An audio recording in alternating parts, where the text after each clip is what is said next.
he get his mind right in time to be ready, and the triple kill picked up. Get caught off guard. No scope after no scope. He takes out both JP and After. Hold on to this hill and get his team to lead. But there goes the example. Angel is doing it all by himself, and he goes on to collection agency as he goes on a 10-1 start. Shot, kill comes through from JP, 22-11. Booty double on the Mason and straight. That's going to be the truth.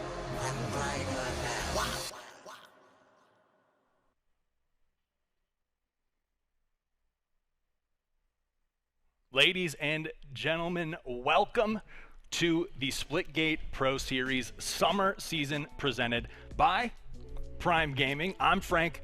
Back in the booth, we have Blue. How you been, man? I've been pretty good. I'm excited to be back. Obviously taking a little season away, but I'm here again, and I'm ready to be jumping into some Splitgate action. It's one of the most intense games out there right now, and I'm really excited to be here in the casting seat one more time for it. Well, we're happy to have you back, and like you mentioned, I think this is going to be the most intense season of the Splitgate Pro Series we've seen to date. Lots of exciting things coming up, and of course, one of the biggest and most exciting announcements was the teams and organizations who have come on board into the Splitgate Pro Series.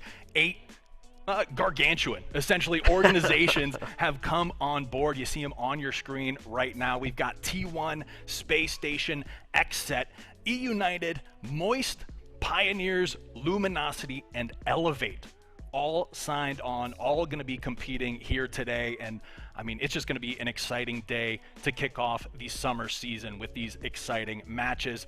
And of course, we got to talk about the schedule, how that all pans out, how these things go down, and what you guys at home, all of you Splitgate fans, can look forward to. So here you see the schedule all laid out. We're going to have 5 weeks of competition, and there's a couple super weekends in there, this being one of them. So hopefully you cleared your calendars this weekend, because lots of exciting matches to kick things off. And then of course the big culmination is towards the mid of July. There you see the Challengers Finals, those teams who are going to be wanting to take one of the spots of one of these 8 organizations going to be fighting for that. And then of course the Pro Series season finals happening on July 16th, another big prize pool. We'll get into that a bit later. And then, of course, the relegation playoffs, where these teams that are at the bottom 2 are going to be fighting to survive, and we have 2 Challengers teams who are going to be trying to make their way into the Pro Series. So let's go into that a little bit as well, talk about some of these rules, the format, and the prizing that we have here today. So throughout the season, $100,000 plus in cash and prizes. You saw the 8 pro teams that are going to be competing. We've got 7 match days spread across 5 weeks. All the matches, you can be sure to follow the channel right now so that you're notified of those matches when they are live. Everything's going to be a best of 5, and then ranking and standings are going to be done by both your match record, and if there's a tie in record, it'll then be determined by your map win percentage. And like we kind of mentioned, those top 6 ranked teams are going to qualify for those grand finals, and the bottom 2 ranked teams are going to have to stay alive in relegation. Looking at the prizing then towards the top right of that graphic, every win in these matches across these 5 weeks, you're going to be pocketing $1,000. And for showing up, if you lose, $250. But here's where the big prizing comes into play, that season finals. $30,000 for finishing in first, second $15,000, third $6,000, fourth $4,000, and fifth and sixth going to be getting $2,500. But the real nail biter, of course, is that relegation. These teams are going to be fighting not only to finish, as high as they can for that seeding into the grand finals, $30K, but you want to avoid relegation. So there's a lot on the line here in the Splitgate Pro Series, but I do think that leads to a lot of exciting matches. Yeah, absolutely the case. Just the fact that we have prizing available, like based on your win-loss ratio as well, $1,000 for win and $250 for lose, and that makes all these matches count for these teams. In some other leagues, you'll get to the end of the season, team will be like locked in at first or second place. They might slump it a bit for those final few matches. Doubt we're going to be seeing that here, considering there's money on the line in every single engagement on every single day. Yeah, absolutely, and it just kind of like, it just ramps up. Normally you have like maybe like a nice fall off at the end. No, it's just cutthroat into the end, and then the grand finals, $30K on the line, and then you have the relegation matches as well. So you're going to want to mark your calendars for those July dates. But if this is your first time tuning in, with the Splitgate Pro Series. We're here to catch you up to speed of what happened in the winter season between some of these teams. So you'll be seeing some of these highlights and replays from the winter season. Now, to go through it, our top 3 finishers from the winter season were T1 with a record of 6-1. Second place was Xset, again with a record of 6-1, but in second place because of their map win percentage. And then the third place finisher in standings was Space Station at 5-2. Now, the kind of thing to note about Space Station is that while they were performing in that winter season, they kind of slumped at the start, but they made a roster move at that roster lock-in date and picked up K Jules. Then they went on a big streak all the way up the standings to finish in that third place spot. And then Challengers, one of the things with the Challengers is, we saw Elevate's roster actually finished in first on the Challengers ladder and then had a second place finish in our relegation tournament to earn that pro spot. So they're coming in fired up, ready to prove themselves, ready to show that they have what it takes to compete at this highest level of Splitgate Pro play. And then Luminosity, their roster faced relegation, but they were able to finish on top, survive, and re-enter the Pro Series despite having a little bit of a tough season. Now, going into the Pro Series Grand Finals, that's where things got really interesting, and the rivalry really heated up between both T1 and SSG. So what ended up happening is, T1 had that first place locked in the standings, and then in the bracket, they defeated Space Station 3-2 in the winners finals to knock them down into losers. And then, SSG had to go up against Xset, who was second place in the standings. They were a little bit favored, but they still had that hot streak going for them after picking up K Jules. So in the bottom lower side of the bracket, they were able to survive, defeating Xset 3-1, and then they got their rematch against T1 in the grand finals, again for that $30,000, and they took them all the way to a game 5, but fell in the very last map against T1, and that's why you have them, T1, being the highest seed going into this summer season. So definitely, a lot of rivalries kind of brewing, a lot of matches there, but I'm sure, Space Station thinks about those 2 Game 5 series a little bit, and they're going to come in, I think, fired up for this first match day of the summer season. I think the big question as well is going to be if we see the continued dominance coming out from T1, since they're one of the very few rosters that are coming into this season with minimal, if not any, roster changes as well. So they're going to be the only ones that have the same core from the last season and are not really going to have to change anything, didn't have to prep anything coming into it, can pretty much rehash the same exact meta they've been running in the past few months and more than likely get some degree of the same success. So other teams are going to have to work that much harder to be able to get past them, in my opinion. Yeah, totally. That's a very good point. Yeah, a lot of these rosters have moved around, but T1 is solid. They can trust the process. They have each other's backs, and they haven't had to really find a new chemistry or anything. We're able to just basically train up and improve, but if the trend continues, basically what we saw from the launch season through the winter season into this season is the skill gap is both rising. Every team is getting better, but it's narrowing at the same time. There's a lot of competitive matches being played. We've seen, tons of 49-49 team deathmatch. Of course, now the kill count has been raised to kind of accommodate for that, let the players slay out a little bit more. So the TDM games you see today are going to be to 60 kills. But yeah, it's going to be intense to see. And then, of course, the first match we have today is going to be Elevate versus Moist, but we can kind of get a little preview here of all the matches you guys are going to be seeing. And as luck would have it, that big rivalry, that intense grand finals battle we saw last season, we're going to get to see at the end of today here between Space Station and T1. But of course, matches as they go in order. We're going to be starting off with Elevate versus Moist, like I mentioned. Then we'll see the Pioneers versus E United, Luminosity versus Xset, and then of course finishing out with that match I think everyone is excited to see, Space Station versus T1.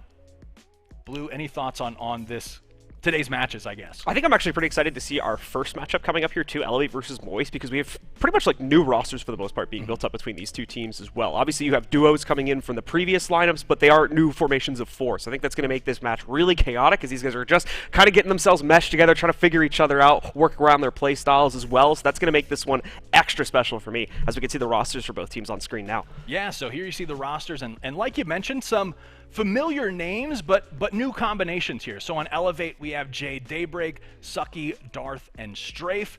And they're going to be going up against the Moist roster of Klo, Toby, Hunnit, and Reitz. So, yeah, like you mentioned, kind of different duos coming in from different combinations of teams, but we're going to have to see how the chemistry is, what these players have been able to do in that little bit of an off season that we had between these times here, and see what the synergies are like. But, you know, names that are jumping out at me, I think Klo for Moist is a killer. He's a tough opponent to go up against. And then, you know, in the hands of Elevate, Strafe has been a player that I've kind of seen be able to pop off, kind of carry games. But like we kind of mentioned, it's everyone getting their skill level up. So we might see some new people kind of pop up on our radars here. But I think we have Endo waiting in the wings to talk about this matchup as well. Endo, what are your thoughts on this Elevate versus Moist matchup we have to kick off this season of the SPS? Oh boy, you know, one of the things I really like to do when I'm analyzing these different teams is like, what's at stake today? And today and tomorrow included, we're only going to have 2 matches before the deadline for roster lock happens. So we have a trade deadline right at the beginning of the season. So some of these players individually, you know, getting in their heads a little bit, maybe they feel like they're going to have to perform a lot. Elevate and Moist Esports, they both have amazing players. The only thing that makes these players different in, you know, skill level is just like very small minor details. When you have someone like Klo, who's able to close out kills in like 3 shots with his carbine, you know, there's no room for error when you're going a one-on-one fight with him. But then you have players like Jay Daybreak, who is a menace to face in a ranked matchmaking scenario. And I just want to see how these players have improved from last season and see how this new higher stakes affects them. Yeah, I think it is a really good point you brought up with the roster lock, and since that is such a short window in this season, I think teams might be looking to spend some of those earnings on group therapy sessions versus roster trades, because you basically are hoping that you have that chemistry, and you're going to have to work through it this season. But Endo, are there any kind of duos? I know we've seen some roster moves from the previous season. Are there any pairings of players that you think are giving either one of these teams an advantage in this matchup we're about to see? Oh, I think it's a new season. It's going to be a new dynamic, right, for every team. They've had plenty of time to develop chemistry and see what everyone's strengths and weaknesses are, and apply specific roles to complement those strengths. But to me, I think the most important thing are the matchups. When you can have a team where everyone's really good at fragging, but if you aren't working together to push at the same time on a hill, for example, you know, that's the difference between winning and losing. Pairs of players, you know, I'm sure there are combinations of players that do help achieve those goals within any given map. But, you know, new season, and there's a couple new maps as well. I'm sure you guys will talk about, and that has a bunch of different variables when you introduce those types of changes. Yeah, and speaking of maps, we'll take a look at them right here. Looks like we will be going to one of the reworked. Abyss is going to be our first map, King of the Hill, between these two squads. And I think, Endo, you made a really good point, and I was talking with Blue a little bit about that earlier, that I mean, it's essentially with these organizations, the increased stakes, the roster moves, it's really a fresh start for the Splitgate Pro Series. These matches could go any way. The competition, the gap between these teams has been closing in skill, but teams have been getting better and better at the same time. So I'm really excited to see this first map here. Blue, what are you thinking about this upcoming map? No, I think it's going to be really cool to see. Obviously, like you said, we had the new reworked Abyss coming in for map number 1, so immediately that's throwing teams a curveball. And the fact that it's on King of the Hill makes it even more prominent that teams have, you know, done their work to prep new strategies for going into King of the Hill as well, just because it's reworked. That's the game, in my opinion, that requires some of the most control across the map, knowing how to rotate properly, how to get yourself control over a certain position, and make sure that an enemy doesn't just portal in and immediately take it away from you as well. So this is really going to test the breadth of both teams and how well they've prepared, and more newer frontiers here as we jump into the new season, like you said, with some reworked maps coming into it. Yeah. Endo, anything that you're going to be looking for between these two teams on this map? Well, I have heard from certain pro players that the new reworked Abyss, while everyone agrees it looks brilliant, AAA quality, that from a top competitive level standpoint, there are some question marks. They're not too sure how things are going to play out exactly. I'm sure they do have a clue and they do have a strategy in place, but honestly, I bet no one knows exactly what's going to happen on this new version of Abyss. And a real quick note, we've also added Carmen Station, I believe, to the map pool. So we'll see if we encounter that today or tomorrow. Yeah, I think you bring up another good point. I think the one thing, throughout all my time in esports that pro players love is change, right? We can all agree that any adjustments across the board, pro players are excited to try out the new thing. So we'll see how the pro player sentiment about Abyss shapes, but I think regardless, we are in for a treat with this first matchup between Elevate and Moist. Thank you again, Endo, but Blue, I think we're about to get into this first map, and I'm excited to see these two teams kind of duke it out. I'm excited to see it as well. We've also got the return of Hunnit coming in on one of these rosters as well, jumping on to the Moist squad, so I'm very curious to see how he's going to be able to perform, considering last time I saw him during the kickoff season, he was one of the most, one of the craziest players just individually that we saw during the kickoff season. His ability to, on his own as well, get aggressive, insert himself into enemy territory, and pick up multi-kills was absolutely incredible. So if he pulls out that performance again, he's definitely going to be a player to watch this season for me. Yeah, Hunnit, definitely one of those names, but I think the familiarity that all these players now have with each other, being in the SPS throughout 3 seasons now, is going to lead to some exciting matchups. So here we have Sucky going down at the hands of Hunnit, like you mentioned, just causing chaos right off the rip. Already has the rockets, and he is in control of this hill with a double. Obviously, the power up and control going to be very important here, and already we can see how Hunnit is able to utilize that, absolutely harassing these players as they try to portal into the site and get some harassment going onto the hill itself. But at the moment, Moist teammates are taking care of things so quickly that Hunnit doesn't even necessarily need to step up here and use the power weapons to knock these players out. Great early control exercise by Moist here. It's denied Elevate a position entirely, and they're going to have to probably reset before they can try to go for it again, as you see them trying to attempt to poke at it at the moment from distance and from behind portals. But for the most part, it's not working. However, 3 players down on the ground. We're probably going to see it flip to Elevate finally as they take a bit of control for themselves. Yeah, just a nice opening from Moist to get that 20-ish point cushion on the board, outslaying off the rip. But this is now Elevate's time to try to make a push towards that hill, but the bat going to be dropped at the feet of Moist, and we'll see if they can mount a retake here. Triple kill going out in the favor of Moist, so that'll more than likely flip the hill back into their favor again. Solid 30-second plus lead now being established here by the members of Moist, and it's only growing as we get ourselves past that first hill on to the second. Once again, is going to be our blue team. Moist continuing to control it. They also have great off-hill control too. We can see it from the position of Chloe over here, not letting anyone from Elevate get close, and just fortunately clotheslining a few of the members of Elevate as well as they try to work their way in. Darth becoming the most recent victim as well. We see the BFB coming in to take out Strafe when he tries to knock the position of Chloe out. Just a really nice patient play from the entire Moist squad there. You saw him holding those angles as Chloe is going to get taken down, but had a great flank with his teammate with that bat to regain control of this hill. But now Elevate has another opportunity, but they need to start finding some slays. Toby gonna get locked down finally here by Strafe as he's able to move forward and take out one of the last stragglers that was going off the last respawn wave from Moist. Now we're gonna be able to deal with that. Looking like Elevate finally gets some consistent control for themselves. They're gonna be able to shrink that advantage, and again, keeping it that way, but for how long now as 2 additional kills come out from Moist, Hunnit, and Chloe getting into the fight here and not showing any signs of slowing it back down as they flip the hill one final time here, only halfway through it as well. So assuming they can keep it, this is gonna be a healthy number of points being built up by them. Absolutely, and you see on that scoreboard, Hunnit only 2 deaths so far. So he's been a great anchor in the positive sense for his team of holding those spawns, holding those angles, as we see him finally taken down there. But off the rip, now we see members of Elevate in this hill trying to just hold this position and mount a little bit of a comeback as they're nearing being within 25 points of Moist.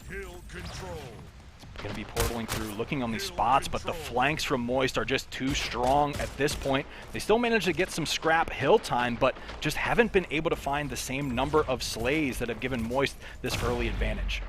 A little bit more in the middle now in terms of who's got the most control going, but still definitely favoring Moist, and might be taking a bit of a back seat on trying to prioritize hill control currently too, because they've got about a half-minute lead over what Elevate have brought to the table. If they can emphasize greater control over spawns and things like that, the hill is mainly of secondary concern for them at this point because of the lead they've already built up. They can just play the timer and try to clock this down as much as possible. Elevate, though, starting to trade it back, but it looks like Moist is continuing to hold on again. That power weapon control making up the difference right now as we see 2, if not 3 kills come out from it here, with Moist continuing to maintain the center hill control. Yeah, and if Reitz is hitting, mid-air rockets like that, it's just got to be a little bit demoralizing for Elevate. Going on an absolute tear. Now you see Reitz looking to pull out the rockets yet again, trying to hunt down this player he had weak. But, I mean, at this point, Moist are able to just run around and slay while racking up points in the hill. So, a great little run out of the Moist roster. Yeah, Reed specifically just has zero fear right now, just rushing his way, portal to portal's got the comms going, seems to have the flow of it as well, just running up the flank of Elevate so many different times here. Another fight finally not going to go his way as he gets a bit close there versus Daybreak, so smart choices made, backs up, going to get a bit of a health reset before he goes in again, only to be shot in the back once more. Thankfully he's got the portal though to whip it back around onto Daybreak and finish off that fight. Beautifully played again here by Reed as he's continuing to exercise his control over the Elevate roster. Yeah, one of the best things about Splitgate is you can tell when players get into that flow state where everything is just going right for them, and Reitz is in that right now, has not missed a shot. There's the 10s free. The collection agency, as he tries to find safety in the hill, is finally taken down by Elevate, but the Moist lead has only extended. Great stuff from Reitz here, really guaranteeing the lead, and he's only the secondary player here at the moment in terms of kills coming in for Moist. Actually, he's third at the moment for the team here. Hunnit currently leading at 25-4, with Toby just behind that at 23-10, so excellent work coming out here. Moist continuing to grow their lead even further as well here. A little bit of trouble getting control of the current hill since we are going to be dead center for it, but it's looking like they're slowly working towards that now, as a few trades do continue to come in from Sucky and the other members of Elevate, though they are keeping it at least neutral for the time being. Yeah, and really Elevate just needs to find an opening, right? Get control, find these angles, and set up the same sort of spawn trap and spawn control that Moist has been able to pull off. But, of course, while we've been talking about Ritz and Hunnit, Toby, a silent assassin here, hitting 25 kills as well, but Elevate finally breaking up some of the setup. 2 players down for Moist. We'll see if they can get something going here, but it's always been that answer, or Moist has always had the response for the Elevate push. You saw them take down 2 from Moist, but then Moist responds by firing right back, taking 2 players down from Elevate, and now the game's slowing down just a little bit as Moist looks to set up on this hill. You get well over a minute of a lead now built up here for Moist, so continuing to show strong presence here, and once more taking a step back to make sure they can exercise control. Unfortunately, that doesn't really work out too well for them. Elevate picking up 3, now a full team wipe, as Reitz is only going to be the first to respawn here. Serious potential for a comeback now going to be here for Elevate, but they've already struggled in the past when they've gotten this control of maintaining it. They've allowed the members of Moist to funnel their way back in, and the same thing might be happening now here, but there is rocket control currently maintained by Strafe. He's going to be trying to use it, but no, goes down before he can make serious impact. That's more than likely going to be Moist flipping it back into their favor, or at least pushing us to neutral, which for them is as good as winning at this point. All right, so here we see Toby trying to contest this hill. Kill is going to be cleaned up. As Toby now looks for an angle, is able to spot Daybreak down this hallway, going to hold this angle just a bit longer. And I really think, pace of play or respect from both of these squads is almost much different than what we saw in the previous season. A lot of respect out here on the field. A lot of patience and just looking to hold angles versus kind of portaling like a madman, just hunting for kills. So that team aspect of play really coming through here in the summer season. It's going to be a very confident control on this hill for Moist now as they fully wipe out the Elevate roster here and funnel them back into a corner. Not going to let them in too easily either, but as you can see, a little light on weaponry, so they've got to get brutal with the bat. Reed's hopping into a portal, knocking out another member of Elevate, and really locking in. It's probably going to be almost a full 60 seconds here coming in for Moist just on this hill alone. Almost a 100-point lead built up for them, and it'll get confirmed in a second. So this is looking like they've got solid control over the map. It's going to have to be a huge effort here now from Elevate to somehow bring it back in the next 2 hills. Yeah, really nice, attempts coming through from Elevate. You saw that kill there, but they're just not able to capitalize on these kills to kind of start getting that momentum on their side, as Moist now just needs 40 points to close out map number 1. And there, Moist Hunnit going to be taking down Sucky And that's the thing. They have these little bursts where they almost have the setup, but Moist seems to always have the answer. But of course, when you have players like Ritz, Hunnit dropping a 40 bomb on the first map of the day, it's always an uphill battle if you're trying to take down Moist in this first King of the Hill. A little under half a minute of control away from Moist, taking this by default at 250 points, also with a minute and a half to go. This is now at a point in the game where Elevate doesn't really have a choice. They really just have to try and throw players at the hill in hopes of being able to keep the score close enough to keep the game alive, let alone their hopes of a comeback, but it's just not building up to enough. We see Hunnit coming back in, starting to harass the members of Elevate on site yet again, and it seems to be working quite well as they keep them away from it. Members of Moist have been able to retake control while they're under threat with only 5 seconds to go. It's looking like they've got this on lock pretty much, but denied at 48, so not going to be able to get there just yet.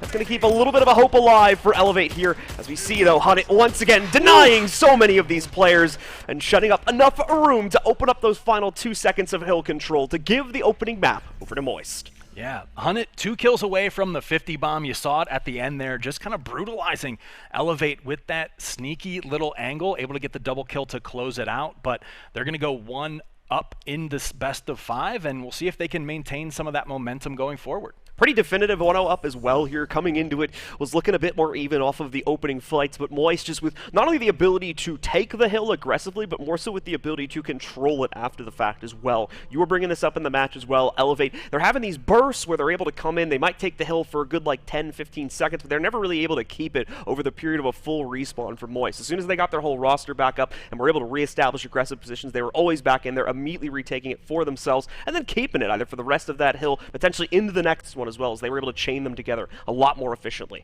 Yeah, and here you see the post-game stats, and that's kind of the story, right, is chaining those kills together. Moist just outslaying, chaining those kills, able to get the setups off that, whereas I think if Elevate was able to just, you know, get in those positions after getting those initial slays, it would have been much closer. But I think, you know, the favor just goes towards Moist, towards that execution end of the King of the Hill, and they get a pretty definitive victory there in map number 1. But then of course map number 2 coming up, I believe it's going to be a TDM, so that always kind of changes some things. You take out that neutral objective and it just comes down to you have to focus on one thing, and that's slaying, so that can always be an equalizer depending on the matchup. Is going to allow for Elevate, I think, to take a few steps back potentially in some situations. There's no longer one center objective to focus on, obviously, as we have in King of the Hill, so it allows for Elevate, if things are getting a little dodgy, okay, let's portal back closer to our spawn area, rethink how we want to approach this, and maybe get a better engagement going for ourselves. And obviously, as we saw there, the kills relatively close up until we got to like the halfway point of that matchup where we really started to see Moist take control. So with Elevate having that ability to reset a bit more, I think that they'll put up a much more competitive fight this time. Also the fact that these games will go on for longer than they did in the previous season, yes, it's going to be interesting too, because we've got those 10 extra kills to win now. Right, yeah, I mean, if you've tuned in the previous seasons, you've seen us pulling our hair out over those 49 game types that, I mean, have honestly happened, I think, more frequently in Splitgate than I've seen in any other esport. Yeah, so something about Splitgate has both, you know, nail biters and comebacks aplenty. So going to be exciting, but yeah, like you mentioned, that 60 kill, it might allow Elevate to, at the very least, get some of that momentum back on their side. They can just focus on one thing, like you mentioned, getting those kills, and worry about the pace, or kind of playing the game at their own pace. They'll be able to set that standard. So it's going to be an interesting one coming up, and the map bans coming through here. It looks like Elevate not going to want to play on Forgone, Moist not want to play on Atlantis. Elevate in turn going to be taking out Club Silo, and we are going to be going towards Lava Well here for game number 2, and I'm excited to see this one between these two teams, and I really think they, at least, you know, in terms of map favor, really picking those maps that favor like a solid setup, right? There's some maps where you kind of just go crazy, you're portal everywhere, you're looking for Club flanks. Silo. Yeah, but these ones just kind of like, you know, setup based, let's get some angles, some sight lines going, and kind of hold these power positions. I think it's going to be a great map to do that, as you said. Club Silo has like a massive amount of separation between the two teams' initial spawn areas. They have these like big bases they can fall back on, and while they're pretty easy to sneak a portal into, in my opinion, they still can be pretty easily defendable by players of this caliber. By the way, we are into it now, and it's Moist taking the early control, also getting the early power weapon spawn too, as they're going to be able to find the rockets for themselves here. So that'll be carried by Hunnit. Once again, he got it at the beginning of the last map as well, so that's another area where Moist has been dominating. We didn't touch on too much inside of the previous map, and they're going to continue to do so off rip, at least here in our second map. Rocket not finding a full connection there, so he does have to switch weapons real quick for Hunnit to finish off the kill, but gets the job done and only loses one teammate in the process. Currently 7-2 in their favor, so they are once again dominating in the frag game. Yeah, Hunnit just on the hunt right now, though, looking for these flanks. Does a great one there. Finds Sucky, able to take him down. There's 2 more that we see. He's able to hunt that down for the double kill, a 4-0 start as Hunnit absolutely taking control of this match right now. And this is the thing you kind of mentioned, though. Elevate is able to slow this down, play it a little slower, and force Moist to come to them. But the thing is, Hunnit just had some really brilliant flanks, and here's the killing spree before he's taken down. So just another good start for Moist here. He finally gets a little bit over-aggressive there, as we see a member of Elevate able to get the flank against him successfully, but looked like for a second he might have been able to carry that forward too, as he just brute forces his way into a 1v2. Finally gets traded out, though, and this is a little bit of a comeback starting to build up for Elevate here. Unfortunately, the problem is it's mainly just even trades coming out at the end of the day. The lead is not shrinking necessarily, it's just moving up in its overall score right now, as you see us go to 17-9, still with Moist in favor, as I believe they too taking a few steps back here, trying to play things a bit more passively now that they have a lead established. They don't need to necessarily get hyper-aggressive here. They can let Elevate come to them.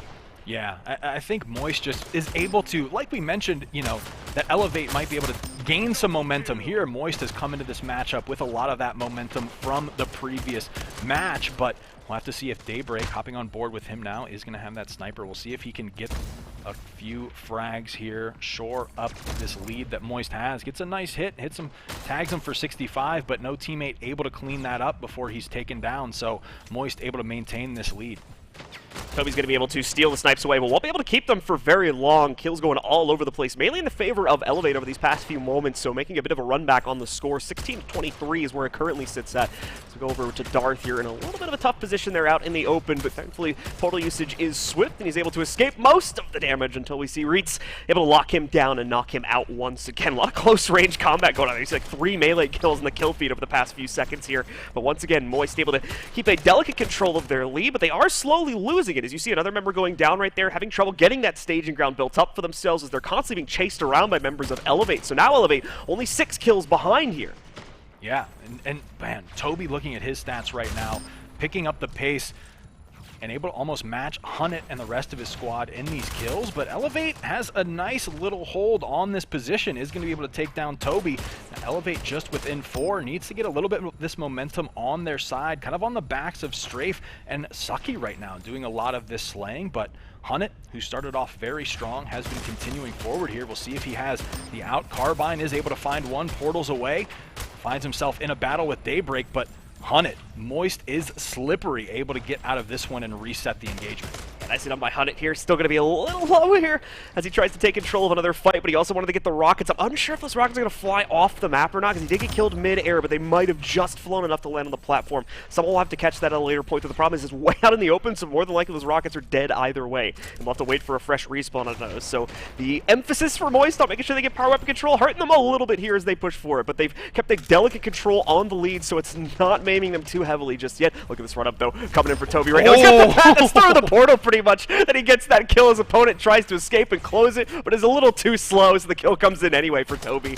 That's just those physics of the portals. The edge of the bat was through the portal, so we count that kill. A great little gift for Toby as he's gonna find another one. Giving the back smack towards Strafe, has Daybreak in the sights, and another one. Stop portaling, Elevate, because Toby is there and he has a bat. That is run faster. Might be a way to get away from this one. Either way, thankfully, the bat's almost out of juice here. He's only got 1 to 2 shots left on it to try and execute someone else. We'll see if he can chase someone into him, as he is trying to hide that a little bit. Not right now, obviously, but when he's out in the open, he's looking for another player, and he's finally found one. Daybreak potentially going to run into a corner here. Can't get him initially, but the surprise is there, as Daybreak only realizes he's being pursued from the other end of a portal, so he'll go down. That's a full 4K coming out of the BFB, and 4 more kills to go along with it here. Massive boost to the lead for the Moist roster as well. Coming from that, as Elevate was constantly watching their backs the entire time that we were seeing Moist run around with the BFB. Yeah, Toby with swings like that might have an offer from the MLB coming up too, with that batting average that he was able to display. Moist now approaching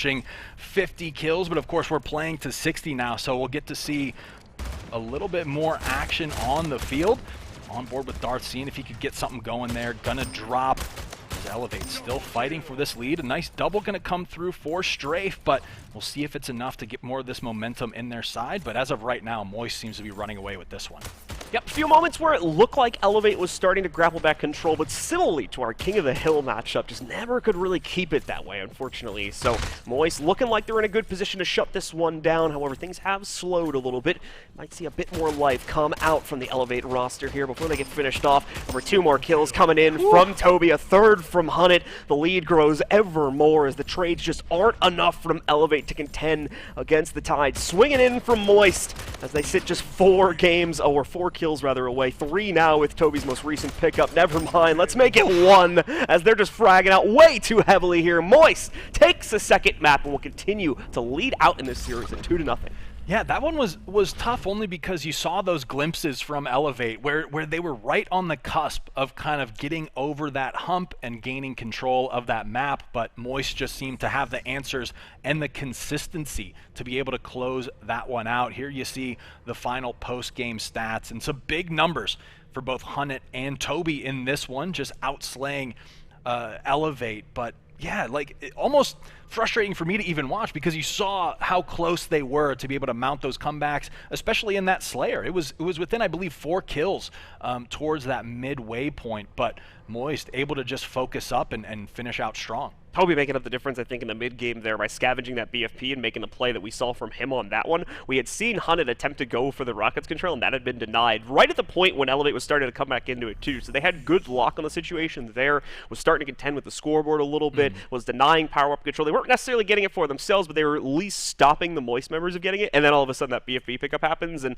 he just runs the whole gauntlet with it, knocks out the entire team, and unfortunately they've been destabilized at that point, and that just leads to more and more kills for Moist. Yeah, I really like that word, too. I think that's what Moist has been really good at, is that destabilization. They kind of find those flanks exactly when they need to, and it just so happens to be when Elevate was trying to get set up and feel comfortable. They find a play like that. Yeah, so just kind of unfortunate timing for Elevate. Of course, there's still one more map where Elevate can potentially turn this around in that Game 3 domination, but as it stands right now, Moist has just had all the answers. I think Elevate has the right idea, though. They're not necessarily playing things incorrectly. They do know exactly how to approach this. So as we get into our 3rd map, I think unfortunately it is going to be a little tough for them because they're going to domination. That's going to split up the assets that this team has, potentially a little too heavily for their own good. But maybe again they can surprise us here and come out with a victory of their own instead of allowing Moist to get the full 3-0. But either way, we go into the action, and Moist does have the initial 2-point control. Might be flipping somewhat soon here as we're seeing Moist start to flip these kills back. But no, Elevate holds on with some trades of their own, as well as the rail being picked up here now by Elevate. Daybreak Scott is able to harass these spawns from Moist and make sure that Elevate maintains much better control. So they're going to take the lead here for the first time in the series. Yeah, so a nice start from Elevate, and I do think this map, you know, on an initial thinking about it on Crag, I would think that would play into the Moist kind of play style of being able to get those sneaky flanks and go on runs that way as we see the triple cap now come through. And again, Elevate, like we mentioned, Elevate has the footing, and then Moist able to destabilize everything they had worked so hard for. So just a kind of a feather in Moist cap for what they've been able to do, despite Elevate kind of, you know, being able to run at them over and over and have these small opportunities. Moist has been able to hang right in there and fire right back.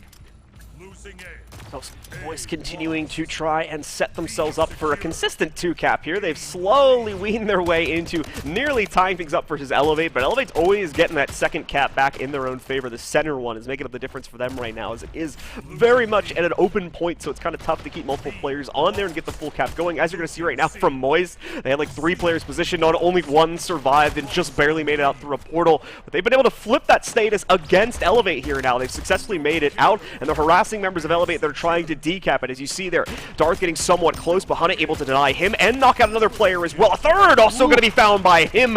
Beautiful defense put up. He will be finally beat out by Strafe, but Toby's here to make sure that that effort is not for nothing, as he's able to trade that out and continue to maintain the B point here for Moist. Fantastic team shot coming out from Moist in that scenario. You could probably feel the communication as everyone turned to help out Hunnit secure those couple of kills, and that's tough when you're Elevate too, because that was a great contest of that point, but Moist just had the communication and the teamwork there to back Hunnit up and secure those kills, and they've been able to carry that into a little bit of a lead here. Sakina with 2 nice finds is going to be able to potentially open up a window of opportunity.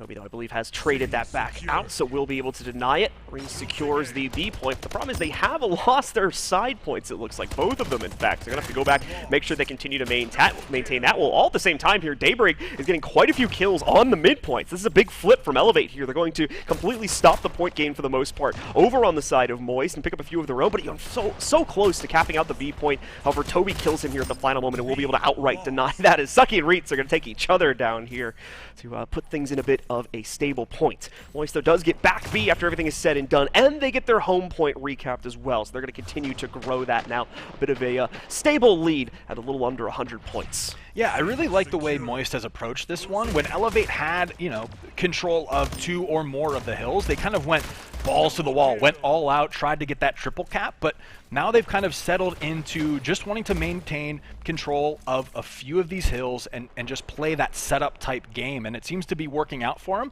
as Elevate continues to just struggle what Moist has been setting up.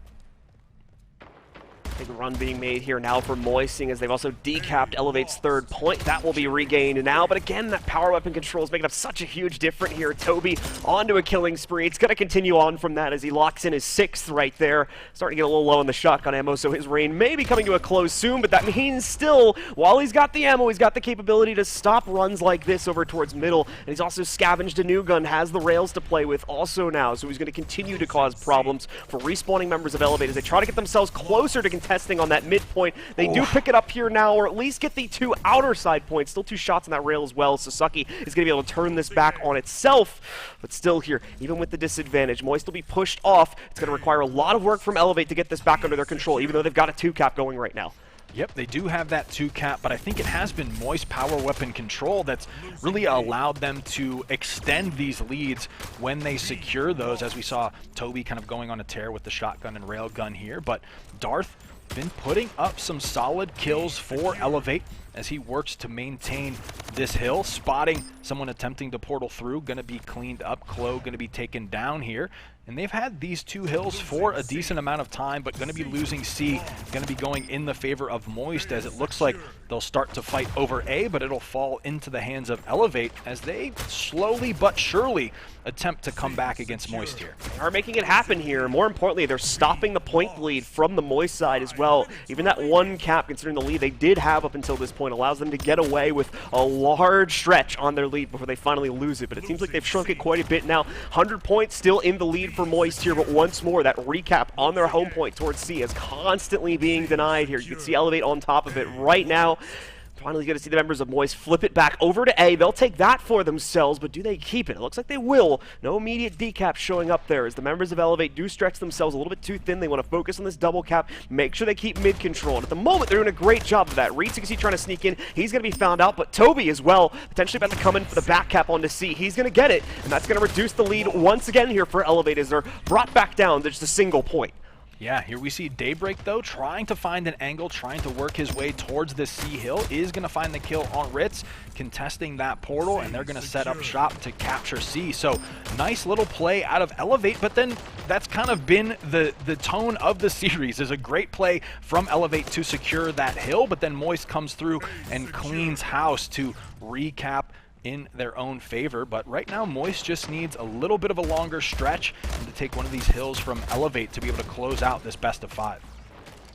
Once again, Moist inching closer and closer to victory, even with just the single cap they have. They are going to need to try and push for a little bit more than that, considering that Elevate's been sitting on their own double cap for a very healthy amount of time, and they've got harassment going constantly against Moist's own spawn. So no real easy way for Moist to get back into this, but they're still keeping control of it regardless. However, with only about 30 seconds to go, they know the stretch that they're going to be pushed into in a moment here, so they're going to fight desperately to make sure they finally lock in a consistent 2 cap. Most importantly, they've gotten the midpoint back under their control, and a large part of how they've been able to do that is going to be Klo once again with the shotgun pickup as he's able to harass from these side holes that we're most commonly seeing Elevate use to try to get themselves back over to areas like mid, but obviously just can't do so because of how much control that shotgun can exercise. Yeah, and I think this is, Moist being really good at the execution. What they waited for was for those power weapons to spawn, and that's when they made their push to control the hills. So far, it has paid off for them as they hit the 600-point mark, now just 100 points away from this W and closing out this series. So, while it looked like Elevate was mounting that comeback, it was just Moist waiting in the wings for those power weapons to come online and for them to secure and control the map that way. Just about 75 points to go here now for Moist, and no sign of the double cap slowing down.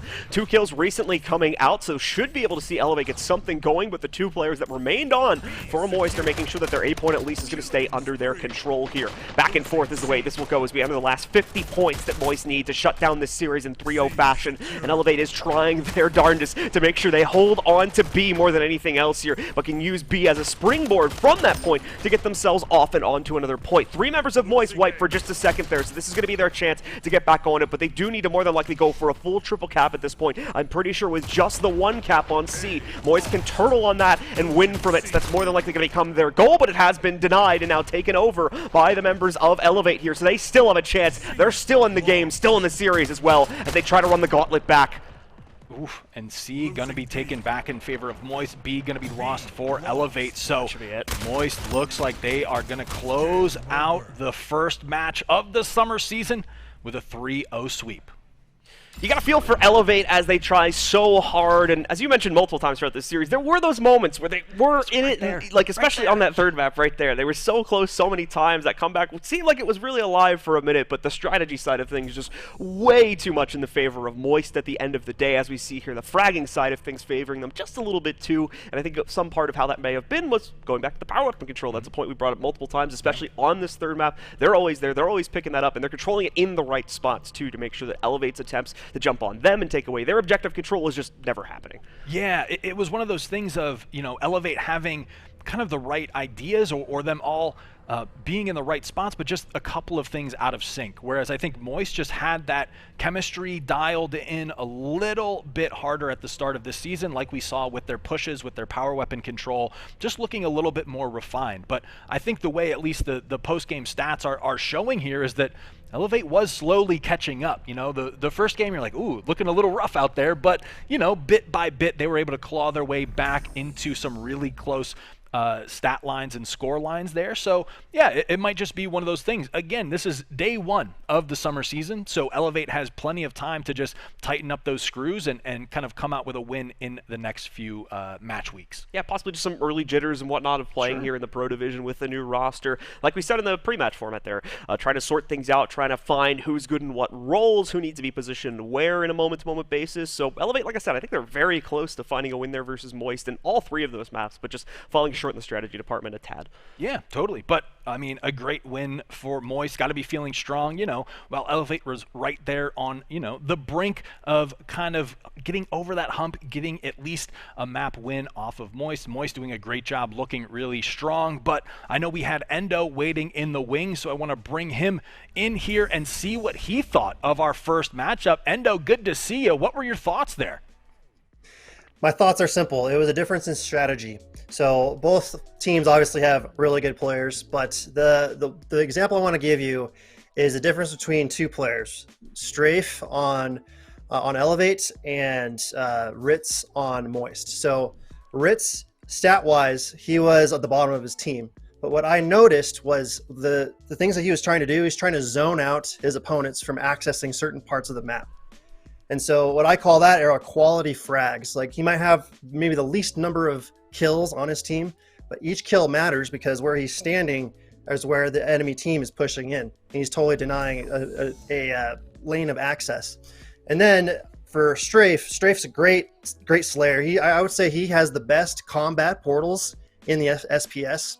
And there's actually like a really good play that he made on Toby in the first game on Abyss, where he was just portaling around Toby. Toby didn't know how to run away. But the thing is, he was over pursuing him. Like Toby already took himself out of the fight. And Strafe was just going for the kill that didn't matter at all to what was going on in that moment of time. And so, you know, great players. They all have good aim, but strategy was the difference here.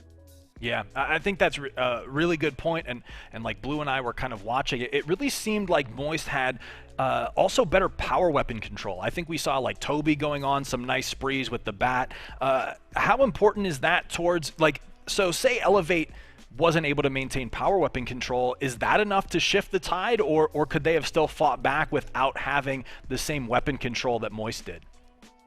So the first thing is first, you have to have map control in order to have power weapon control. And when you have power weapon control, you have map control. So it's kind of this feedback loop of, what do you prioritize when things are during the course and ebbs and flows of a game. So, those power weapons are spawning in 3 minutes or 2 minutes, depending on what weapon it is. And you have to account for that in relation to maybe if there's a hill that's rotating or what map and what game mode you're playing on. So yeah, that's one of the primary things you look at as a pro team is how do you prioritize what map control so you can have power up control. Yeah, I think that's why I like having Endo on here, because those thoughts are all bouncing around in my head, but I can't say them as clearly and well done and presented nicely as you do it. So, Blue, anything you noticed during that match that you want to bounce off Endo, because he can just translate to the stream for anyone perfectly. No, I think Endo hit the nail on the head, especially from the strategy perspective. There, you made the great point as well about Ritz and what he was doing. I think with the off-site zoning, especially on that first map there, just making sure that his opponents not only weren't getting close to the site, but he was denying them like way far away from it as well. So they just didn't even have their spawn controlled, let alone anything close to the OBJ there. Oh, one question I had for you, Endo, was, at least from my perspective, I was a little surprised at the speed of the game compared to what we saw last season, and it almost appeared, in a way, slower but more calculated. Did you have that same impression, or did you see something else out there between these two teams? Yeah, I mean, the thing is, no matter how good these guys are, there's always going to be a higher ceiling that they can reach.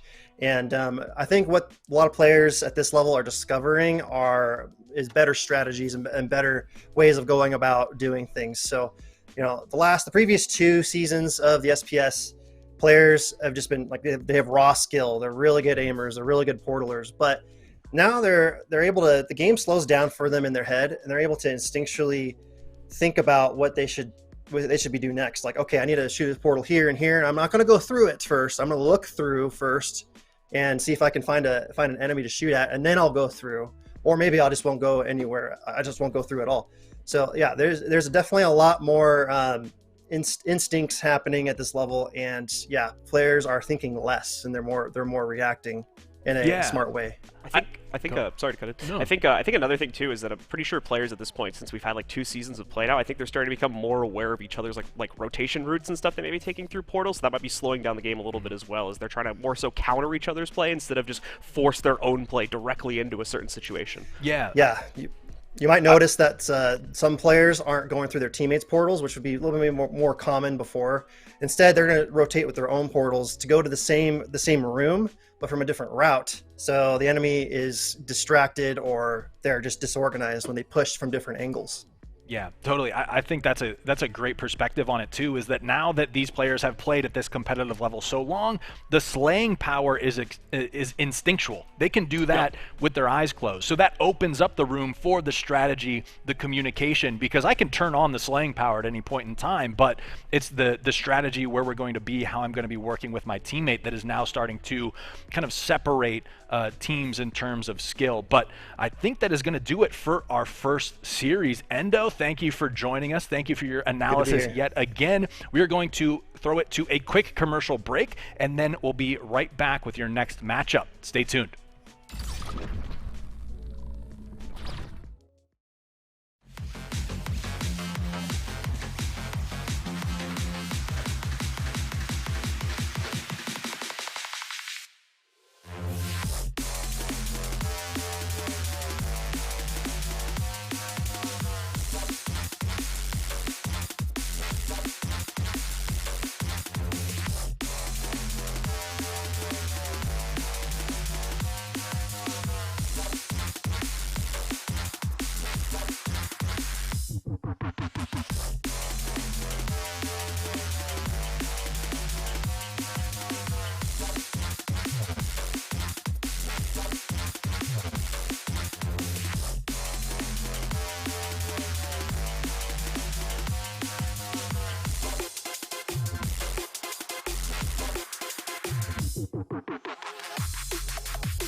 All right, ladies and gentlemen, welcome back to the Splitgate Pro Series.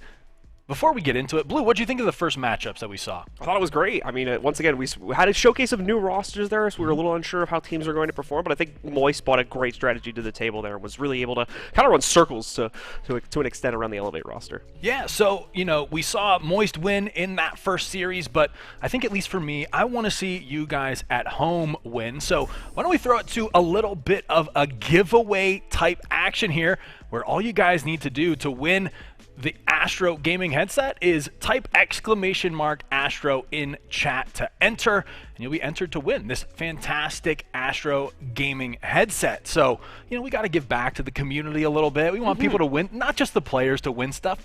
Pros win enough stuff. Let's give back to the community some, get them into the mix. So, yep, guys, if you're tuned in right now, just type !Astro in chat, and then we will hit you up if you are our lucky winner. So, looking ahead now, we saw the Moist versus Elevate matchup, but we've got the Pioneers going up against E United next. You see the Pioneers, we got Toby Repellent, Zyber, Kush, Booze, and for E United, Swooty, Charmander, Suppress, and Apollo.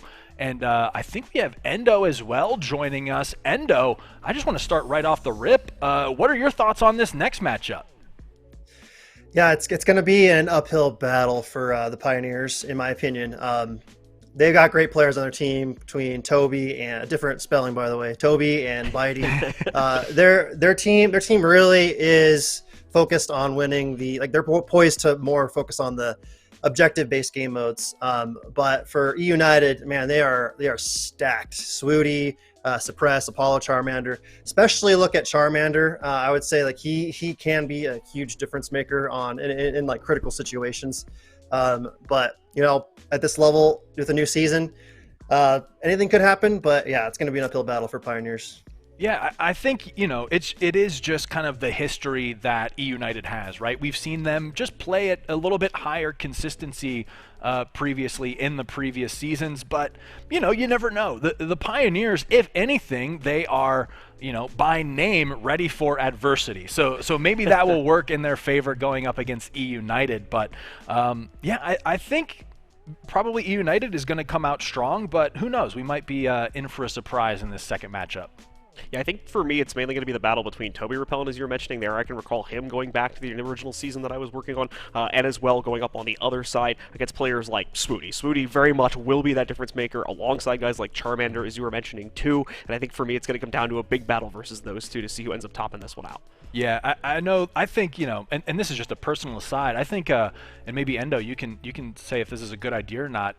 Charmander, if it's a best of 5, then each map win, he should go from Charmander to Charmeleon to Charizard and just kind of level up as the series goes on. I think that would be a nice little tie-in with the name there, but pun intended, he is definitely one to catch fire during series, so he's going to be definitely the player that I at least have my eyes on for that E United roster.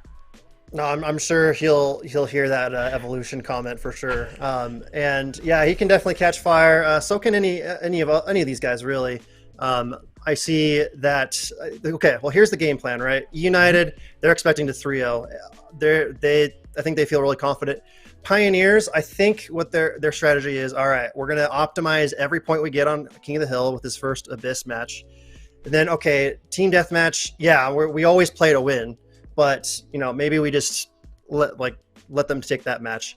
Then they're going to try to win Domination and King of the Hill for map 3 and 4 because they are more focused on winning these objectives. And really, that's all you need in a best of 5 is to win the 3 objective game modes. Don't worry about TDM if that's your weakness. That would be the path to victory for Pioneers. Yeah, and I think I like this kind of format swap because of that. It gives you a little bit of strategy and planning. You can say, you know what, we're a Slayer team. We know we're going to at least win both of the team death matches.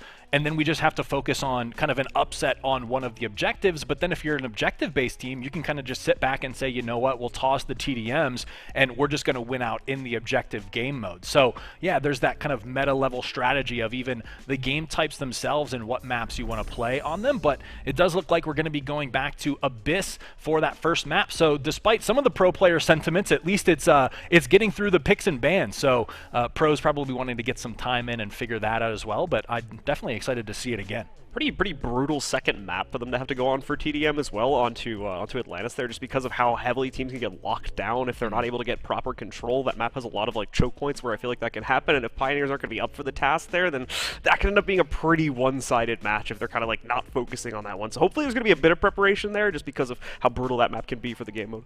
Yeah, I think that might be an interesting, just kind of like close it out, like almost demoralize them in map 2, you know, and just be don't like, give them any hope, right? And kind of just, it's an interesting map choice maybe for that reason. If you think you can have that momentum and completely shut them down, it almost guarantees you have at least the momentum and kind of fresh mental going into that third map. So it'll be interesting to see how that plays out as well. Endo, any thoughts on the maps further down the road, just besides that Game 1 Abyss? Yeah, Game 1's going to be important, like I said. You always play to win. Try to those TDM games. I will note, if it gets to Game 5, like even if one of the teams are the underdog, those are always very close, and these are going to be really exciting matches if they get to the full Game 5, because it's going to come down to like the very last point. So just watch out for that if that happens. Yeah, I think game is about to start, but Endo, well said. Any final points, any predictions you want to throw into the ring? You know, get the Twitter banter going. We've got the orgs involved, so I don't mean to point crosshairs at you, but but who do you think's taking this series? E United 3-1. Okay, Blue, what are your thoughts? Based on what Endo said, I feel like we might end up with the United 3-0. That's the way it'll go. I'm going to trust Endo's judgment on it. I'll base it off of that. Okay, and just for fun, I'm going to go Game 5, 59-59 in favor of the Pioneers. Just to go opposite. Someone's got to bring balance to the force, so it's going to be me doing that one, and I'll love to see it. I'm in for the long haul. I'm excited because I think, you know, some of those Pioneers team members were kind of on the cusp, so maybe they were trained up, leveled up, and they're going to be able to put up a pretty tough match here. So I'm excited to get into it, but looks like our match is just about to get started. So we'll kind of bounce here, Endo. Good talking to you again. We'll see you at the end of the Game 5, 59-59. So you can grab a snack, maybe order some food or something, because we're in for a long haul for this one. Maybe I'll play some Pokemon. Yeah, absolutely. We'll see you in a bit. All right, so getting into it, Game 1 on Abyss, King of the Hill, starting off with Apollo, and he was an addition to this roster that, again, there's so many kind of names that you can point to and say, I'm excited to see this player play, and Apollo definitely one of them as well, as they work to control this hill early, getting some shots through that portal, and they're going to be off to a 12-point lead here right off the rip. You know, it's a little bit of a skirmish for that first, like, 20 seconds or so. Once again, we were talking about how map control leads to power control at the end of our last game, and we see that power weapon control actually go into the hands of KCP here, I do believe, but they've been able to negate it for the most part. Don't know exactly who's been able to pick that up for themselves. It actually looks like Charmander was able to steal it away for him, so he's going to take that into his own regard here, and is currently using it off-site to harass the members of the Pioneers as they try to work their way back in. They have still been able to do so, but it's some delay, and a good 30 seconds or so being built up by United before they accomplish that task here. You can see once again just hiding out in the corner as we see the BFB coming in from Zyber to knock out Suppress right there, as he'd been holding in that spot for quite some time. Finally, it'll shift over to the Pioneers' end of things, but unfortunately, they also lose that hill just after they get it with the change of hill on the minute marker, of course, so looks like United was able to get themselves to that new spawn point, and they're currently controlling it quite well. And here we have that off-site control being exercised once again by Charmander, really throwing the members of the Pioneers off their game a bit here by constantly causing them to be despawned and bringing their numbers down. Yeah, and this seems to be, at least from the previous time we saw this map in the previous series, Abyss really is off that initial. You can get a good amount of score kind of racked up, and E United really taking it to the next level of what we saw Moist do. We saw them get out to maybe a 30-40 point lead, and E United has just put their foot on the gas and has not let up yet. Here we see Charmander on the flank. He's going to be able to take down Kush. Coming through with the bat, taking down Zyber, and almost gets the triple, but is going to be taken down there, and that run is stopped. So again, it's going to be the Pioneers taking control of the hill, but they get it with like 5 seconds left on it. So not a whole lot going to be gained for them on that, only pushing them up to 10 points overall. Hill's already shifted. We can see Swooty fighting more so to keep Pioneers off the point than take it himself. The bat available, but no energy left on that one. Unfortunately, Booze. So Swooty is going to be able to beat you down there. Toby quickly exchanging that out and adding 1 and 2 more on top of it. Nice run from Toby here. So he's going to lock in hill control for the foreseeable future here. Unfortunately, Suppress causes a bit of delay on that as he knocks out the one that was actually holding the hill, but just a second or two taken away. They're able to put more players on the point a second later. But a struggle there for Toby to get that kill, but manages to get some assistance from Charmander, and once again, they will keep it as a result of that. Yeah, Pioneer's doing a great job of just holding this hill, trying to get these points with about 15 seconds left, and King of the Hill is kind of one of those game modes where Toby can just take control. You try to enter the hill, and he is there, and he guns you down. So nice work from the Pioneers, able to rack up some points and continue that as they get to about half here. Hill is going to move, and they're going to look to reposition. Charmander taking this one slow, trying to hold this angle, will drop down into the hill now that the coast is clear, but tries to reposition. Kush going to be taking him down, and this is another opportunity for the Pioneers to start to mount some of this comeback. That's a problem for the Charmander right there, as he was, unfortunately, didn't want to be the first one to jump on a point, as it would have given his position away, and that's how a member of E United was able to eventually find him. Thankfully, his teammates close by, they're able to volley that back into their own favor, especially with Zyber here having the rocket control. No one on E United really even getting close to be able to contest against that. You can see exactly why right here with the move Zyber just made, hopping directly in front of one of the portal jumps, immediately takes the player that tries to jump into it. We do see, of course, Suppress sneaking his way in with the BFB, and now portal hopping to make sure he doesn't get locked down here. He'll work it quite well, get himself a double kill, and that will send this hill, however temporarily, back into the control of E United. Looks like they're going to be able to lock it in for the rest of the time it has left, so a good 10 to 15 points going back into their bank as they look to maintain their lead here. We're looking to lose it for a few moments, but they get it back, and a nice 40-second or so lead is going to be grown for them.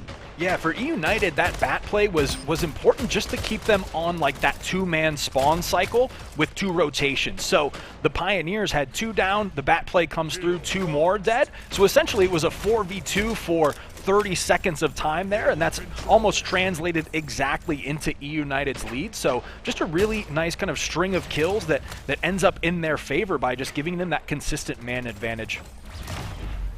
See Booze currently running all around this hill to wait for opportunities to harass other players coming in from E United. Here he's waiting for the portal jumps to work their way in. He's going to try to go and face off against them on the other side, but actually a little hard to lock these players down as they're coming in from a different direction. Swooty and Apollo pick up 2, now 3 with Charmander's kill against Kush as well. That is going to bring things back down into control for E United as they take that one for themselves and just barely are able to maintain their lead. However, the current trend is still favoring the Pioneers quite heavily as they shift it back into their own regard. Only down by about 10 seconds overall now, and with the streak of kills going their way, they might be able to shrink it down to nothing.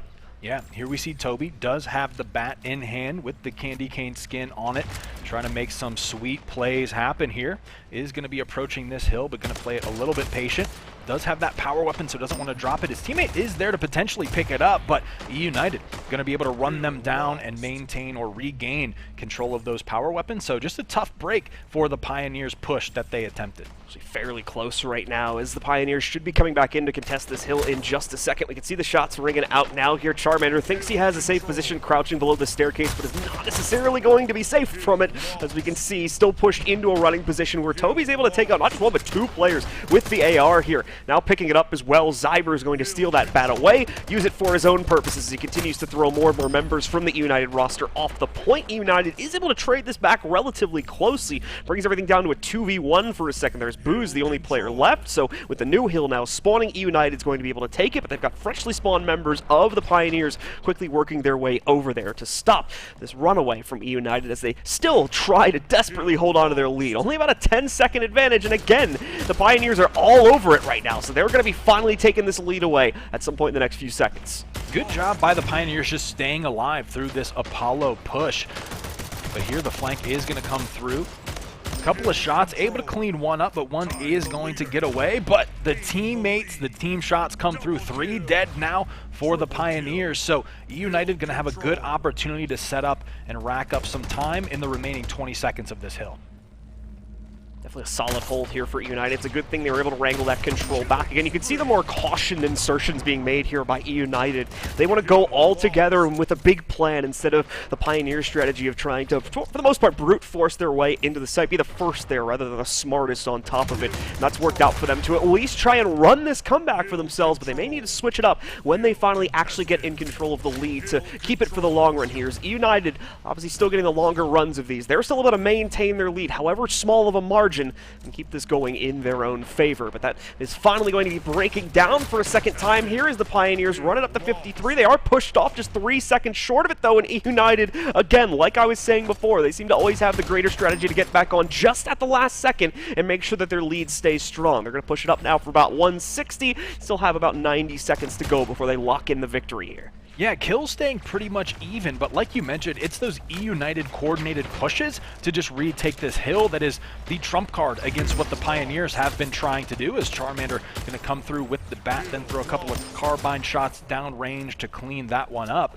But in the meantime, you know, we see these great plays from E-United coming through, but in the background, KCP has been racking up hill time, keeping it close. So while E-United has these great pushes to break the Pioneers' setups, they're really struggling to kind of stop them because of that just pressure and rapid fire and rush down style that the Pioneers have been playing with here on Abyss. Pioneers generally also doing a pretty good job of keeping up when it comes to power weapon control here too, usually seeing them mess around with the bat. Potentially the sniper, they're able to work towards it a few times as well here. They're not going to be able to grasp it right now, as it looks like United Suppress was able to grab it for himself there. So he'll be able to take that away, continue to maintain that more immediate threat onto the site as United just crosses over the 200-point mark. Members of KCP finally realizing the threat against them here. They're going to try to throw themselves at the point, but it realistically will not work out. As you can see, United fends off every attempt to push them off the point. It's a near full wipe of the Pioneers roster. And that's going to be a huge point boost as we see United sit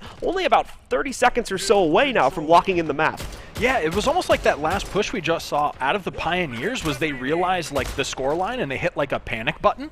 Whereas I think previously, if they had just maintained the same strategy, they were keeping it closer, but they started to almost look a little bit desperate in their play style and in their pushes, and that has just opened the door for E-United to extend this lead.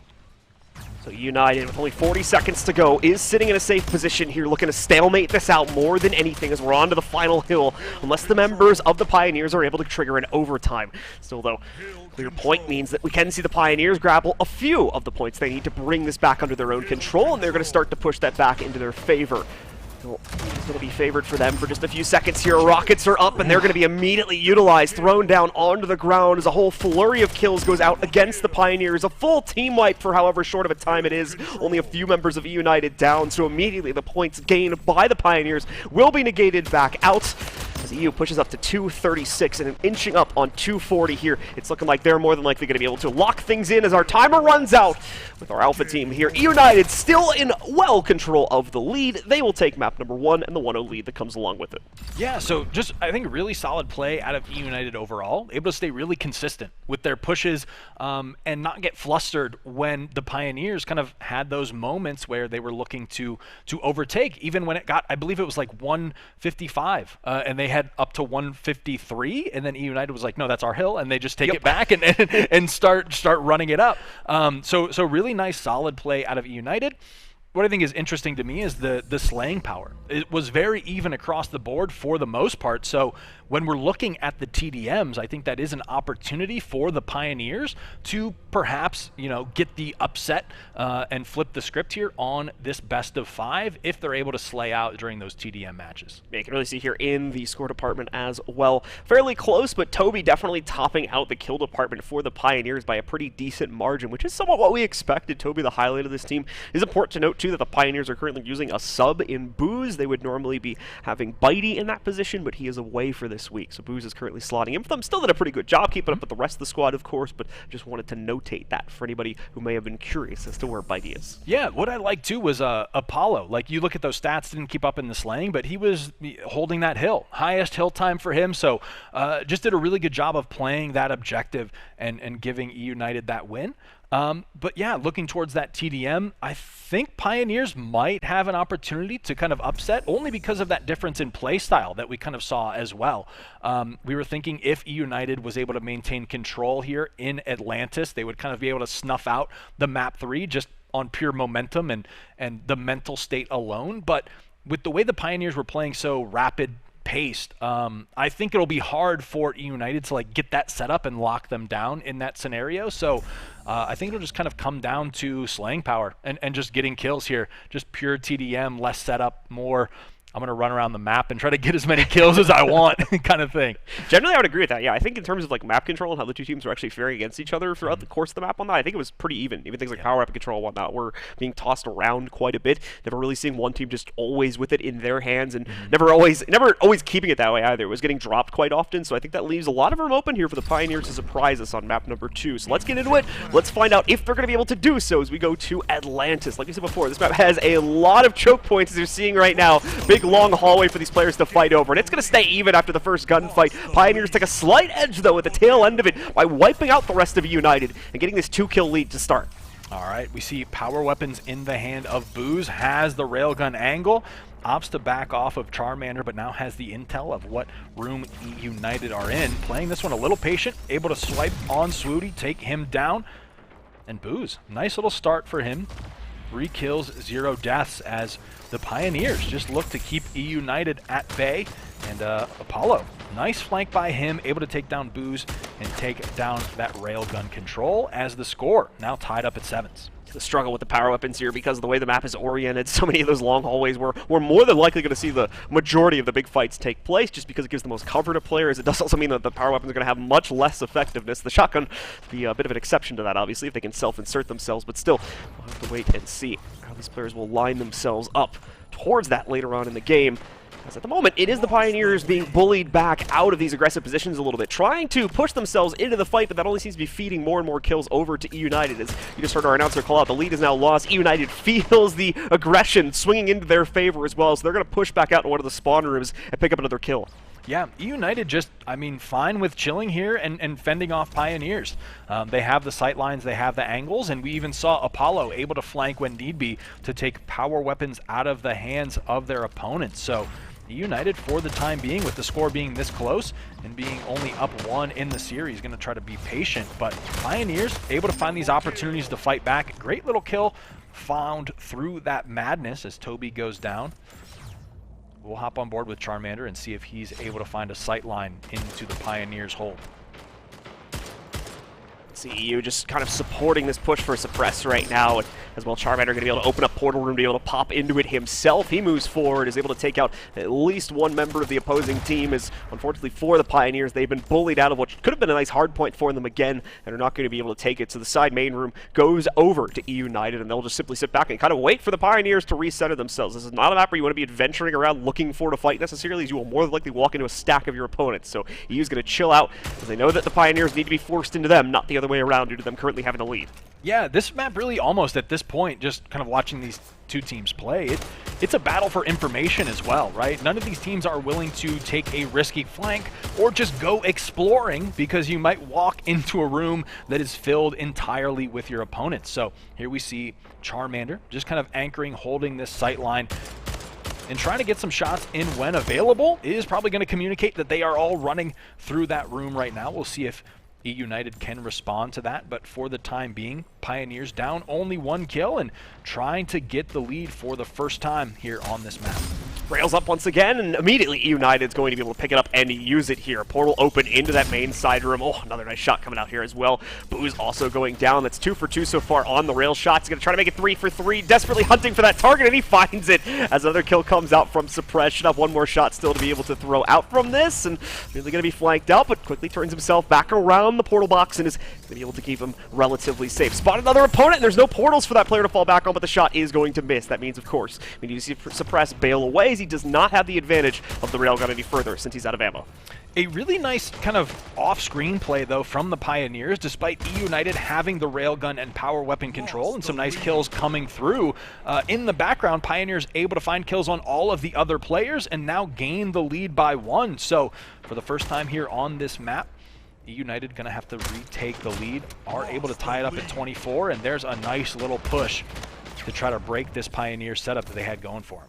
And the last few times that United has tried to get aggressive and push, it's actually been denied, it looks like, quite well by the Pioneers here, able to either flank it out themselves or just fend off the aggression outright. So, as you were mentioning, that nice play, despite the power weapon control being in the hands of United, has allowed for the Pioneers to flip this lead a little bit, pick things up in their own regard, but reached a standstill now because of that happening. United still don't want to make any aggressive pushes themselves. They still have that +1 over the Pioneers. They want to force them into making the play. They will finally go for it, but still keeping things even. However, the bat is out and in the hands of the Pioneers. They try to use it to brute force their way into the side main, but it is not going to work out. Only to tie it up is all they've accomplished here. Have not been able to push the envelope over the edge just yet into a full lead for them. And United will actually retake it now because of Booz being taken himself.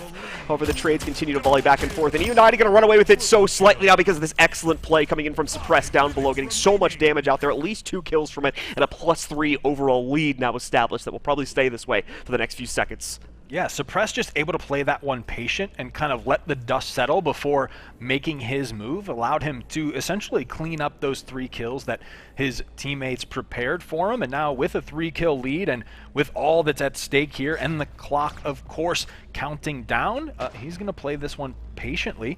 Looks to flank now, is going to be shot on his flank, and yeah, being forced to escape, and does a great job of that there. Suppress not taking any chances when he gets run out on his flank. Immediately takes the evacuation portal, and as well supporting teammates here to make sure they don't lose the full side main position. Unfortunately, they're still going to lose it, but Suppress is able to keep himself alive and trade out quite a few of the kills that were sent onto his teammates here. So that allows for United to maintain the lead where they would have otherwise lost it here, or at least tied things up at 33-all. Nicely played here by Suppress, and he's going to keep that harassment going as he tries to go for the retake up top of the side main room. Yeah, Suppress basically haunting the map right now for the Pioneers. His last kind of 5-kill streak that he's been on is the sole reason United has been able to maintain this lead. So him not going down, being able to stay alive, being able to stay slippery and still pick up kills has given United essentially the fighting chance here, because in terms of kill spread, Kansas City Pioneers doing a much better job of distributing that wealth and having everyone be a threat, whereas right now, Suppress is the main man on E-United, kind of keeping this one competitive. He's going to have to do so to a big extent here as well. E-United finally losing grasp on the lead. They miss a spawn of the railgun, sends it right over into the Pioneers' hands, and as you can see, they are able to utilize it. Suppress, no choice but to force himself into the engagement. He goes down, and now suddenly a 3-kill advantage is in the hands of the Pioneers. Instead, they flipped it onto their heads, continuing to use that railgun until, of course, now where it's bled dry, Sniper's run is over temporarily until he can get something else to use or until he can get himself into a better position. 5 kills, though, now in the favor of the Pioneers. They need a little over 15 to lock in the outright victory. Constantly trading it out back and forth. They're okay to do that now since they have the lead. And Pioneers have kind of utilized this chaos to just extend the lead. 4 kills up now on E-United as they continue to battle back. E-United essentially dropping their setup and patient play strategy because they're recognizing if we don't pick up the pace here, either the clock's going to run out and we're going to lose, or the Pioneers are going to just simply hit 60 points and close this one out. So, you know, a little bit scrappier play coming through as we see Booz just trying to find an angle, keep shots going on E-United, and this is working out well for the Pioneers. Yeah, the lead continuing to grow more and more, in all honesty, here as United just kind of seems like they're desperately going around the map, hunting down kills, not able to formulate themselves nearly as well. We talked about the destabilization that members of the United roster were able to push on the Pioneers in the last game. This time it's flipped, and it's the Pioneers doing this very same thing to the United roster, as they just can't seem to get themselves together for a full flurry of kills. We see Charmander and Suppress having a bit of a showing right there, but once again, the power weapon control, along with the small map, allows for Zyber to go off with the bat, pick up a 2-for-1 trade. He's sitting up at 24 and 15 right now. Lead shrinking just a little bit, but still well under the control of the Pioneers. With less than 3 kills to go now, they're going to be sitting in a very comfortable position here.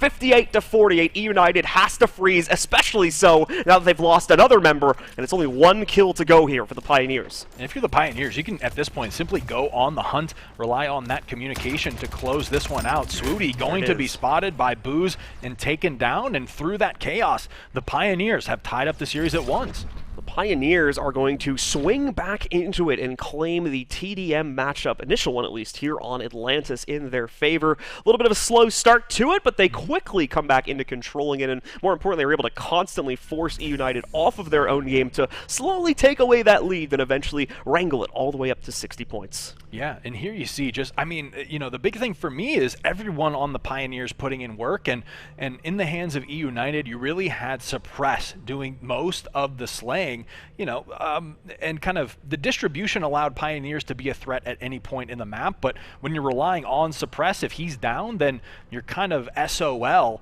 and Pioneers just utilize kind of that chaos and were able to kind of get E-United to get off their game, essentially their slow play that they wanted to run from the beginning. Once things got down to the wire, Pioneers knew that they were going to be shaky and wanting to close it out, so used that to their advantage. So well played by the Pioneers there. Especially when we got to the point where the United members weren't even really able to contest for the railgun spawn towards the end as well. When that was handed over for free into the Pioneers, it really was just kind of set down the river from that point forward. Yep. Pioneers had so much control, especially over that side main room where it seems like both the teams really wanted to contend against each other the most. They were always in control of that, and because they had the power weapons going up to the end, including the Bat also, they were always able to just bully their way back in there when things were a little bit close. Because United did have a few close skirmishes there as well towards the end as they were trying to bring it back, but they were already falling behind by like 7-8 kills at that point, only kind of had the even trades going, and then when those power weapons came in for the Pioneers, that made up the difference to allow them to win those fights and then push the advantage up to like 10 or 11 by the time we got to the end of the game. Yeah, and I think, you know, from the perspective of these teams, the one thing I'm thinking if I'm E-United is, okay, we've got two objective game types coming up next. We won the first one. We can rely on our strategy. They're probably feeling good, right? They're saying, you know, let's just fall back on that calculated play style, playing the objectives, and we can close this series out. But if you're the Pioneers, what you're saying to yourself is, we need to take one of these objectives off of E-United so we can force the Game 5 TDM. So we're just going to have to see how that plays out. But it certainly seems like the Pioneers have found the counter strategy, and that is just keep running at E-United and make them kind of play disorganized. As we can see here, it's going to work out all right for the members of the Pioneers as they take the initial 2 cap, moving into our third map. Going to be trying to grow their lead from that as well, with Zyber being able to get rail control once again, and using that to mainly exercise control over the midpoint here, finally beaten out by Suppress, that is going to leave at least one charge on the rail to be handed over to a different member of this squad. And as we go over here towards Kush as well, he's going to be able to move in and start to take back some of the center control for him and the rest of his team, because he's also picked up power weapon control with the shotgun in his hands. Yeah, and this domination might just play into that Pioneers kind of crazy style. It's going to force E-United to not play so close to each other and so slow, because the Pioneers will be all over the place and they can kind of essentially pull E-United out of their comfort zone by way of objective control. Force them to come out of their setup if you're able to capture those points that are farther away from where they're trying to set up shop. So right now, the Pioneers off to a really solid start in this domination. Excellent indeed, but E-United, look at this, turning it around suddenly with a triple cap coming out, and this is with still shotgun pressure being on the map for Kush as well. He's going to be able to try to turn that back around as one of the few players that can get outright aggressive in this scenario here.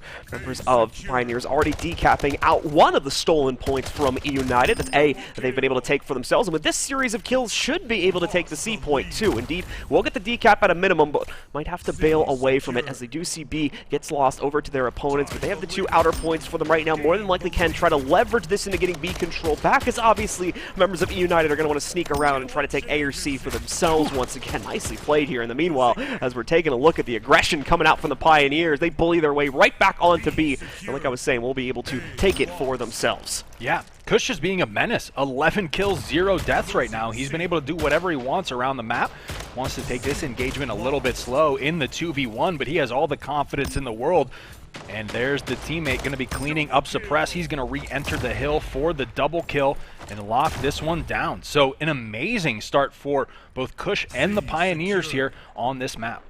Already up, but barely, man. Both of these teams so close to each other right now. E-United just about 20 points behind as they've been constantly flipping these points here, but both already up to 200, as you can see, too. Kush doesn't want to lose his streak more than anything at this point. Gets credit for a 14th right there after he tapped that player in the distance. Going to do the same thing to Suppress. Knows exactly where he portaled to as well, as there's not really very many places you can go to from that position, so he locks in the 15th. Kush is going absolutely insane right now as he's on track for a 20 kill streak. Yeah, and he can just play this one patient. I mean, he's in a great position, is able to defend these multiple hill points, these sight lines, and that power weapon. So if, you know, the United doesn't focus him down, he's just going to become even more of a menace now that he has the shotgun in hand.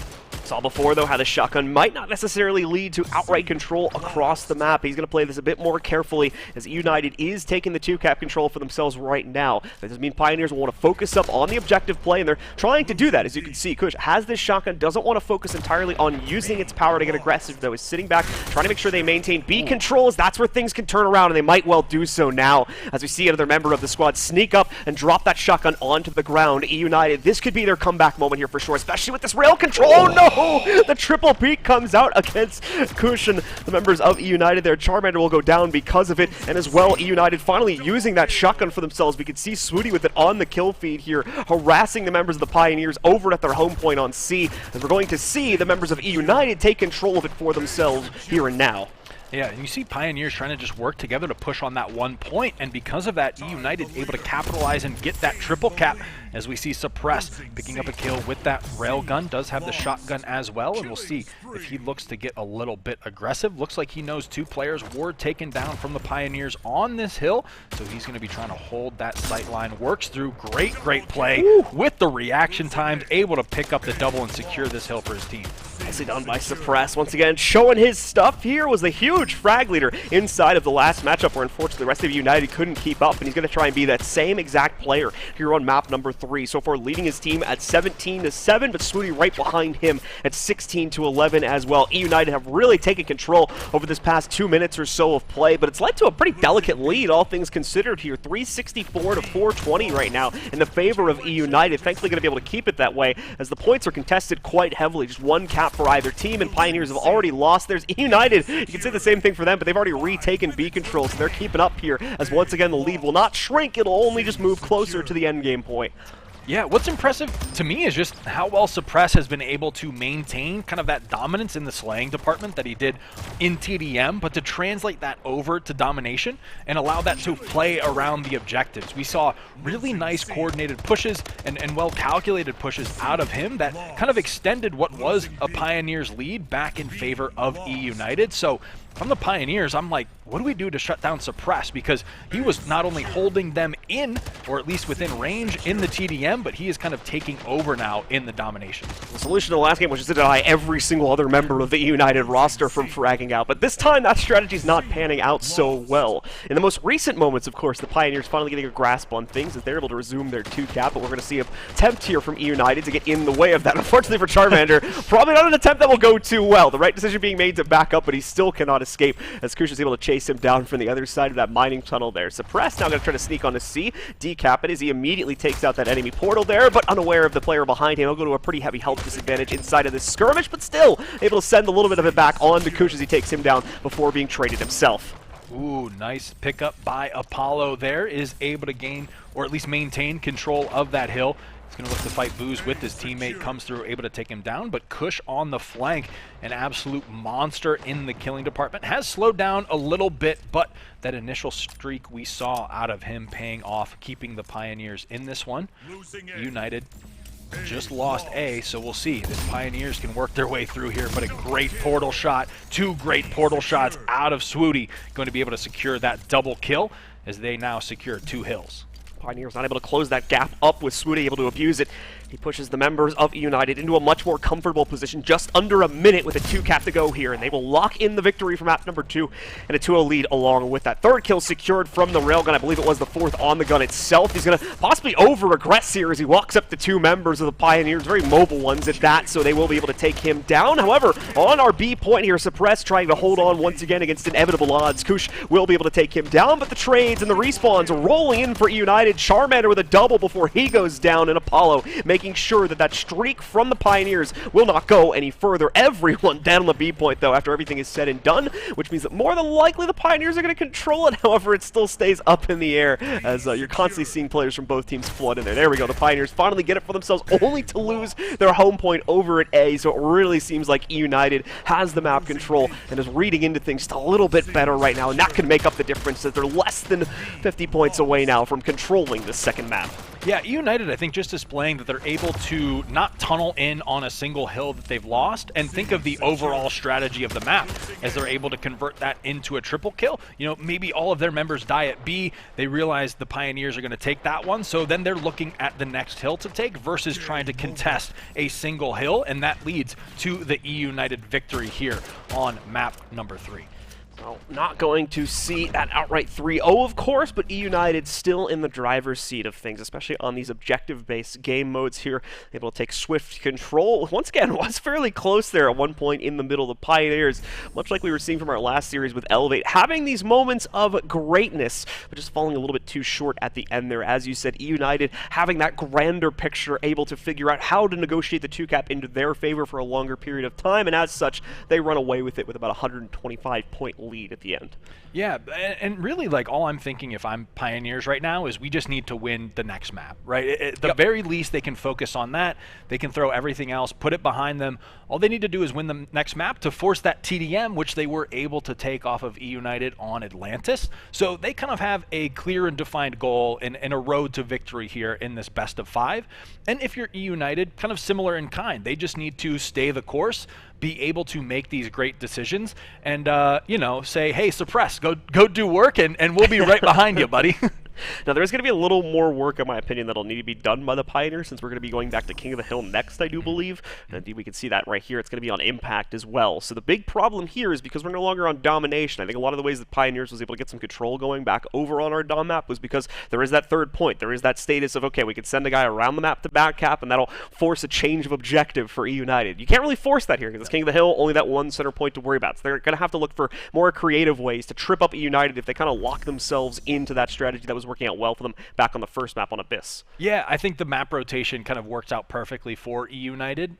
Like you mentioned, there's just one objective to focus on now, so that kind of plays into their little bit slower pace of play and just kind of getting a setup and holding it. And then it's on the Pioneers to be able to figure out an answer to that, and we'll see if they're able to here in map number 4 of the series. Members of E United catching that respawn route for the Pioneers, knew they were all going to jump out of that top portal spot to try to get as many kills on them or as much damage as possible out against them, but still just leads them into an even flurry at the end of the day. Oh, Pioneers, though, getting pushed into a corner, 3 of them dead pretty much at the same time. That's a rough respawn route for them to have to deal with now, as E United's going to have that solid 5 to 10 seconds to just set up on this hill and establish any portal presence they may need also. Healthy lead will be gained for them because of that. You're going to see it surging up to 20 well before anyone from the Pioneers even gets close to this point to contest. Here we go, though. They'll run in, but great work on the sniper from Apollo, immediately shutting these players down as he chains 2 together. Charmander and Smooty knock out the others, and it's fresh respawns on the board again for the Pioneers. And what was beautiful about that was the way E United essentially funneled all of the Pioneers into Apollo's sightline. You saw them earlier placing portals down on that wall to deny the Pioneers' entry. Apollo moves into position, knows the only way that the Pioneers can approach from, and lines up 2 beautiful shots to start off this map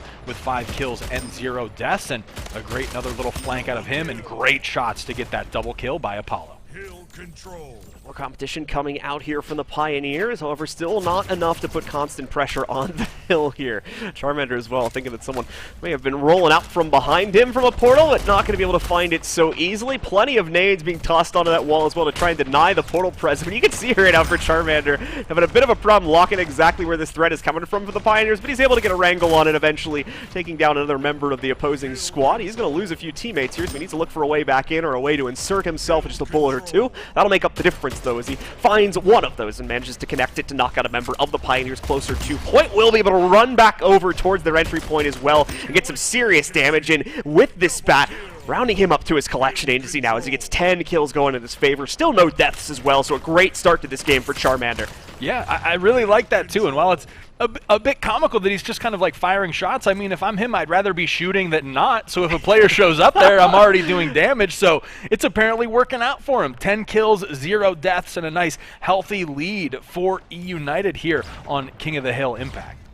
Those pre-fire instincts getting the better of him there. It works out all right at the end of the day. Suppress on that new sniper spawn as well. Already picking up 2 kills with it. He did get dropped, so someone will have to retrieve that. Oh, no. A little bit of a problem here for Charmander. His back portal got destroyed, so he's finally going to falter. Not before he bleeds out the rest of the energy, though, on that BFB. He's going to be useless now for the members of Pioneers if they wanted to try and scavenge it for themselves here. And also, more importantly, finally, Pioneers able to successfully bully United off of a point. Obviously, at heavy cost, though. United running all the way up to 100 points before that even happened. So a long road to recovery here for the Pioneers.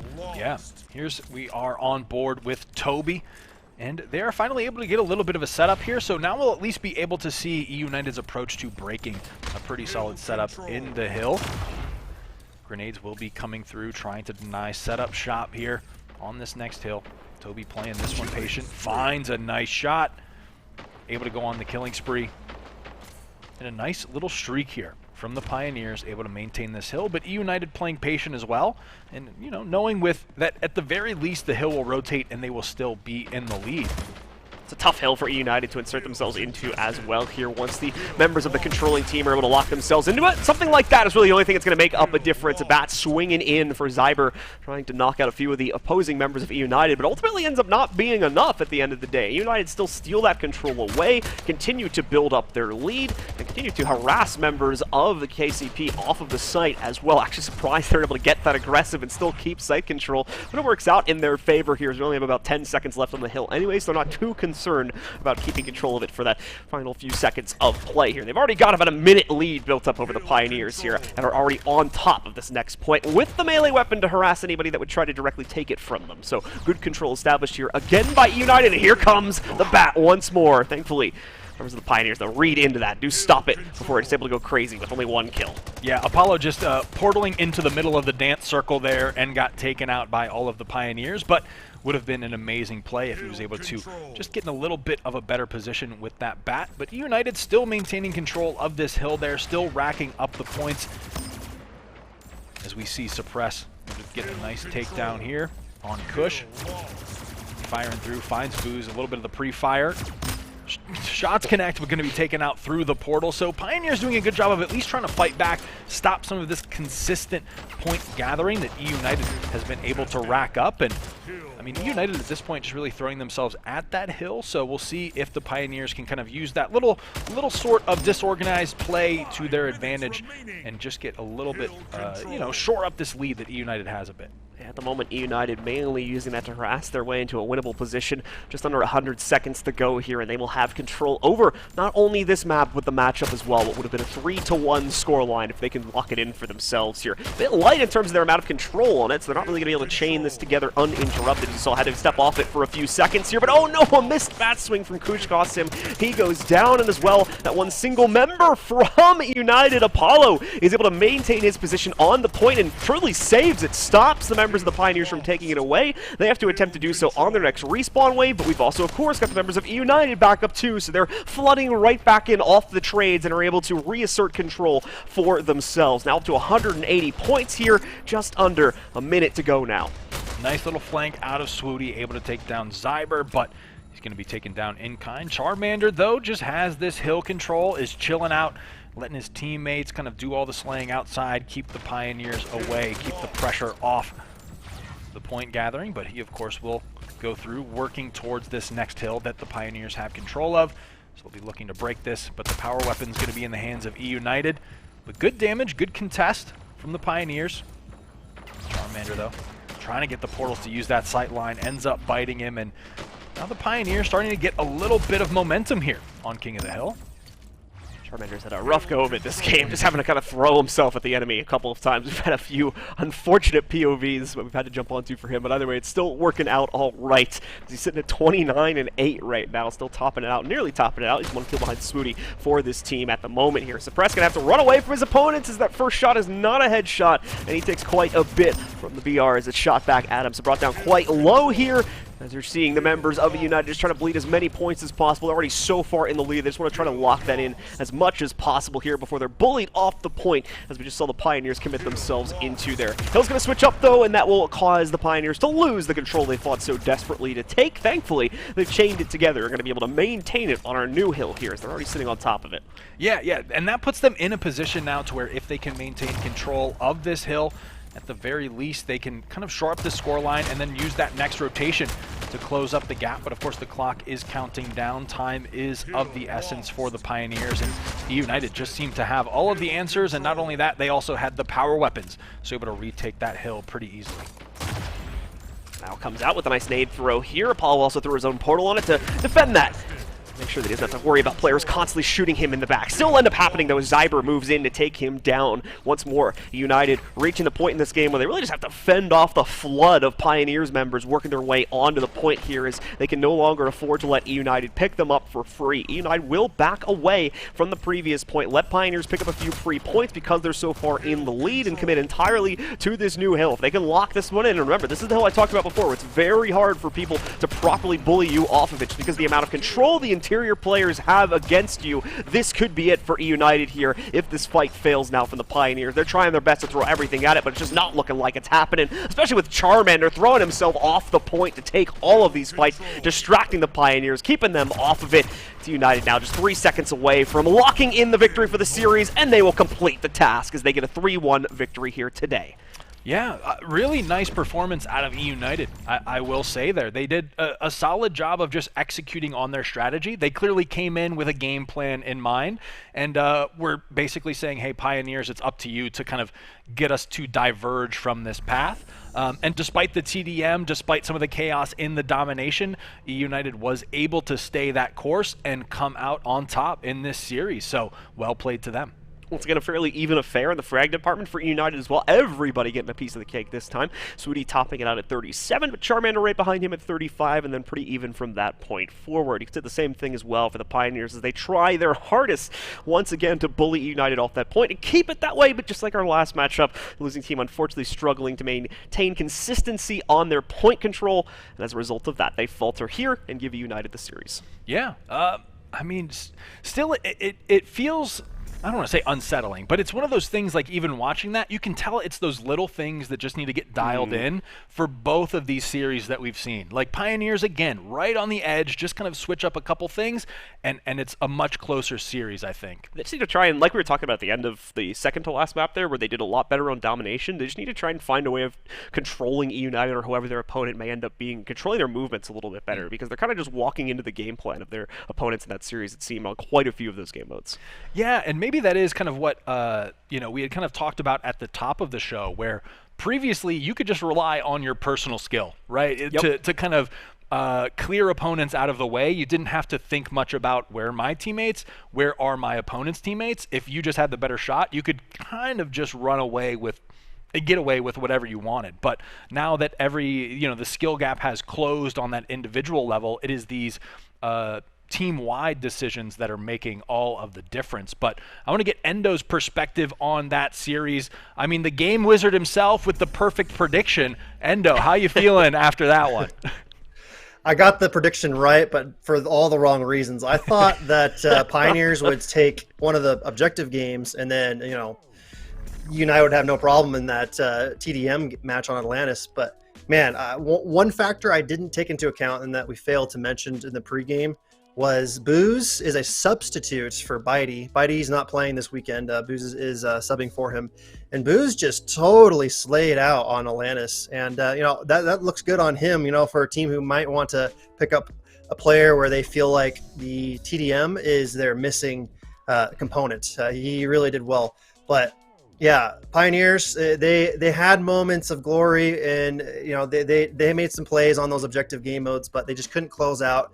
There was a lot of players like Swooty and Charmander on the other side on E United, just making too many plays, being way too clutch. Like Charmander, especially on that first game, just fragging out and just being a total headache for Pioneers.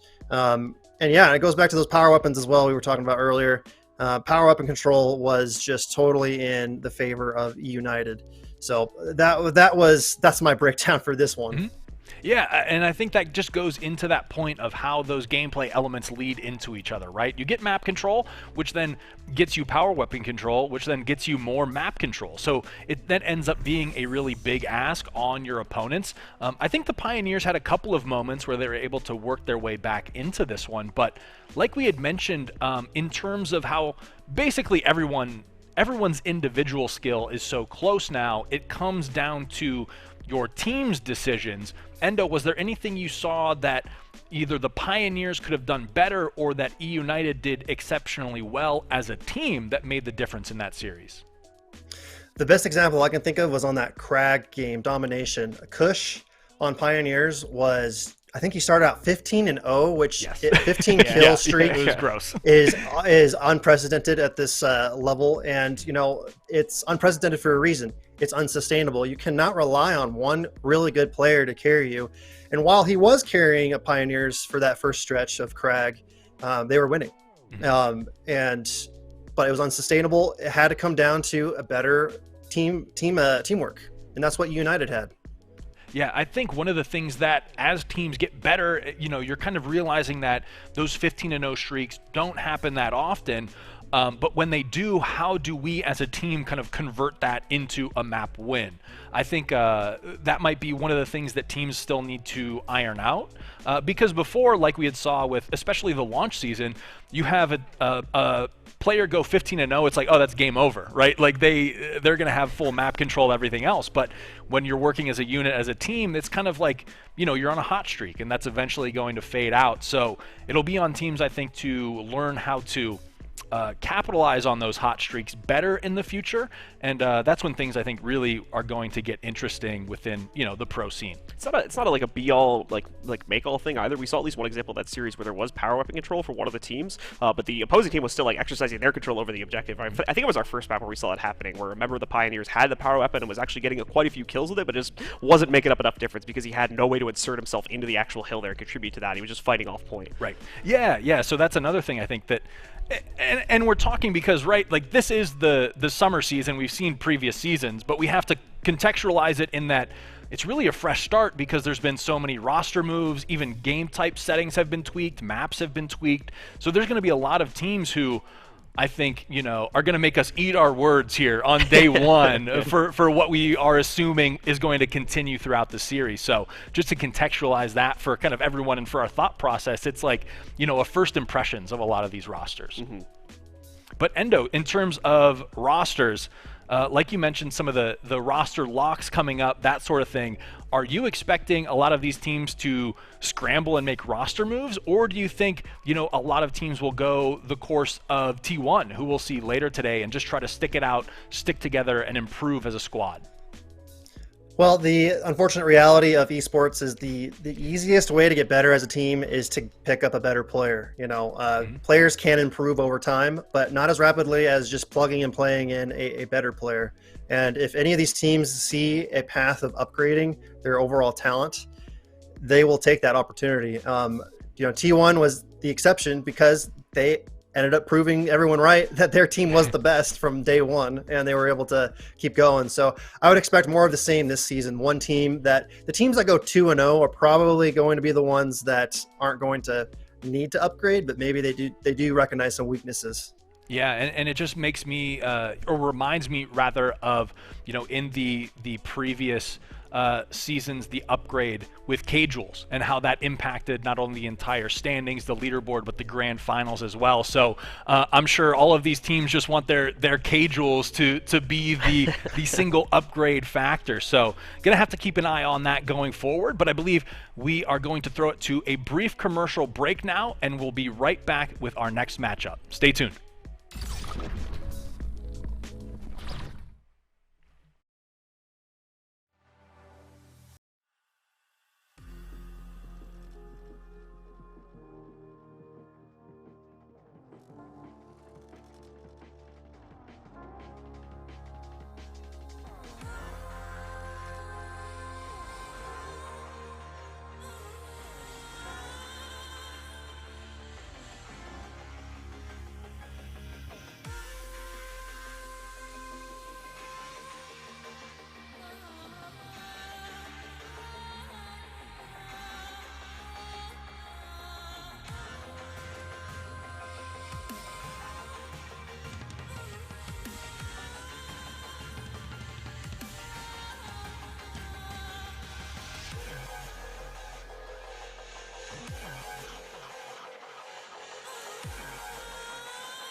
Nice play.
All right, ladies and gentlemen, we are back with the Splitgate Pro Series Summer Season presented by Prime Gaming. Once again, I'm Frank, back in the booth. Absolutely killing it is Blue, and we've got our third match of the day getting ready for you guys at home, and that is going to be Luminosity going up against Xset. So on Luminosity's roster, we have Vexy, Crazies, Grad, and Bala. And then Xset has Maddie, Mason, Huffe, and Luck. So this is going to be an interesting one. Xset, of course, being that second place finisher from the previous season standings. But like we mentioned, all of the roster moves, there's new faces on each one of these squads. So while Xset probably would be the favorite here, what today has proven to us is essentially it's still anyone's game. Yep, absolutely the case, and even going back even further than that, you still have Xset, of course, as the initial season champs as well, but the roster's changed up quite a bit since then, so Yeah. a little tough for them to kind of call back on their laurels for that, but either way, bit of a kind of legendary team here stepping up to the plate today. Totally. Yeah, that's a really good point. But then, of course, like we mentioned, the new additions, we want to highlight one of those on Xset as well. So we will be taking a look at the addition of Mason and what that brings to the Xset roster. You see the KDA here, all the numbers pointing up, right? KDA 1.93, the TDM specific KDA 1.49, the kills per assist, average KA, and the average objective time. Kind of a do-it-all type player for Xset at this point. And really, that's what you're looking for. In Splitgate, we were kind of talking that it's such a unique game where you don't really have defined roles. You kind of have to do it all at any point in time, and it's always in a constant state of flux. At one moment, you're holding a hill, and then a bat drops into your lap, and then now you're the main slayer, right? It's constantly Suddenly you're the only one left in the moving. hill. Yeah, you're the only one left in the hill, and you have to do it all, or you're off spawn. You have to flank it at a moment's notice. So Mason, I think, will be bringing a lot to this roster, and of course they already have legends, like you mentioned. Maddie's on this squad.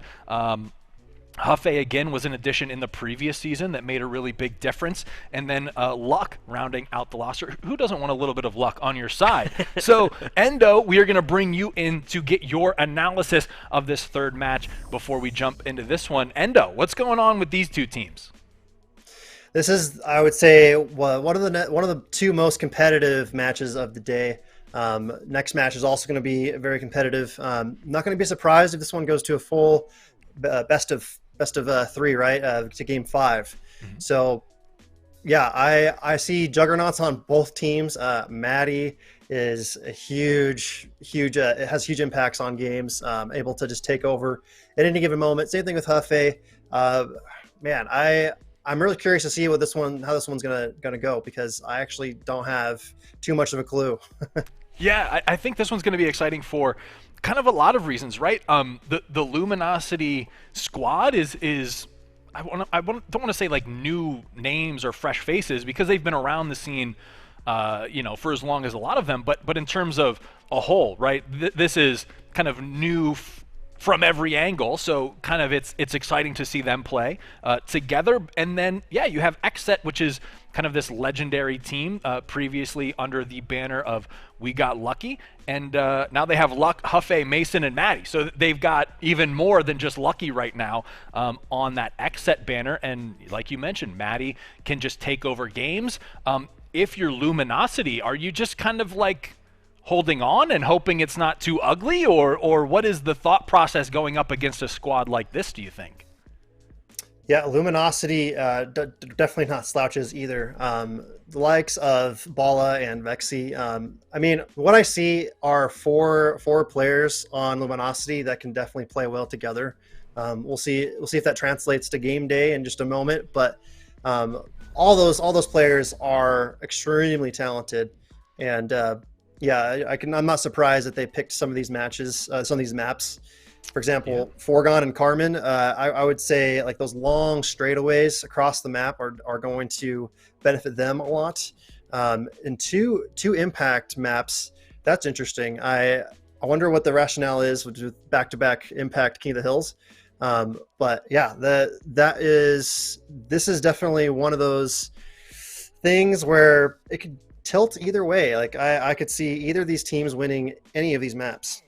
Yeah, so I want to jump in and just ask you, kind of jump ahead here, because this is the debut of Carmen Station, right? This is the first time we'll be seeing it in the SPS. So while we still have you on the line here, Endo, what can people kind of look forward to, or what can they expect from this map, and maybe even between these two teams on this map specifically? Yeah, so Carmen Station is very rotation heavy. There's dozens of portal angles, as we call it, where any given point on the map where you're standing, there's numerous options for you to portal to. Corner to corner, across the way, up and down. It's a really open map, and it's going to benefit the team that's able to portal the quickest. I do think XSET have superior portal skill, but Luminosity are going to have a field day with lots of shooting lanes. If there's a lot of portal angles, there's going to be a lot of shooting lanes as well. And that's what you have to watch out for on that map. Yeah, what I think will be interesting in just how that map plays out is kind of like what you mentioned, right?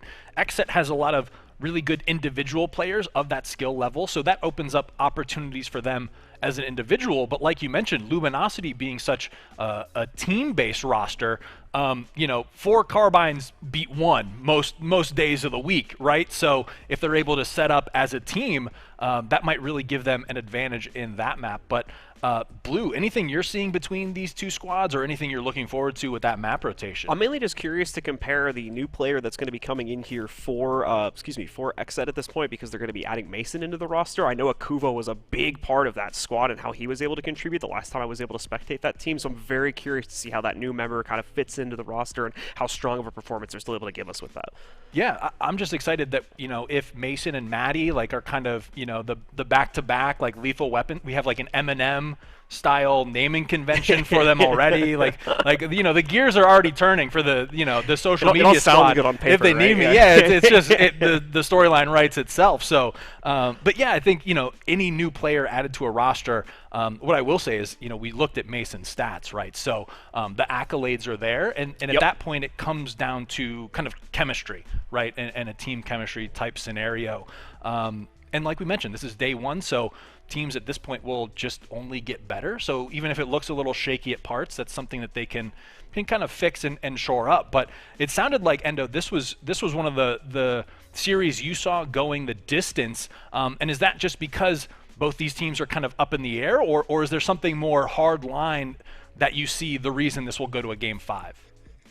Yeah, I mean, if I had to give the edge to one of those teams, I would say Xset, but Xset definitely has question marks. With you mentioned how Akuvo used to be a part of that squad, no longer because devs can't participate in the SPS. But Mason is been known to be to be a great player as well. So it's going to be a question. The question mark for me is how well are they going to play together? Luminosity, same thing. How are they going to play together, and how do they match up with each other?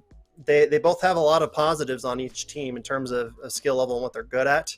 I think it's going to come down to which teams play better on any given map, which ones complement their team's play style better.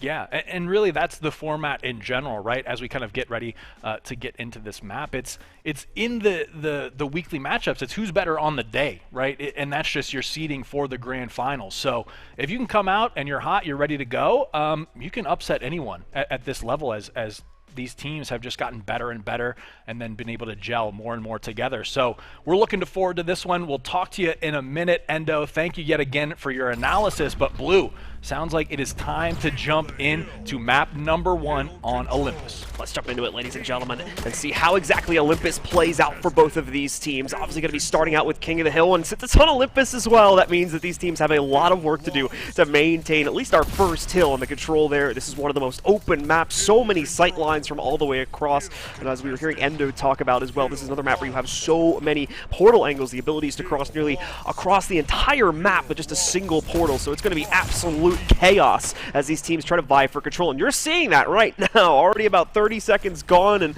less than half of that has been actual point control, though it does look like LG starting to run away with it a little bit here. They're able to find some consistency and rack up a little under 20 points before they're finally going to be bullied off of it here by Xset. Yeah, and Xset, I mean, off to that good, strong kill start, right? Slaying, you see that now, but LG was like, hey, it's King of the Hill. Let's go stand in the hill while we're getting killed, and we'll be fine here. But the slaying has caught up with the hill time as Xset now gains the lead, and Luck going on a little bit of a tear here as he looks for some angles.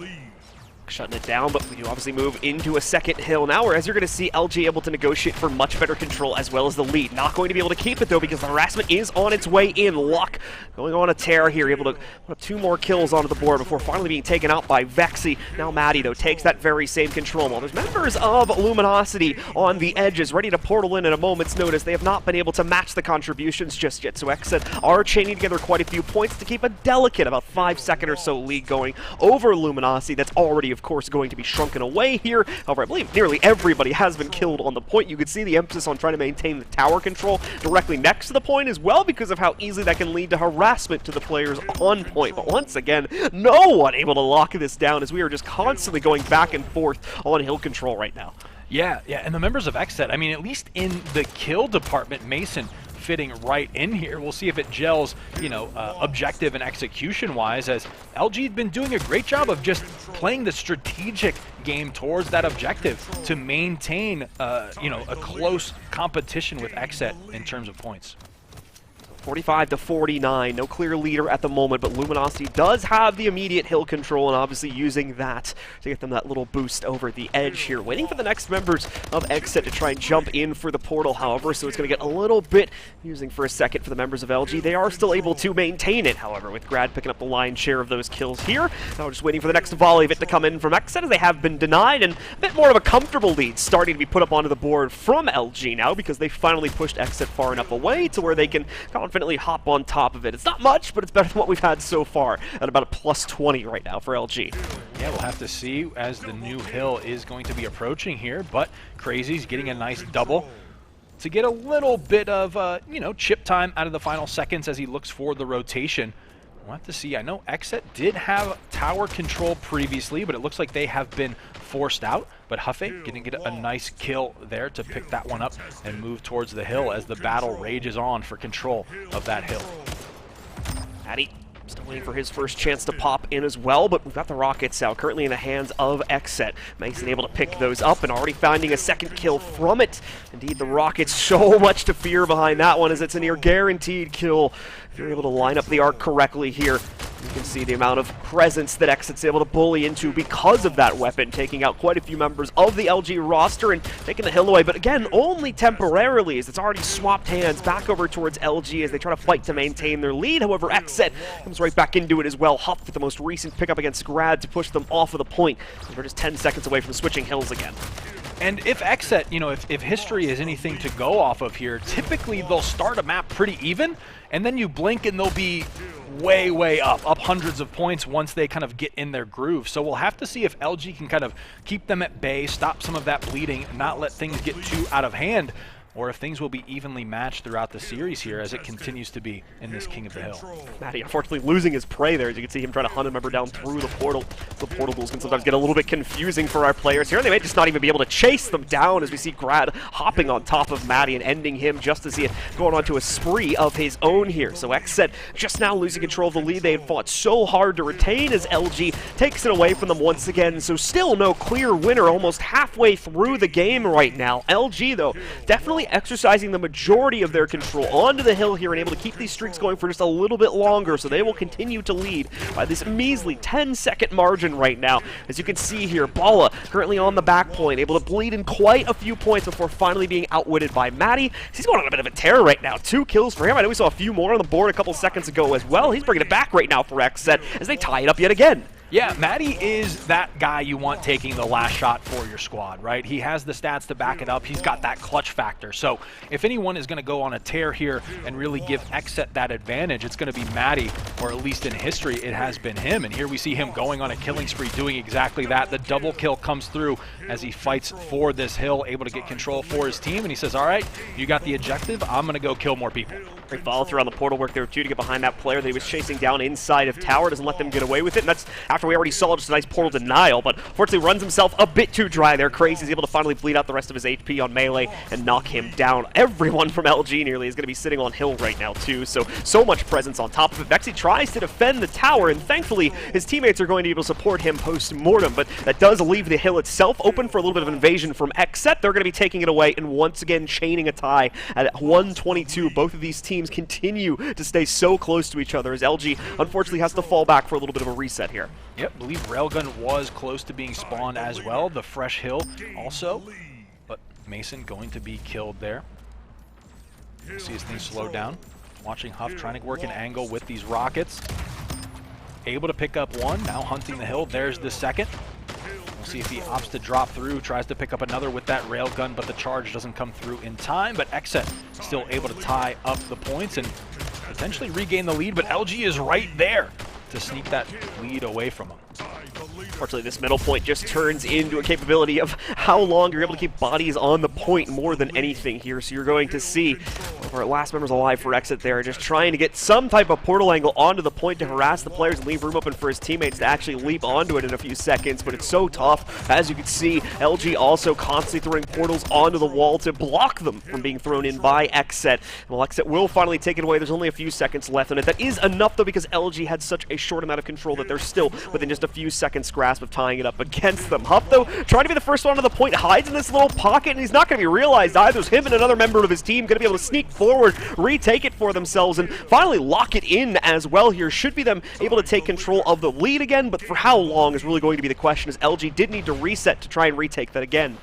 Yeah, just a nice little cheeky play out of Huffei there to hide in that pocket, make his opponents think he dropped down and pop out to take the hill. But, I mean, the story of this map right now is just the back and forth, the jockeying for control of this hill. LG seems to be able to string together longer bouts, but Exit has just been doing such a great job of battling their way back into it. Double kill going to come through from Grad, give them a little bit of extended time there, as Grad still looks for some hill time. Going to be grabbing the assault rifle as he moves in towards this next hill. LG, I think more than anything right now, is doing a much better job of denying the off-site presence from Xset, slowing them down as they try to approach the hill, let alone get on top of it. Things are going to get a little rough for Grad here, though, as Huff and another member of Xset was able to take down 3 of Grad's teammates. So it's just him on the field for a little bit of time. He's able to sneak in, get a kill back off, blocks the portal access so that he can't be harassed on the follow-through, and there we go. He's bought the time needed for his teammates, namely Crazies, to get back into the fight themselves and allow them to take these points for themselves here. Already building up a bit more of a lead here because of that. You can see it right around 20 points right now. While Xset does get this flurry of kills, we should see another reset from LG as they'll attempt to get themselves onto it again in a moment here. But this is a pretty game-changing amount of control being shown by Xset at this point here. They were able to push back members of LG quite confidently, and that's 2 now, nearly 3 times in a row. We've seen 3+ kills go on the board unresponded to by the members of Xset. Grad and Crazy's finally going to change that up, though, as they try to move it and bully for control of this point, but they'll be unsuccessful in doing so. Xset claims the last 10 seconds on it, and they're going to just be able to take the lead because of that.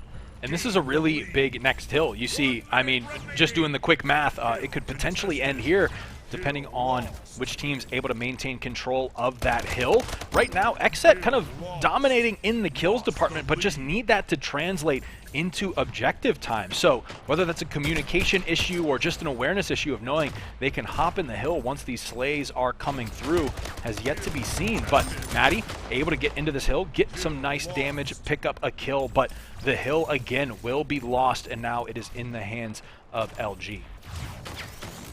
Mason hopping into this fight on the bottom side of one of the towers, thinks he can find escape towards one of the portal boxes, but instead just seals his own fate as he ends up in another duel. Maddie, though, leaping back into the fray, gets himself a nice double lined up with the rockets, has the rails to send anyone else that wants to approach him off point as well. Crazy's, though, going to be able to lurk onto it with the portal box in the mid-site. Maddie denying the presence from Grad off of it, and Luck chaining together another kill, too, just as he loses his teammate. Huff on a pistol, but still able to hold on, thankfully, because he has the additional hill control, and that will be enough to push Xset over the edge and take control of a very, very close map number 1. Kind of heartbreaking for Luminosity on that one. They had the control, really.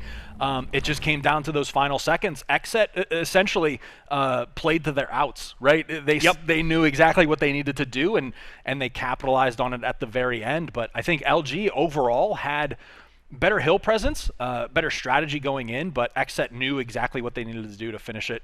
And we're able to do that. So impressive, to say the least. I mean, up until those final moments, it was LG controlling things off the site, as we were mentioning. They're denying Xset not only in their ability to try and brute force their way and just kind of, trade their way into controlling the site on it itself, but they were also taking much better fights, away from that. Right off of spawn, for instance, making the members of Xset fight for their lives, fight for even just basic weapon pickups that were spawning across the map. But finally, that flip towards the end, Xset got control of things, and thankfully as well, got a hill a lot closer to the bottom of the map, where I think it was a lot harder for the members of LG to harass them right off spawn, and that gave Xset the control they need, along with that nice rocket spawn, of course, to push it over the edge and just barely take things here by a single point as well off the timer. Yeah, and what's crazy is like the disparity of kills, right? Xset almost 10 kills above everyone on Luminosity, but on the same hand, like you had mentioned, Luminosity had that control. They were essentially controlling the pace of the map with their presence, with the fights that they were taking. But Xset at the very end just able to clutch up. So well played to them. I'm sure everyone in this lobby is sweating at this point at the end of that, the way that one finished up. So man, just a tough one.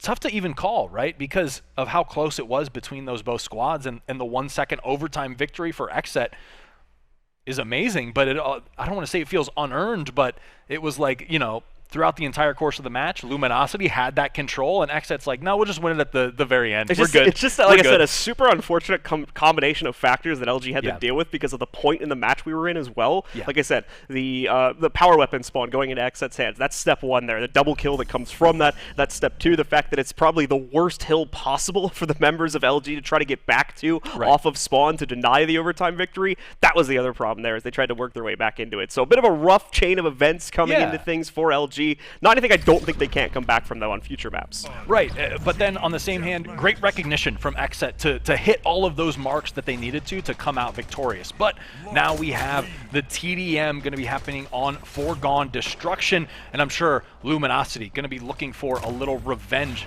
for what happened in that previous match, looking to tie up the series here. We'll see if they have what it takes. Off to a pretty solid start here, but Mason does have control of this shotgun. Going to be looking towards Bala, but great shots out of Bala going to be taking him out. Outside of a TDM here on Foregone, a lot of the focus is going to be on controlling these towers here. These are the kind of bases that the leading team will more than likely use to exercise further control over the matchup in the kills department here. And we can see both teams just kind of taking their towers right now and establishing overwatch for both the teams' other, the tower on the other side, as well as the portal wall sitting in the back. A few creative attempts here from one of the Xset members to sneak on from the side, but it doesn't look like it's going to lead to a whole lot. Just general one-for-one exchanges as LG currently has the lead at 8-4 off of that initial skirmish between both teams.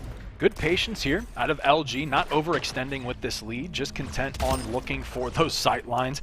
Great little shotgun pickup. Able to take down Luck here. Looking through these portals, seeing if he can pick up a free little kill, but Bala just doing a really good job of trying to get a kill, reposition, eventually taken down there. So we'll have to see if Xset can make something happen with taking those power weapons off the map briefly. Both teams at a bit of a standstill right now, but that's okay for LG as long as they can continue to keep the status quo and do not allow for Xset to get away with free kills, then things will remain relatively manageable for them. And that's exactly what we are going to get here. X able to trade back the seemingly free kill that Xset had gotten a few seconds prior and keep us at a +4 for the LG roster. Seeing the same exact thing happen there again, and with Vexy getting an additional kill, it's going to push it a bit further here for the Luminosity roster. You can see also as well, Grad looking to chase down one of the lower members of Xset. They'll complete that at one cost of their own, so a healthy advantage being built up here by LG as they seem to have great control of the map overall, and not just this tower position either, seemingly catching the members of Xset off of spawn quite often. But Maddie able to trade back two pretty important kills here to maybe change the status quo a little bit. What I really like is just LG's ability to transition from playing that objective and, being lesser in that slaying department, in the kills department than Xset, but coming into TDM, able to change pace and pick right back up to maintain this lead here. So really good job of LG, again, getting those picks, trying to stop those Xset flanks. As here we see Mason trying to watch over Huff. Huff is going to be taken down though, but then two go down for LG. We'll see if Mason works to reposition here, tries to catch some of these players off spawn, and perhaps start to mount the comeback into this game. Mason going to be put under pretty heavy pressure here by Vexy. Just doesn't see it coming quickly enough and is going to be outwitted by it. Grad as well helping out Vexy as Maddie tries to go in for a refrag. Will be able to deny that, meaning Vexy, of course, will get back up to full HP. Grad actually does get chased down there by Mason from the looks of it, and that'll end that skirmish. We've got another fight building up now, and it's so unfortunate for Vexy. Thought he would have had a free kill. He'll get the credit for it from the grave, but Crazies was able to knock out his actual opponent there. He unfortunately got traded before he could find it for himself. And at the same time, Crazies continuing to run, continuing to try and hunt down one of his opponents here. Not going to be such an easy task to find them. He does notice Maddie sitting up on top, but doesn't have an easy path to portal towards it. Also wants to be a bit more creative with how he enters this with the portal. There we go. Needs the right way to engage with the shot, and he's finally found it. Knocking out Mason, trying to hunt down Luck, but Huff ends up getting the better of him as he opts through a portal over towards mid to get that long-range angle. Maddie will do the same thing to Grad. Vexy starting to trade some of these back on the other side, but the difference was already made up there. Xset keeping this so close as we were still frozen seemingly at that +4 advantage for LG. Here we see Vexy to be able to pick up that AR, traded out for the empty sniper, but unable to portal away. And Blue, I swear to God, if this goes down to a 49-49 and Xset wins it again, I'm going to lose my mind. I mean, they're slowly inching it back, but it's taken them so long. What was it? It was like 10-14 the last time it was like, or no, It started out like 4-8 as well. So we've been at the same advantage the whole time, and it's taken like 20 more kills for both teams just to reduce it down to +1 now. They're about to bring it back, even with that trade coming in from Vexy. They reduced it by one more. more here. Crazies, though, with an important pickup versus Mason. We're going to see them try to trade it back. Matty does lock that one in, but Vexy also able to take him down. So LG resume the lead here very, very tepidly, but they do manage to keep it going in their favor here once again at +2 after Huff just found that kill. Yeah, I think all of XSET is doing a really good job of just guaranteeing the trades that at least if they engage in a 2v1, they're picking up one of those 2 kills. Here we see Vexy, though, on a tear with the killing spree, going to be able to pick up that double kill.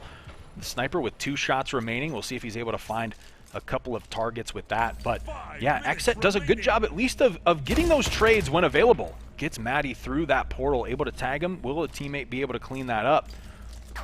Vexy playing close with Crazies right now.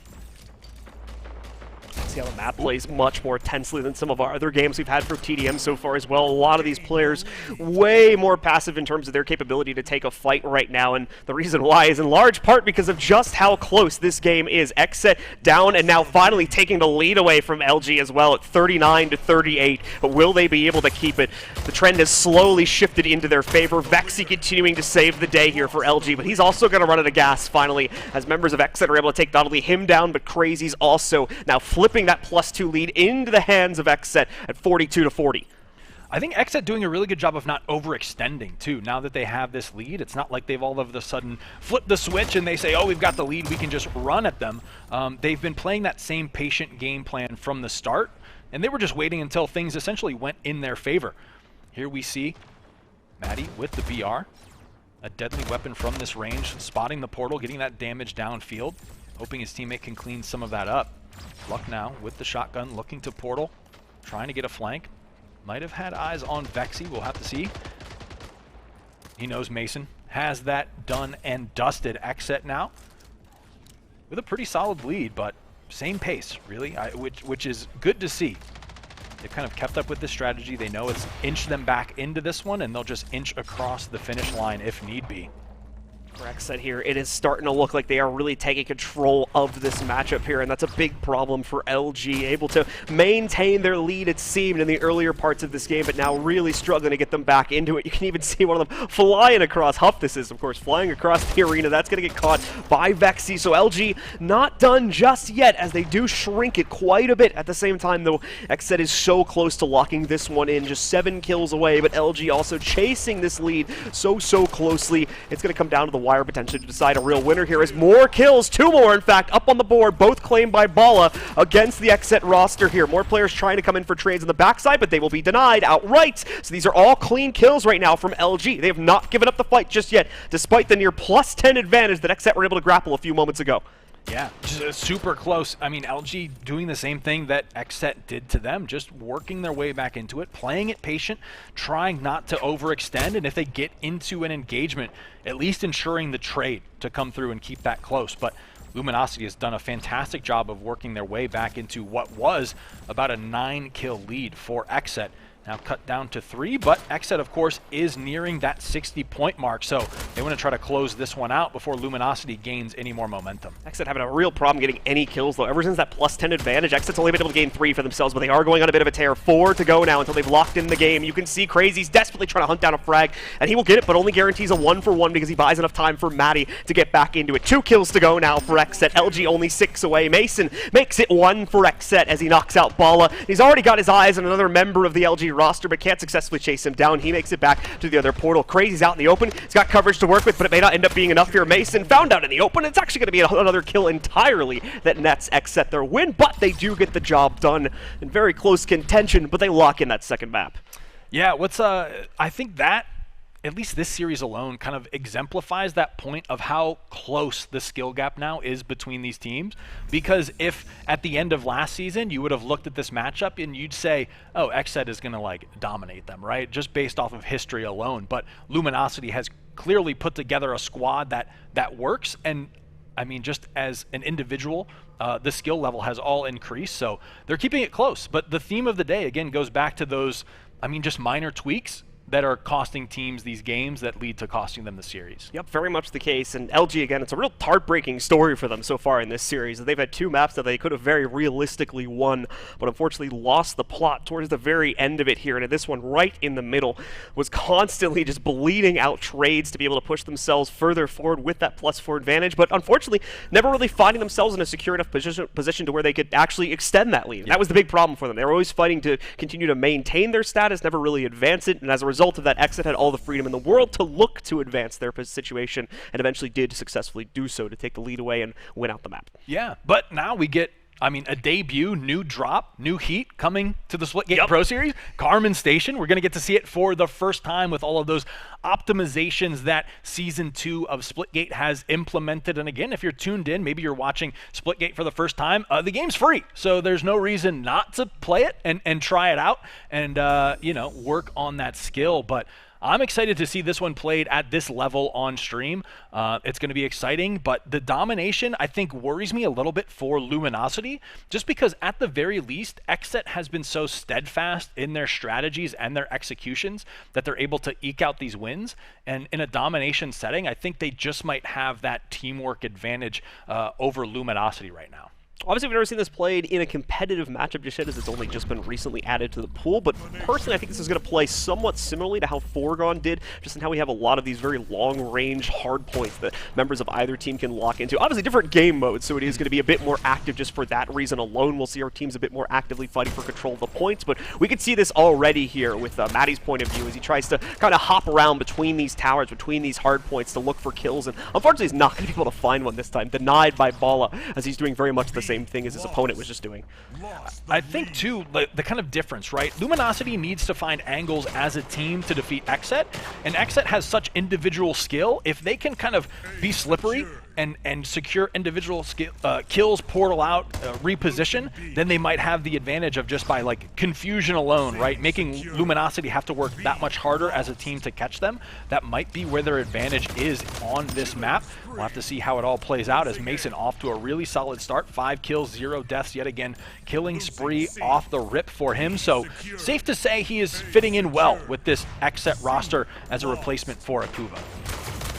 Mason hopping out, ready to jump into a fight after another one of his teammates also did the same. Leads themselves into a 2-for-2 capture, though. The members of Xset trying to fight for that second point. Closer to C, I believe, not going to be able to do it. As you can see, Luck having a bit of a ring around the rosy game with one of the members of LG, and eventually does win it for himself. So locking in that cap, but they have lost both of the home points now on A and C, so we'll have to return and regain that. Thankfully, it doesn't appear that's going to be too much of an issue. B will be lost, though, and this again shows you just how big of a map Carmen Station is, too, that we're constantly seeing B drop every time they go back to cap A. So except they're kind of okay with this. They still have the 30 or second or so point lead over LG at this point, so they're perfectly fine to constantly just have one cap over LG and trade them back and forth, which is kind of the way it's going right now. Yeah, I think, you know, Xset just wants to keep Luminosity spread out and rely on that individual skill, and then Luminosity is kind of having to chase these points as a team to secure them. So it's kind of that tug of war between these two different philosophies and strengths between these rosters that's playing out in this fashion, but for the time being, Luminosity holds 2 of those hills, so they're going to be working their way back into this one slowly but surely. LG finally committing and succeeding in the goal that they set out to do so about a minute ago now, and they will more than likely be rewarded with the lead unless Xset can change the fate prior to that point. They're on leash right now, as we can see. One of them, Huff, successfully making his way onto the point. It looks like we'll get the decap as well, so they stop that comeback just short of tying it up against them. Literally a 1-point advantage now for Xset on domination, which is pretty rare to see. Whoever gets the second cap is going to take the lead for the next 30 to 40 seconds until these teams change up their strategy. And unfortunately for LG, that will be Xset retaking B, as they've had that lockdown for most of this map so far. Ooh, I really like that out of Huff. Taking it slow and steady, not going to touch that hill, not reveal his position until he secures the takedown there. Ooh, another shot coming through, but for the time being, Xset just doing a really good job of playing these hills, maintaining control, while LG seems to have to kind of chase Xset down at times. center control here for Huff, but the problem is it's a very exposed position and will lead to him being sniped out by Grad. Bala chains together a second kill as well, so Xset are going to be dominating most of the map probably for the next few seconds here as they wait for the respawns to come up. You can even see here too though that members of LG are going to be challenged on one of their very home points, so not going to be able to maintain that for much longer. B and C confidently under the control of Xset as they continue to run it up. Not too huge of a lead because they're always getting backcapped here, but it's enough for right now. LG finally going to flip it, however, as they temporarily take B again, already losing it though, and seeing that flip back into the control, but only for a second here as we have Crazies chasing another back cap over towards the C point, but is actually going to be taken out before he can succeed in getting it. Yeah, nice little double from Huff as well comes through to open that up. Mason going to be taking down Grad here and looking for control of these portals. And here's the double cap again. And that's kind of the theme as well is, I mean, LG right on that cusp, either slightly ahead or chasing Xset for the closeout here, and for the time being, Xset just doing a good job of staying one step ahead, Luminosity. Yeah, B making up the big difference right now for both teams, because this is a little bit ridiculous to an extent how often these teams are backcapping each other. It's almost comical with how often it's happening. The big difference that you guys at home are even probably noticing is that B point is almost always going under the control of Xset. We have a rare exception to that right now as LG's taken B, but even there, Xset has plans. As you've seen, they're taking A and C now, so they just switch up the strategy, go for the outer points instead, and more than likely now they're probably being fought for on A and C to some extent. They might just go back and hunt for B. Not going to see that happen immediately though, as LG was still focused on getting it themselves, so they'll maintain that. Xset still continuing to crawl forward with their lead now, a bit more comfortably so, as they've got B back under their belt along with C, so about to encroach on about 400 points.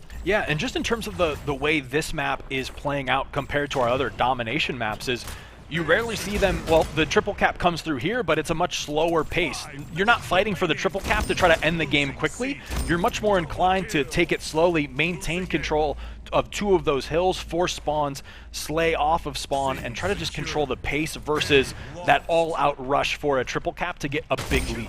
This map is more than just a team cohesion check, because you have to be managing so many different things at once. So communication, more than gun skill to an extent, is probably going to be winning you the map here, as we see Xset really just able to circumnavigate around LG's own strategy and have the larger time on a double cap here, which has given them a pretty comfortable lead. And you're seeing it here. LG had that double cap, but only kept it for what, like maybe 5 seconds at most, and while Xset's struggling with the same thing, when they get it, it is locked in for a much longer period of time. A solid 15, 20, maybe even 30 seconds before LG's able to interrupt that. LG, though, maybe changing up the pace a little bit here. These last 20 seconds or so have looked a little bit better for them, especially looking at our kill feed here. A sequence of about 3-4 kills in the favor of LG have fully wiped out Xset and is going to force a reset from them, as we can see LG looking to lock in their third and final point now and really start rocketing back to the 463 that Xset currently sits at. Yeah, and if they can hold this for a decent amount of time, this will catch them up so quickly, especially on this map. Like we're mentioning, it's the travel distance itself, taking time to get to those hills. If you can slay out while having a triple cap,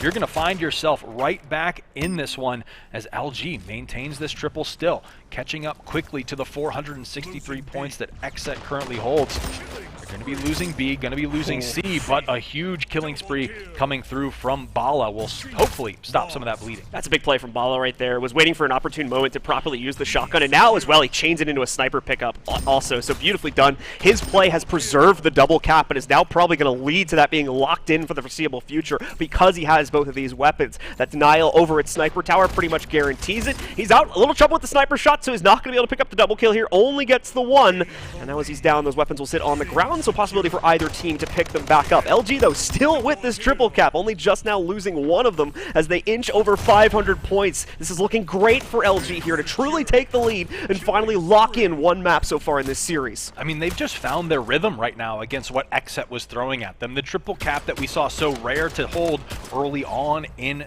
this game is now being held for an extended amount of time by LG, so Xset trying desperately to just find that opening, find their rhythm again, but I mean, LG having all the answers here.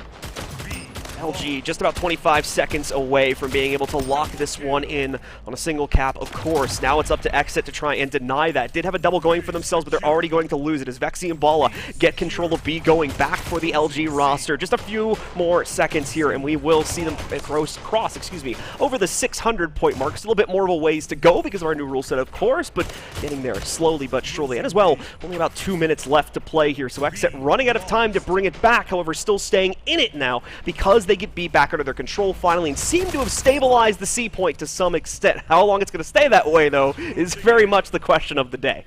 Yeah, and now we'll have to see, too, because the clock is going to start to be a factor here for XSET. They can't kind of have that slow, drip-fed type strategy of gathering hill points. They're going to need a triple cap for at least some amount of time to be able to shore up the difference here, and LG has a little bit of wiggle room. They can play this one a little bit more patient and just try to defend some of these hills from XSET.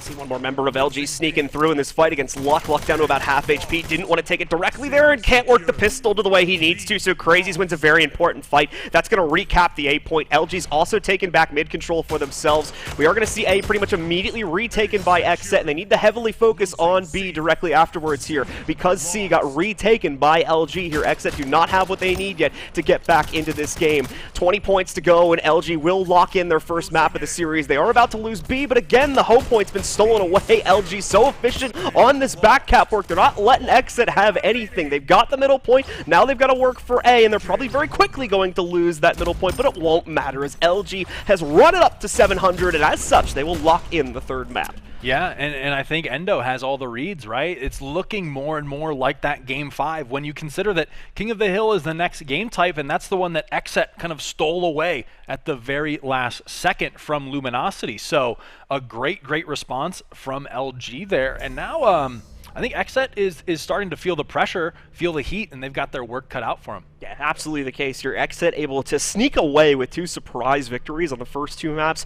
Nearly able to do so again. There was that moment where they were starting to battle back for control, but LG, on the individual perspective, was able to just spread themselves out way more there on Carbon Station, which is exactly what we talked about. It was really going to be a team cohesion check who can spread their strategy out the most without overspreading yourself and kind of losing the plot. As we saw, XSET was doing very much the same thing at the beginning of the map, but finally lost it, and those triple caps from LG allowed them to come back from a nearly 200-point deficit in like less than a minute, and then really rocket away with the lead because they had the triple cap even past the comeback point too. Yeah, and I gotta wonder what the breakdown for XSET was at that point in time, right? Because they were looking just very solid throughout the entire pace of play there, but then as soon as LG was able to maintain that triple cap, it's like comms broke down, things sort of fell apart. They weren't able to stop some of that bleeding. But coming up next, we're gonna have King of the Hill on Impact. So going to be interesting to see how this one plays out, because I think, you know, just from the mental aspect, kind of a tough loss for Luminosity on those first 2. So they kind of have that chip on their shoulder like, you know, we didn't deserve to lose those, right? Those were ours to win, essentially. And now that they have some of that momentum after this domination, we'll have to see how they play this King of the Hill out. I think they're going to be able to relax a little bit more going into this matchup, though. We were playing on Olympus for that first King of the Hill. That's a super open map, so you constantly have to have your head on a swivel, ready to take a fight at a moment's notice. This one, there'll be a little bit more separation between major areas of the map, which means that when a team takes control of a hill, they should be able to keep it and have a few seconds to breathe here. You didn't really have that luxury over on Olympus, so we'll see how exactly it's going to go for both of our teams now that we move into map number 4. Either way, it's gotten started, and XSET immediately lock in that middle control for themselves. Behind it, they are also going to have the bat. I'm not sure if they were able to get the shotgun for themselves or not. We'll try to check in on that in a moment, as LG has already stolen it away from them and is starting to build up some points of their own with the remaining 30 seconds on the hill. Yeah, and we see Grad with this sniper here doing a good job watching his teammates back, tries to spot Maddie, able to take the shot, secure the kill. Now LG bouncing into this hill for the control here, but we'll probably look to start to rotate here as Grad stays, but the bat going to be able to chase him down. Huffé going to be taking down Grad, and XSET maintaining this lead despite a nice little pushback from Luminosity there. Constant back and forth here as our first hill switch is going to happen, and at the moment no one taking control of the new hill just yet here. LG is on top of it though, so they will be the first to claim some points from it, and with that more than likely taking away the lead. We can see Mason looking for an opportunity to insert with the bat and fend off the LG presence on point. Having a bit of a trouble waiting for the timing of it to light up well, and you can see exactly why. When he finally does jump in, it's the wrong time, and he stares down the face of another player with an AR and gets taken down by it. Yeah, you could see the physical reaction of the oh crap moment when he tried to turn and portal out with the mess he had gotten himself into. So LG utilizing that takedown on that power weapon holder to gain some more points back. As we see Vexy here now in possession of that BFB, trying to spot a little angle, tries to close the gap on Luck and able to take him down as well. So nice little string put together here by Vexy. He's on the hunt for that next kill. And this is all letting his team kind of set up for this hill, this rotation. No points gathered here, so despite that nice little push from Bexy, not too many points put on the board in response.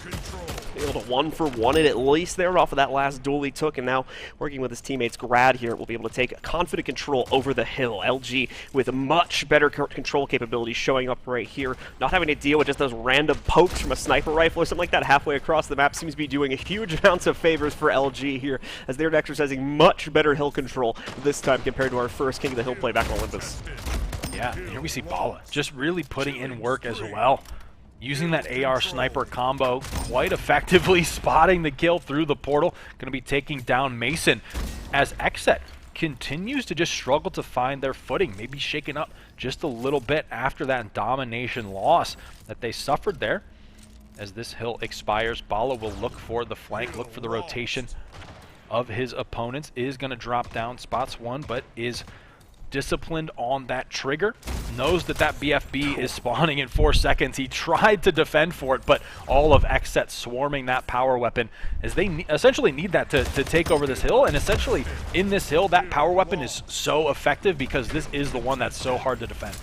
Bala getting so close to knocking out the player with the bat. Mason will be able to retrieve it though as he finishes off the damage on that player a few moments later, and this means Xset's going to be able to steal it away. Still over half the hill to go as well, so this can be quite useful for Xset. We'll get them just within the grasp, if not a little bit over the tie point at 98, but they'll obviously have to keep it the whole time as you're seeing 2 more kills roll in from LG. That puts it back onto Mason in the corner here, trying to portal his way into a safe zone, but just not going to be able to find it. Ball is on top of him already, knocking out Mason and causing the bat to change hands yet again over to Crazies here. He might not be able to keep it for too long either, as he's being hunted down quite heavily, but his teammates help him out there and deal with any immediate threats in the area. That is, of course, excluding Huff, who thankfully a quick bat swing will take care of. Yeah, really nice reactions there out of Crazies, and it leads to hill control yet again. So LG just doing a good job of not only keeping the power weapons out of Xset's hands, but them out of the hill as well. We saw the really nice, rotation that they had earlier when the BFB was spawning. They were in a great spot, but LG kind of just dismantling that setup slowly but surely,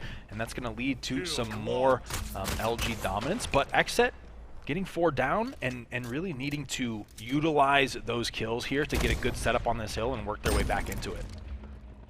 2P's coming out there from Huff. Matty, though, able to take the credit for it as he finishes things off instead. Able to lose a teammate off site, and oh no, bad engagement being taken here by Huff. Immediately gets jumped on 2 to 3 free shots from Vexy before the response is even there. Ball and the rest of LG going to be able to chain that together. They're going to take the last 15 seconds or so of control on this hill, try to put themselves in position to take the last one as well. LG still holding on to a pretty confident lead. A moment of brilliance for Xset there for the majority of our last hill, but still not enough to chain back the lead just yet. LG continuing to run the gauntlet as they continue to look for the second map overall in this series here and are well on their way towards it.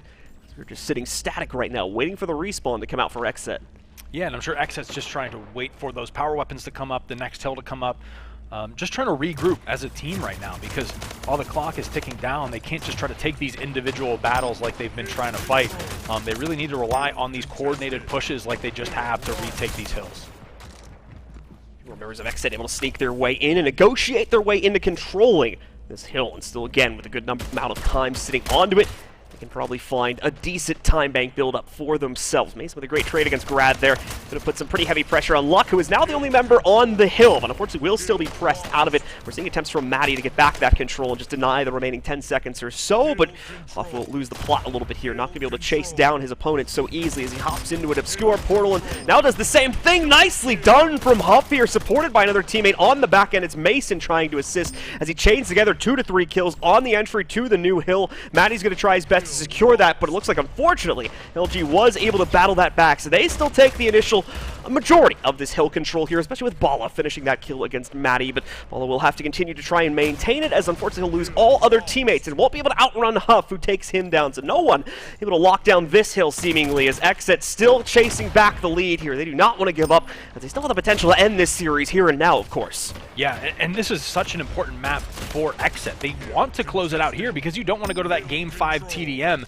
and essentially have it be a coin flip between LG, who will have all the momentum in the world if they're able to take this King of the Hill. So, I mean, Huffei putting in the work there, trying to secure these kills, but his teammates just needing to rotate through, pick up this hill time alongside him and just use some of the slaying power that they have and translate that into the objective time. A little bit of a run needing to go on here for Crazies. It's unfortunately tapped by a battle rifle at range down way too low. Thankfully, not too much emphasis on taking him down, though, so he is allowed to regen, and that means that both the bat and the sniper are going to stay in play, only for a little bit longer, though. This will be taken out by Vexy there, so both those power weapons go down onto the ground. Though immediately trading out some more of the players on site. Leaves it once again up in the air in terms of who will control it here. Exit, though, still trying to chase back this lead. It's been, once again, just like our TDM matchup, it's a lock at the same point for so long now, about 60 seconds into LG's favor, but with LG only needing 250 to close it down, that's still a fairly comfortable lead here. Exit quickly starting to close it down, though they finally bring it within their own grasp, only to lose it a second or two later here as LG goes over 200 points with just less than a minute to go now to claim the map. Yeah, LG content to pick up this scrap time and then just work on that rotation, whereas Exet desperately needs a really long stretch of time here to make this comeback. If they're able to hold this next hill, then we have ourselves a ball game, but for the time being, LG has just been doing such a good job of shutting down any Exet aggression that it's been tough for Exet to find their way and claw their way back into this one. They might have a good streak going as we are in one of the more difficult hills to breach past, but it looks like they are going to give up power weapon control for the most part, at least the ones that are spawning here. Nice chase from Mason, though. Manages to actually take down Bala, who is carrying the sniper. So that's a dead gun on the ground, and is actually going to be retrieved, too, by Grad. Tries to use it, but Luck immediately fends him off. Knew that the members of Exit were more likely going to try and take that, so a good find from LG to stop that from going up. As you were saying, though, with Exit chaining together a good hill, they more than likely are going to be able to come back into this game, and they have pretty much succeeded in doing that.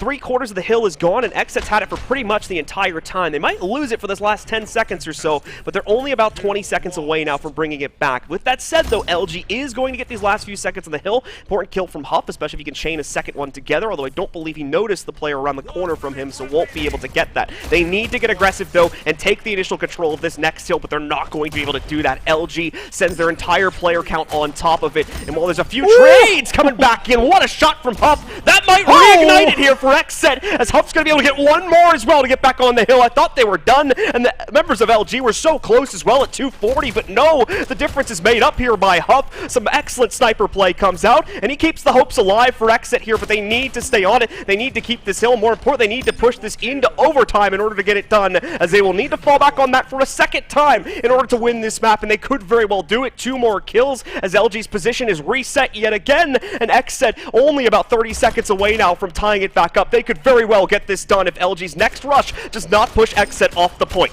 Big pick on Huffei for LG here, but Maddie picking up the slack, has to maintain the presence in this hill, is able to get the triple. 3 members dead now for LG as Exet is doing the impossible to close out this series. Just a few seconds 4 more seconds needed now, and Exet does it in overtime again.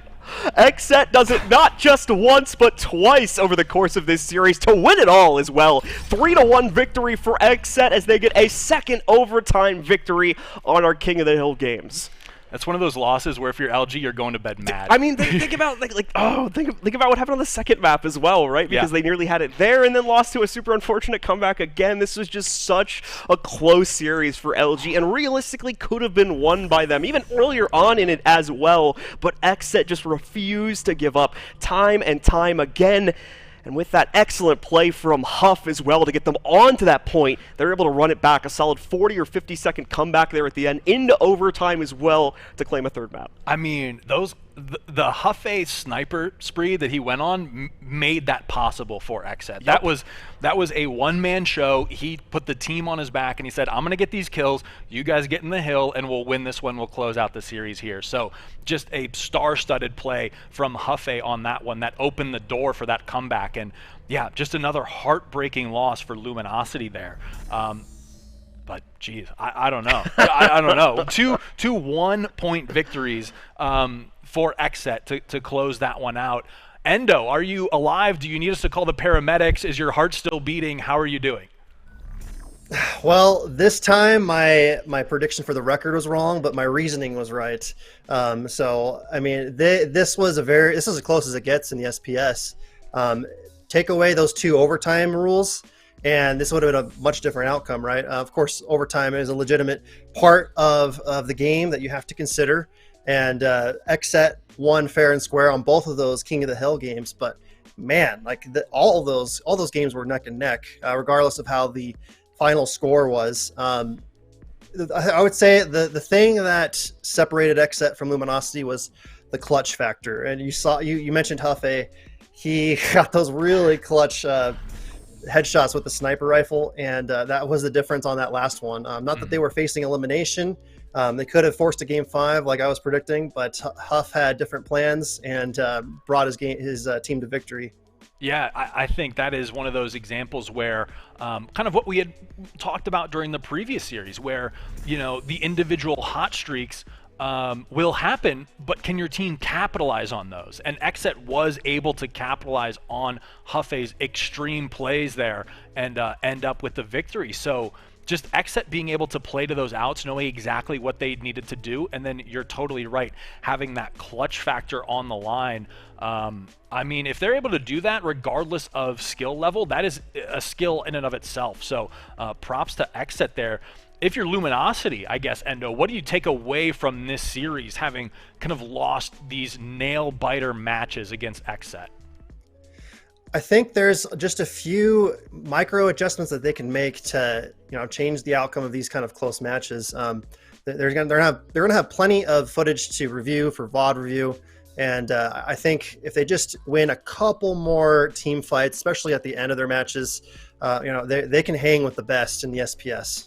Yeah, I would say, you know, Luminosity almost doesn't even need to change that much. This is one of those rare cases where things simply didn't go their way, right? And that's going to happen. At least on both of the King of the Hill maps, it came down to like one clutch play because like someone on LG like wasn't watching a flank or something like that. We had it happen with the Rockets back on Olympus, and then obviously the play from Huff on the last map there too. If they just patch that up and keep a little bit better situational awareness about what's going on with their flanks, which to be fair, in Splitgate's a little bit difficult to do because the flanks are literally everywhere. But still, if they can patch that up just a little bit, I think LG would have ended up winning this game. Yeah, because I was even going to say LG looked more consistent throughout that entire series. Yeah. It was Xset clutching up. So if you're Luminosity, you're going to be pissed, but you can kind of at least upon review be like, yeah, that one just didn't go our way. Like, it's almost, you kind of throw your hands up and you're like, what do you do losing 2 King of the Hills by 1 point because of clutch plays by Xset? And I would legitimately agree with that if LG takes that kind of attitude walking away with this game. Yeah, you almost can't be don't beat yourself up too bad about that one, because that is just, I mean, straight up unfortunate at the end of the day. But Endo, any other thoughts on that matchup that you noticed? What were your thoughts on Carmen Station, the way it was played out? Because that was one of the first times we got to see it on SPS.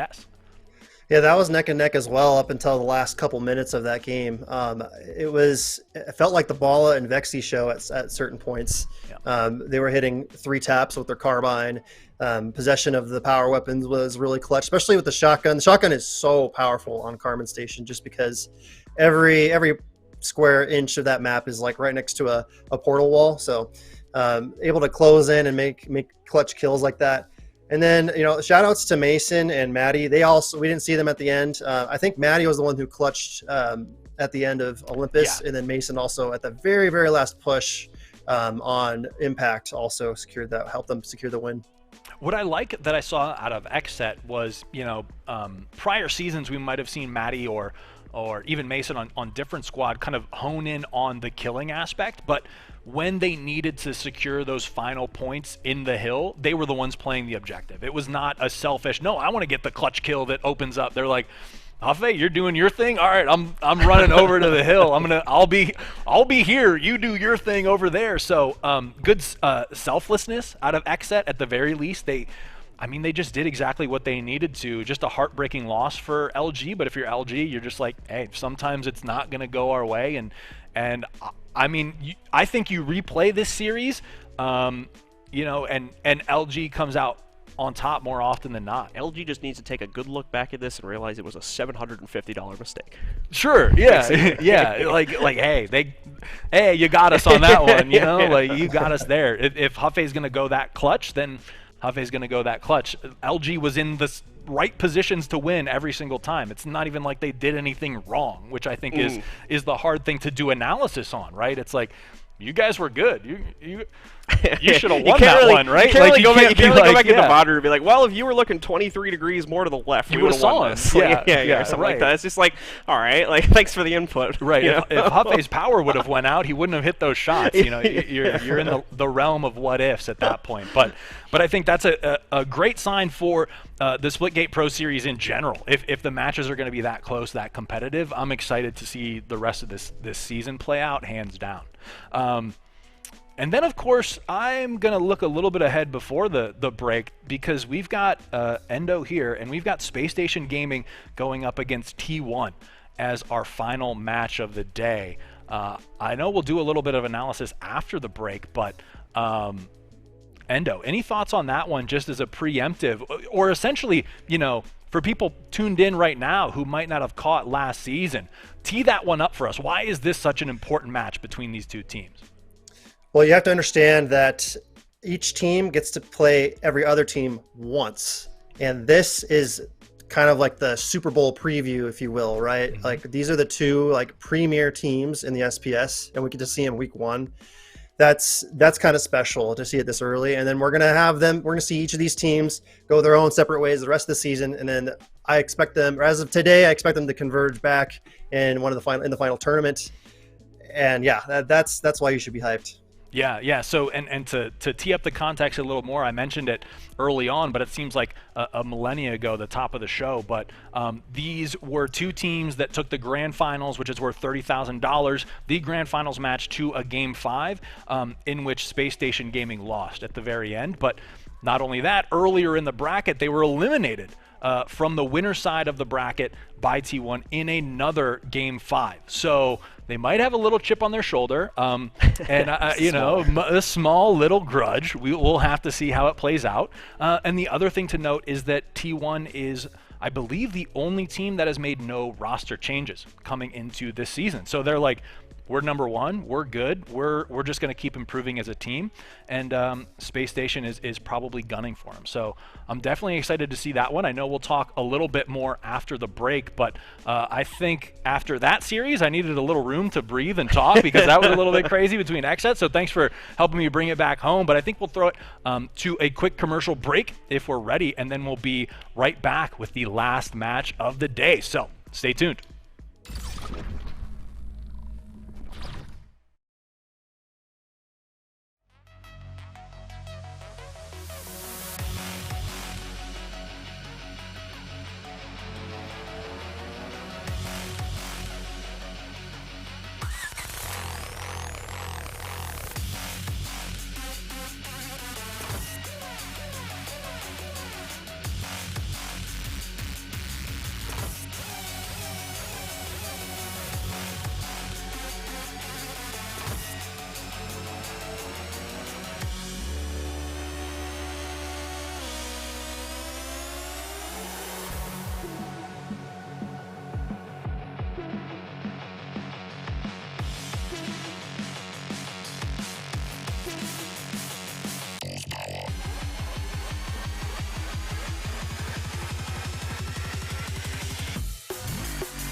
All right, ladies and gentlemen, we are back with the Splitgate Pro Series Summer Season presented by Prime Gaming, and we are going to get into, I think, one of the most exciting matches of the day. It's a little bit of a rivalry from the grand finals and even the standings of the last season, Space Station Gaming versus T1. Now, of course, T1 has not made any roster moves from that previous season, and why would you? You're the number one team. You're chilling. So T1 is going to be JP, App, Jalen, and Hypnos, and they will be going up against Space Station Gaming, which is Visions, K-Jules, Woodham, and Chenzo. Now, a couple of these, members of each one of these squads we want to put a little bit of a spotlight on, just to highlight kind of how close some of these main focal points, at least in the previous season, were between these two players. So pulling this up, taking a look at this, is K-Jules versus App. Both of these kind of newer additions to these teams in the previous seasons, but K-Jules was added to that Space Station Gaming roster, and they went on a tear all the way up to third place in the standings in that previous season. So K-Jules having that higher KDA, a little bit higher KD in TDM, and then, just really neck and neck all the way down. So that just goes to show how close these two teams are, and why, not only did they go to game fives, right? It wasn't even due to a particular reason. They just really are that close in comparison. Yeah, pretty much the case. It's, once again, really a neck-and-neck showcase here. You can see where App, again, takes the cake a little bit on the OBJ side of this, but K-Jules really made up the difference, as you said, for SSG ever since they added him. Whole team really made a run for it, so I'm very curious to see, even away from these two players as well, what exactly Chenzo is going to add for the Space Station roster, considering as he is going to be the only change-up this team made in the offseason, adding him in. I'm pretty sure that's more than likely going to be a move to add even more firepower to this squad, given the performance that I have been able to see out of him on his previous rosters. So I think that Space Station are building up to something very, very scary here, and T1 are going to have to hope that that team cohesion they have carried over from the previous season is going to be enough for them to get the victory today. Yeah, I think that's what's going to be interesting to see is does T1 without any moves stay on top? So Endo, let's bring you into the fold yet again. I know we talked a little bit about why this matchup is exciting, but I want to ask you a little bit about why these teams are so exciting. So we'll start off with the team that hasn't made any roster changes, T1, right? What has made them so dominant in the past? Well, I mean, if you look at each individual player on T1, you say like, okay, Hypnos, he is a legendary player. You look at Jalen, oh man, I don't want to face him when I'm just queuing up Splitgate, right? App and JP especially can just be deadly. And I think about each of them individually, and I'm like, they're all just one-man armies, but they also play together really, really well. And they've built, and they have the most established chemistry in the SPS, on top of being the defending champions. So, I mean, you can't game plan around any one of these players. You have to game plan around their whole team, and that's just the most daunting part of it all. Yeah, I think, what's the saying? Like, you're only as strong as your weakest link. Well, what do you do if there's no weak links, right? Like, how do you plan against that? But then, even on the other end, Space Station Gaming has just all this momentum from the prior season, from their roster moves, just from an individual skill level. They've all kind of skyrocketed as well. Endo, tell us a little bit about, like, the Space Station Gaming roster in comparison. Well, we talk up K-Jules a lot on this show, and it's for a good reason. It's interesting when you look at his season stats. He doesn't shine that bright on the stat sheet, but for some reason, when the lights are on and when the moment matters most, he's there to capitalize on every moment. And look, at Space Station Gaming, I give them the same credit as I do T1. Every single one of their players are just a nightmare to play and think about. And yeah, it's interesting that we get to see these two teams go against each other this early in the season. These teams are going to be using this match today, as like kind of a litmus test of like, okay, did we get better? Did we get worse? Like, how do we stack up against each other? And yeah, like these maps we're seeing, probably going to be the difference maker once again. Yeah, it all really comes down to the map, and just to throw like more fuel on this hype fire. Not only do we have all these records, all this history, all these impressive stats between these two teams alone, but we have the only two MVP awards clashing here in this map. Both K-Jules and Hypnos. K-Jules in the launch season received the MVP award, and Hypnos in that winter season receiving the MVP award. So that is a clash here going into this series as well. Endo, anything about these maps in particular jump out at you as things to highlight in this series? Well, I feel like I'm eating my words about the pros and maybe not liking the new Abyss, because this is the third time out of four matches that we're seeing Abyss. Yeah. So seeing Abyss is interesting. Lava Well, Crag, I'm not too surprised by those at this point. Olympus and Foregone, I think those are slightly less popular, but we've seen them before already. Already seeing a trend in these maps with what these pros like to play on. I would say you've got three symmetrical maps. Let's see here. Yeah, 3 symmetrical, 2 asymmetrical. Not really. I don't see really a trend here. It's just going to be a factor of which team likes these maps and considering what maps they're weak at. That's how these maps can turn out. Yeah. So it's kind of seeming like it's a comfort pick, right? In a lot of these maps, just what these teams feel confident on, what they're practiced on, and maybe the new Abyss, maybe they cracked the code, right? They went from not liking it and then it gained their favor a little bit. I know from casting and hopefully from the viewer's perspective too, it's been exciting to watch because I definitely feel that way. But Endo, I mean, I know I'm kind of once again turning Twitter on you, but any predictions as to who you think is going to be taking this series? Well, it would be a mistake probably to root against but just predict against the defending champions in T1. So I'll take T1 in 5 games.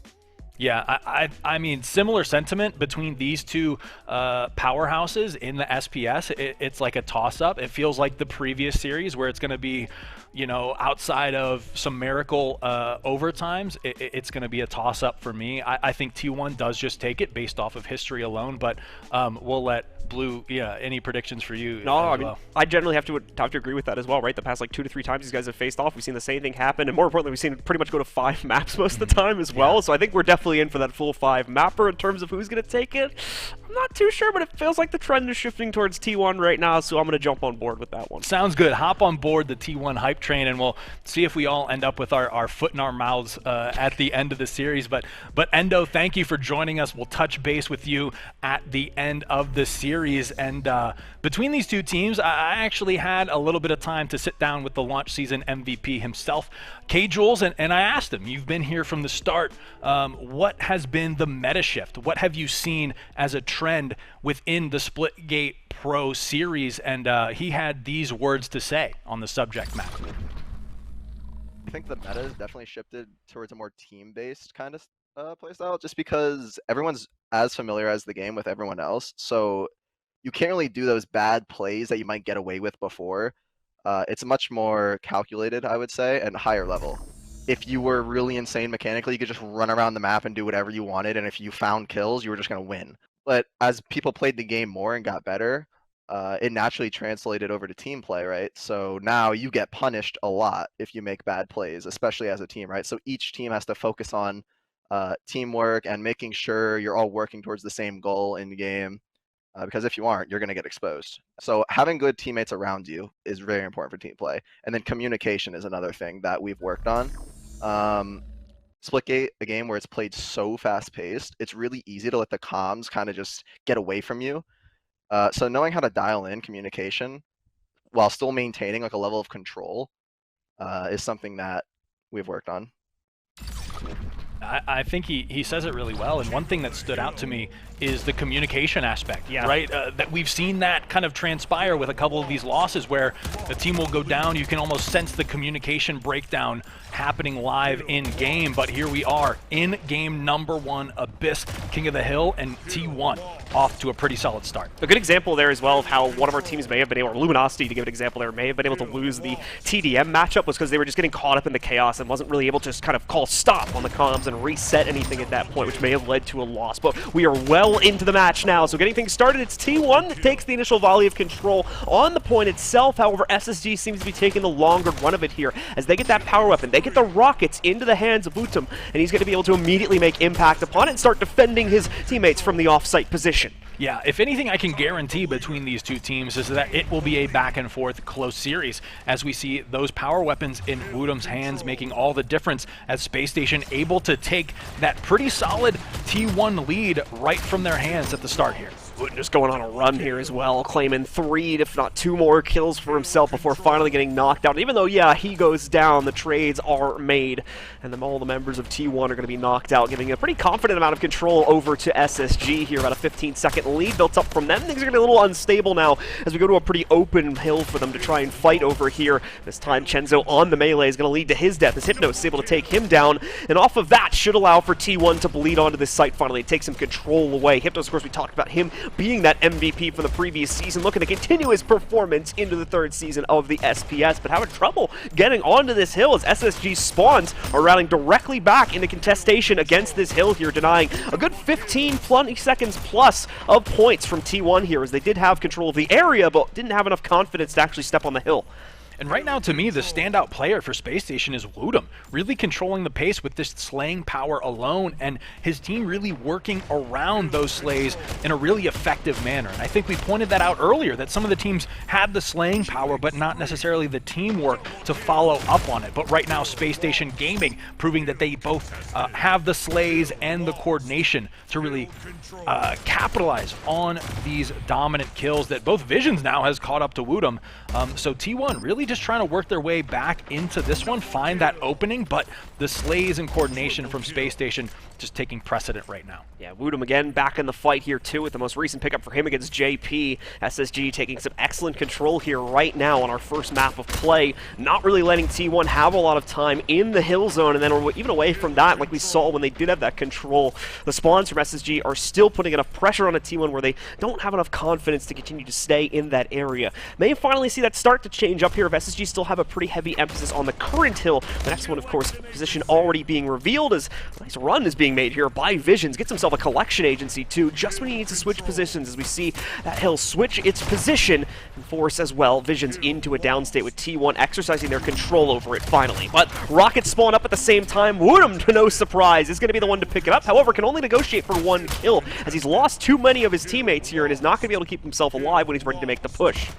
And I really like how Space Station is setting up around these hills. It really seems to be the buddy system in full effect. They're kind of running 2 and 2. They're letting 2 players roam around the map while 2 players then hold down that hill. And it seems to be working as T1 has just struggled to find those slays on the perimeter players to open up their path to retaking the hill.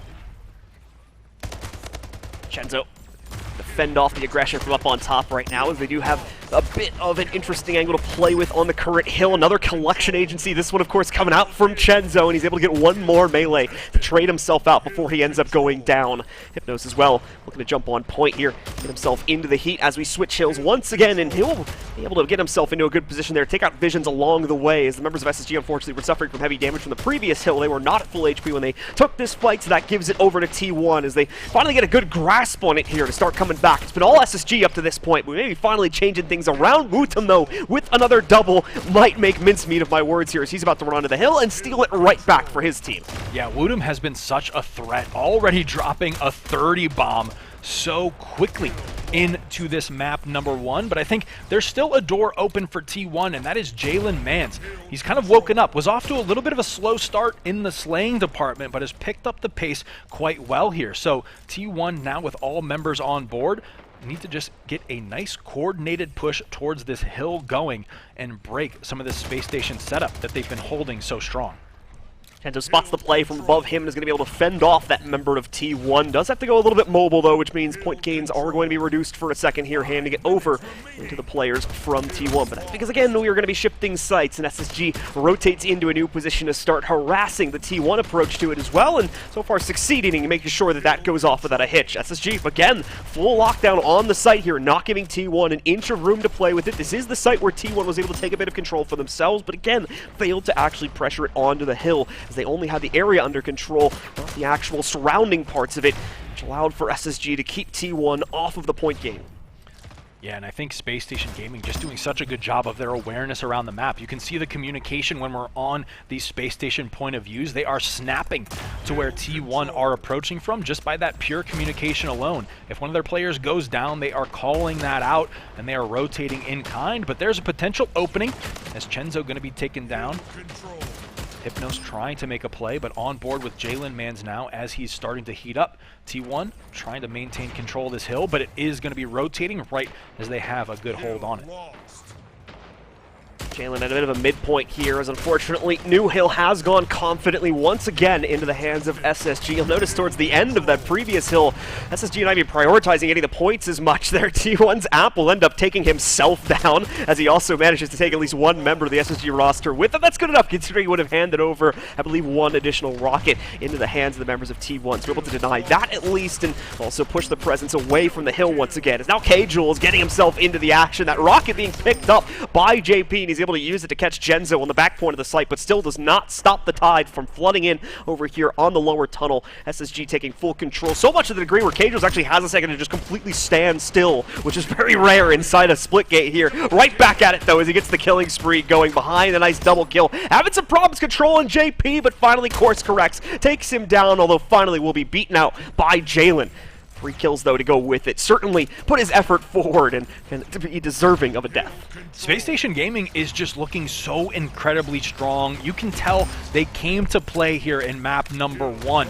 Just all pistons firing. I mean, from Chenzo all the way down to Woodham. They have been a powerhouse in the slaying department, translating it perfectly into hill time, and T1 just has not been able to find their footing and get anything going here in map number 1. A lot like a lot of our other King of the Hills here. They're getting so close. They're able to push them off the point for a few seconds. And while we've seen at least one run of it from them where they've been able to get a good 60-plus seconds or whether 30-plus seconds going for themselves on a single hill, they have not been able to keep that consistent, much like a lot of our other matchups. And you're seeing exactly why right here. They run a good 10, 15 seconds on it and then immediately are flushed off. Not even going to keep it neutral either. It just goes directly into the hands of SSG while the members of T1 have to regroup here. Jalen able to take down at least one of the members of SSG on point here. But again, those trades are just so strong from SSG. They constantly have power weapon harassment coming in, this time in the form of the bat. That is going to be picked up again by Wootum as well to continue keeping presence on or near the point and just slow down the bleeding more than anything else. They don't have to outright take the hill away from T1. They just need to stop them from controlling it, and they're accomplishing that beautifully right now as they do take it away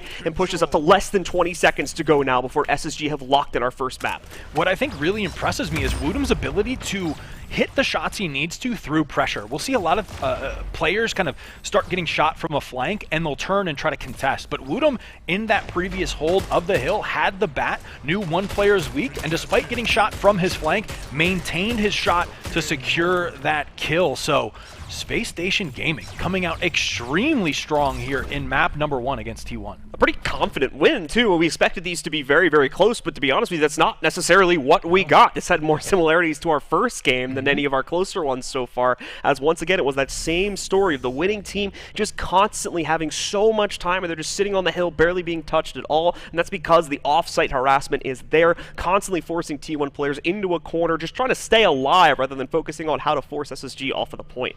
Yeah, I think one thing that definitely translated from, my time talking to K-Jules, where I, spoke to him a little bit about the prior season and what kind of he expected to be upcoming, is he kind of had a relentless focus on just him and his team improving. He didn't so much care about the matchups. He says, T1 to anyone, put them in front of me, and I'm just worried about how my team is playing today compared to how they were playing yesterday. And I think that kind of tenacity for improvement is on display here in this series. Yeah, even in the fragging department too, really one-sided here for SSG, as you saw an average of about like the mid-40s per player on SSG there. Meanwhile, over on the other side of things for T1, sitting right around 30s. You've got on average about a 15 kill difference for each player right now. So that's a pretty big marker at the moment for SSG to show just how much they were controlling not only the gunfights, but the rest of the map as a result of that. Yeah, and I think one thing to consider is, first game in the series, T1 might just not have been expecting that aggression and that much of an improvement from the Space Station roster compared to last series. So we'll have to see again how they respond in this upcoming TDM. Well, here we go into it. It is going to be on Lava Well also. You had seen one other series go to TDM on this, like we had talked about during that one. Good amount of separation on this map allows for teams to back away, kind of have a hard point or two to reset into these little small towers the teams have to fall back, and it chains together with a big center room where you have the rockets spawn, of course. Problem is, as you probably noticed, there are portal walls literally everywhere, so it is quite easy for an opposing member of the enemy team to sneak into those tower positions with the portal, but that doesn't necessarily mean you're going to be able to impact, though, because of how heavily the teams will try to defend those. You can already see this taking shape with either team taking control of either side of these, and at the moment, SSG taking control, but only so slightly here. Team T1 could immediately flip this back around with just a single kill or two. And I think the biggest difference that I've seen from the last season to this season is that teams will secure those power weapons, and in the previous season, they would immediately just rush the enemy. They said, I have the power weapons, I'm now unkillable and uncontestable. But what I'm seeing is a much more patient style of play from these people who get control of the power weapons. They know how important they are, and they don't want to deliver a free gift to the enemy team. So we see JP holding on, has only fired one shot, has been very, very selective with what he's shooting, but SSG able to come through and break up that fight. The bat beats the rockets. Didn't necessarily expect to see that, but it works out here for SSG's Wootum once again shows us what he can do with that Batman, constantly harassing. You just want to give that to your best portaler, and there's a reason why, because you can run circles around your opponents and unfortunately end up behind them with that bat too if they're prominent enough in your portaling capability. So SSG really locks in their lead now with the most recent flurry of kills they've been able to gather for themselves, a +6 advantage over T1 right now. And they're not going to give that up too easily, as you can see, even in Chenzo's case. When he gets locked down, he immediately chases that away, able to portal himself to a safer harbor, and then lock in onto Jalen and knock him out as well. Great stuff here from Chenzo, both avoiding his own death while also getting aggressive, although he over pushes just a bit there, and that's the one problem with the bat. If you pop out of the wrong portal, you're almost certainly dead. Yeah, I mean, super impressed with the way SSG is playing. I know we talked about K-Jules being that MVP winner, being the difference maker, but what's interesting about the way K-Jules is the difference maker is how he enables his teammates. He's not the main slayer, he's not the flashiest guy. He is ensuring that his teammates have everything they need to succeed as well, and it's paying off dividends for them in this series. App currently looking for the right opportunity to punish this player up by the vents, as he's waiting for them to hop down. Instead, he's going to find K-Jules around the corner, but has to sacrifice his own body to get that frag. Visions hops down from the vent, takes him down. Another kill is found from Chenzo also. Switch our POV over to JP now, who's currently holding a little bit of a bunker inside of one of the towers. You can see the members of SSG are up on the other side, though, and they've got the high ground here, so they will almost certainly win that following fight. 2 more kills into the pocket of SSG, as they are still exercising brilliant control over this matchup right now. 30-17, as they've nearly doubled T1's score. Yeah, I've seen what happens when you have the high ground, and on a map like Lava Well, it's all coming back to me. So Space Station Gaming doing a great job of using all of the elements of the map to their advantage, and their power weapon control too cannot go unstated, as Wootum yet again has the rockets and is making great use of them against T1 here. Wootum always on point, always on time for these power weapon pickups as well. This is a really big key piece in terms of how SSG has been controlling this matchup. It's only one small part of it, to be honest with you, but it's definitely helping them to be sure here. Run through made by Wootum as he switches position back up on top once again, trying to hunt down members of T1, but none of them want to poke out right now. T1 actually taking a step back, trying to play this a bit more passive. They want to reset themselves. They had made some small advances on coming back, but really just an inch or two here, as SSG has already made up for it. We're seeing them do so to a big degree. Wootum just constantly running all over the map here, immediately locking in onto the members of T1 as soon as the call is made. What's really interesting, or what I think Space Station is again doing so well right now, is their positioning in relation to how they're about to move with their portals. So we never really see them portal through without a purpose. We saw Wootum kind of take that flank, and then he was holding the high ground. He wasn't moving just to move. Every placement of Space Station's portals are a way to gain an advantage over T1. And I think T1 is kind of having difficulty just dealing with the efficiency of which Space Station Gaming is moving about the map. SSG does have a bit of a confidence build-up coming in their way too now, as well, as we saw Woodham just walking into a stack of like 3 different members from T1, still managed to take the fight, and wow, man, Chenzo along with Vision's able to break apart that huge bulk of T1. Nicely done. You could see justification for why Woodham wanted to push into it before, as well, as they felt it was weak, and they were correct about that. Able to bully their way past it, negotiate even more kills for them. Another 5K picked up this time by Chenzo, as they're just about 12 kills away now from being able to lock in a second map victory and get them one more away from locking in the overall series. I mean, I can't help but think about their placement in the standings, you know, the Game 5 finishes and how that has motivated Space Station right now. It's almost like they're finally getting their release that they were waiting for from the previous season to show off what they've been working on and make a statement here to the #1 and #2 teams from the previous season standings and saying, hey, you guys have to catch up to us now. Just the way they're converging on members of T1 as well, it's brutal. If anyone from T1 tries to go out on their own to make a play, there's immediately like 2 to 3 members of SSG on top of them, overwhelming them and not letting them get away with anything. Woodham once again getting away with a multi-frag here. 2 more kills picked up for him. He's not even on top of the scoreboard, by the way, with how much we've been highlighting him. That's Chenzo at 25 and 10 right now. T1 trying to trade back these kills to the best of their ability, but they're only 1 away from losing it, and they won't be able to stem the tide. K-Jules, I believe, picking up the last frag there, and SSG going up 2-0. Wow, and quickly as well, making a very dominant showing here. Space Station Gaming just coming out on fire against T1. So I'm impressed, and I'm almost at a loss for words with how dominant their performance has been. SSG just showing up to this one with the thought of, okay, you guys want this to be the highlight match today? Cool, we're the match, we're the highlight. Focus on us, as they give us 2 very one-sided maps to start out this performance. And for T1, they're going to be shaking in their boots a little bit here. What has SSG summoned? What kind of power have they brought out in the SPS? Because they just cannot contend with it despite being the previous season champs. And selfishly, as a caster, I'm thinking of how great this storyline is. That in, you know, match day #1, we have the #1 and #2 teams from the previous season duking it out, and then they have the extent of the season to kind of essentially train up and then potentially meet again in the grand finals. If this goes the full distance to where we just end up with a 3-0 for SSG, I'm going to be asking the question of, does T1, I don't think it's the case, it's 1 match, right, so I'm not going to judge the team off of that, but I'm going to start asking the question of, does T1 have the championship curse, where like a team will win a tournament and then they just kind of fall off after that? We don't really see them able to repeat that in future seasons. Now, like I said, only the first match, so it's going to be a while before we're talking about stuff like that more seriously, but it's something to consider.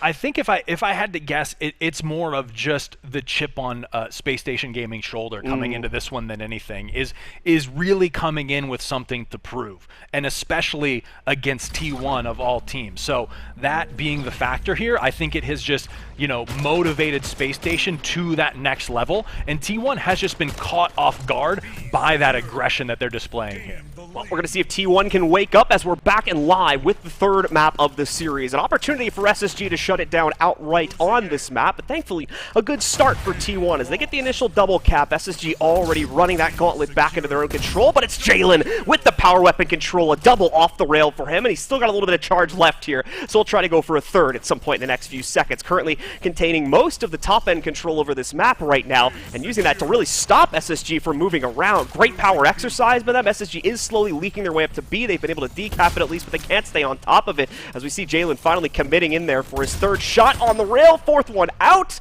and while it's not going to connect, he is thankfully still able to finish that player off because of the damage done by his teammate on point.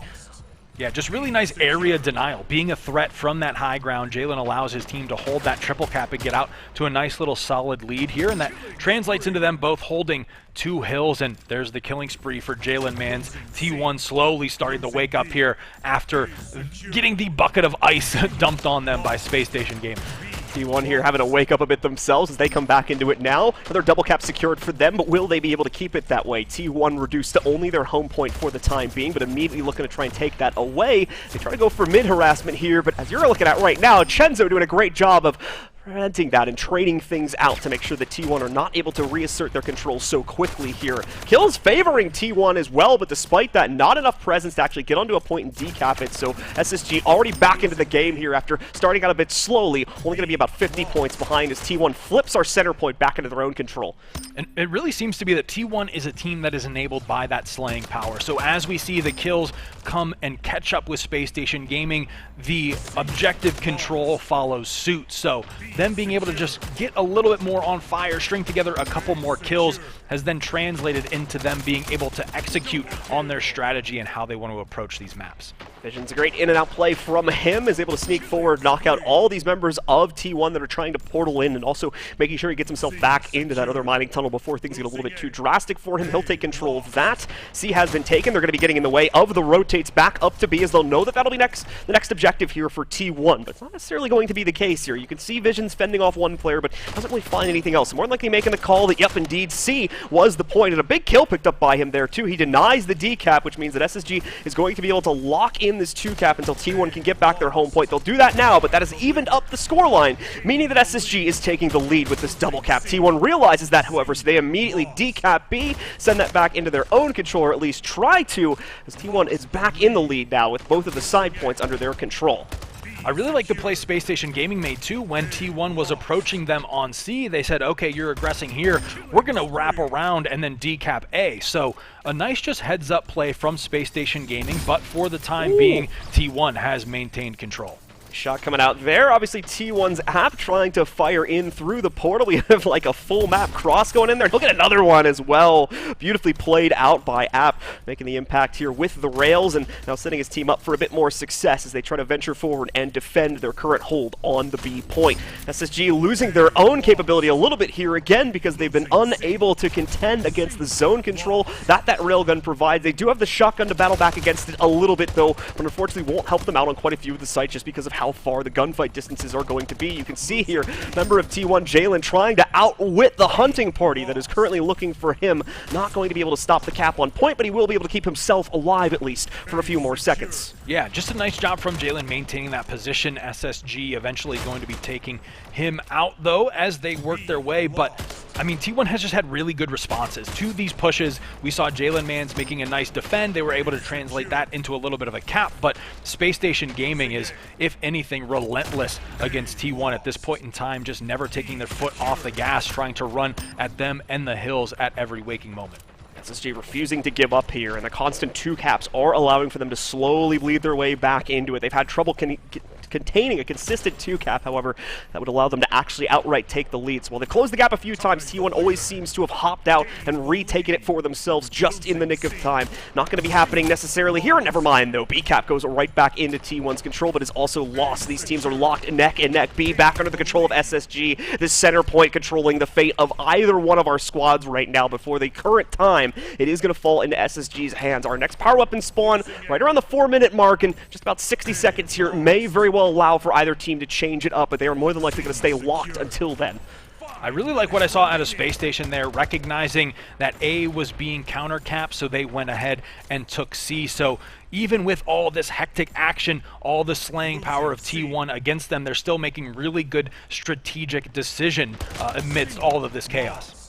3 kills in a row, though, for T1. Chenzo, the only one alive for this team right now, so that's a free double cap going into the hands of T1. Chenzo as well, they know exactly where he is because there's only one other cap, and he was the only other player alive, so he's easy to isolate out. They are staggering the spawns quite a bit here. SSG constantly being left with 1 man out because of the way the gunfights are going, so T1's going to be able to take a lot of control because of that. In fact, a triple cap gain for the first time in the map.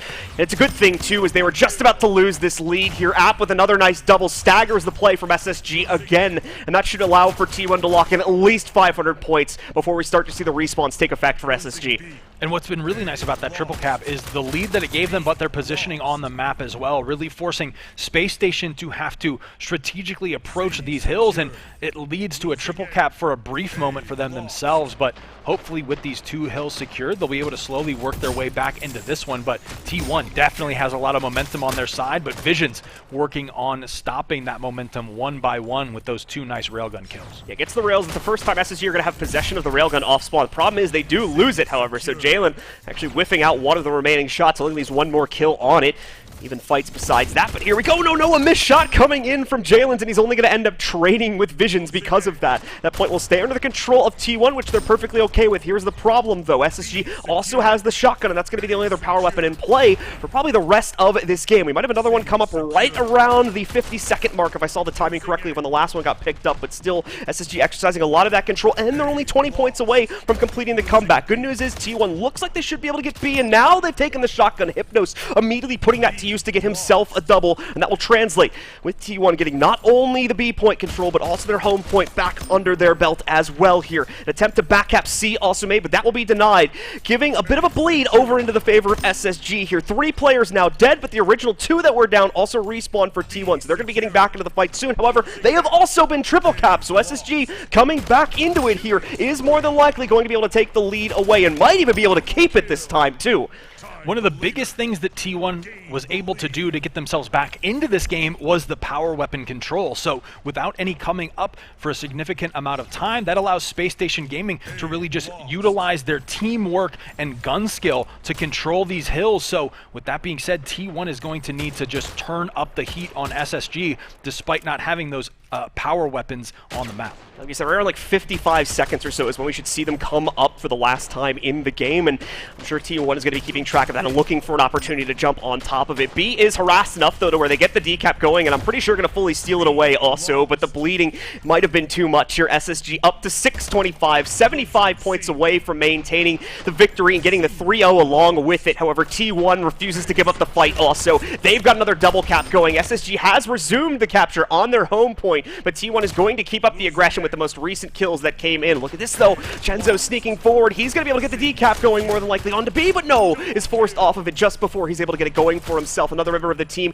able to harass on top of it, but they turn that fight back around. And while there's members of T1 coming back in, there we go. The decap is confirmed. SSG, though, lost their lead by a single point because they were too slow to make it happen. So who will control it? Who will be able to take this middle point and lock in a lead for themselves? Well, right now, no one. As not a single point is currently captured. T1 gets C, SSG gets A, and that means T1 maintains about a 2 to 3 point lead here. You can see Chenzo fighting for his life on top of the B point right now, but he will eventually be beat out by App with another kill coming in from Jalen. B now goes under the control of T1, but they've also lost their home points. They're not going to be able to run away with this one. They have a player trying to recap it now. Visions will get in the way of that, but he too goes down, as SSG may have run themselves a bit too thin here, and T1 resume the double cap that more than likely is going to allow them to lock in the victory. We'll see, though, as the death throws are coming out from SSG. Those power weapons now on the field. Hypnos was able to get himself the railgun, and with control of it, they will leverage that into a first map win of this series. I mean, if I'm T1 in that situation, that is a big sigh of relief. At least being able to take a game, stop the 3-0 sweep, you can kind of breathe again, recenter, refocus, and then try to just come back here in the rest of the best-of-5 series. Had to really work for that one, though, as once more SSG refused to give up at all points in that game. You mentioned it, though, at one point in the mid-game. It was T1 getting the power weapon control, especially at the beginning there when they were able to establish Overwatch with the railgun from the very top of the map, denied so much movement from SSG, rotates that could have saved a critical early fight and allowed for them to take the lead at the beginning, and because of that, T1 was able to get that healthy lead that, well, yes, SSG eventually fought back from and nearly ran away with. T1 was still able to contend closely enough with that to where they came back in the final moments of the game. Yeah, what's interesting to me, next up is going to be a King of the Hill game type, which I think Space Station looked really solid on previously, but you know what the rest of this series will tell us is, was it just T1 being caught off guard by the intensity with which Space Station Gaming was coming out of the gates, or was it really just Space Station Gaming being dominant in those King of the Hill and team deathmatch game types? So excited to get into this one, and especially on Olympus, it is going to be a high octane action, to say the least. Yeah, both teams gonna have to work a heck of a lot harder for every single second of control on this map, because unlike what we saw on our first map on Abyss, there's not nearly as much separation on this map, such as like walls blocking off the area between rooms and things like that. This is a very open formula. You've even got, you know, like pads to fly around the map on if you want to go and try to drop down into a portal, so you can pull off some crazy things here, and that means the teams constantly have to keep their heads on a swivel, even from the very beginning. As you can see, demonstrating the open nature of this map perfectly is the path that both teams have to take to be able to get the rocket spawn off rip. Yeah, and we'll see who comes out on top. It is going to be Woodham picking up those rockets, and we saw that opening he had previously in King of the Hill with those rockets. really made the difference, set the early tone for him as he is quite efficient, going 2 for 2 at the start, picking up kills with those rockets, and it has translated into a nice little SSG early lead. More coming his way, trying to lock down at least one more player, but that rocket's going to soar a little bit too far to the side. Thankfully, that player is already half lit, so able to quickly correct onto that one, and one more rocket to go. He sends it flying into the distance, but that's going to be a little too far. Unfortunately, still has that tad bit of delay on it. Thankfully, he's out of rockets now, so he can jump onto the point just when he was needed the most, too, as we're going to be losing control of that in a second. T1 ends up taking a few extra seconds off it at the end, but SSG's not too worried about that. They still end up with 33, 35 points, it looks like, off of this first hill, so they'll be perfectly content to take a little over half of it. T1 going to be set up for that rotation, but here we have Woodham trying to contest Jalen Mans in that hill, tries to take a little flank through that front window, but going to be taken down. On board with Chenzo now, as Space Station was able to regain control of the hill. They've just been doing such a good job of breaking these T1 setups in King of the Hill. I think it's catching T1 a little bit off guard with just how well their coordinated pushes are once T1 has control.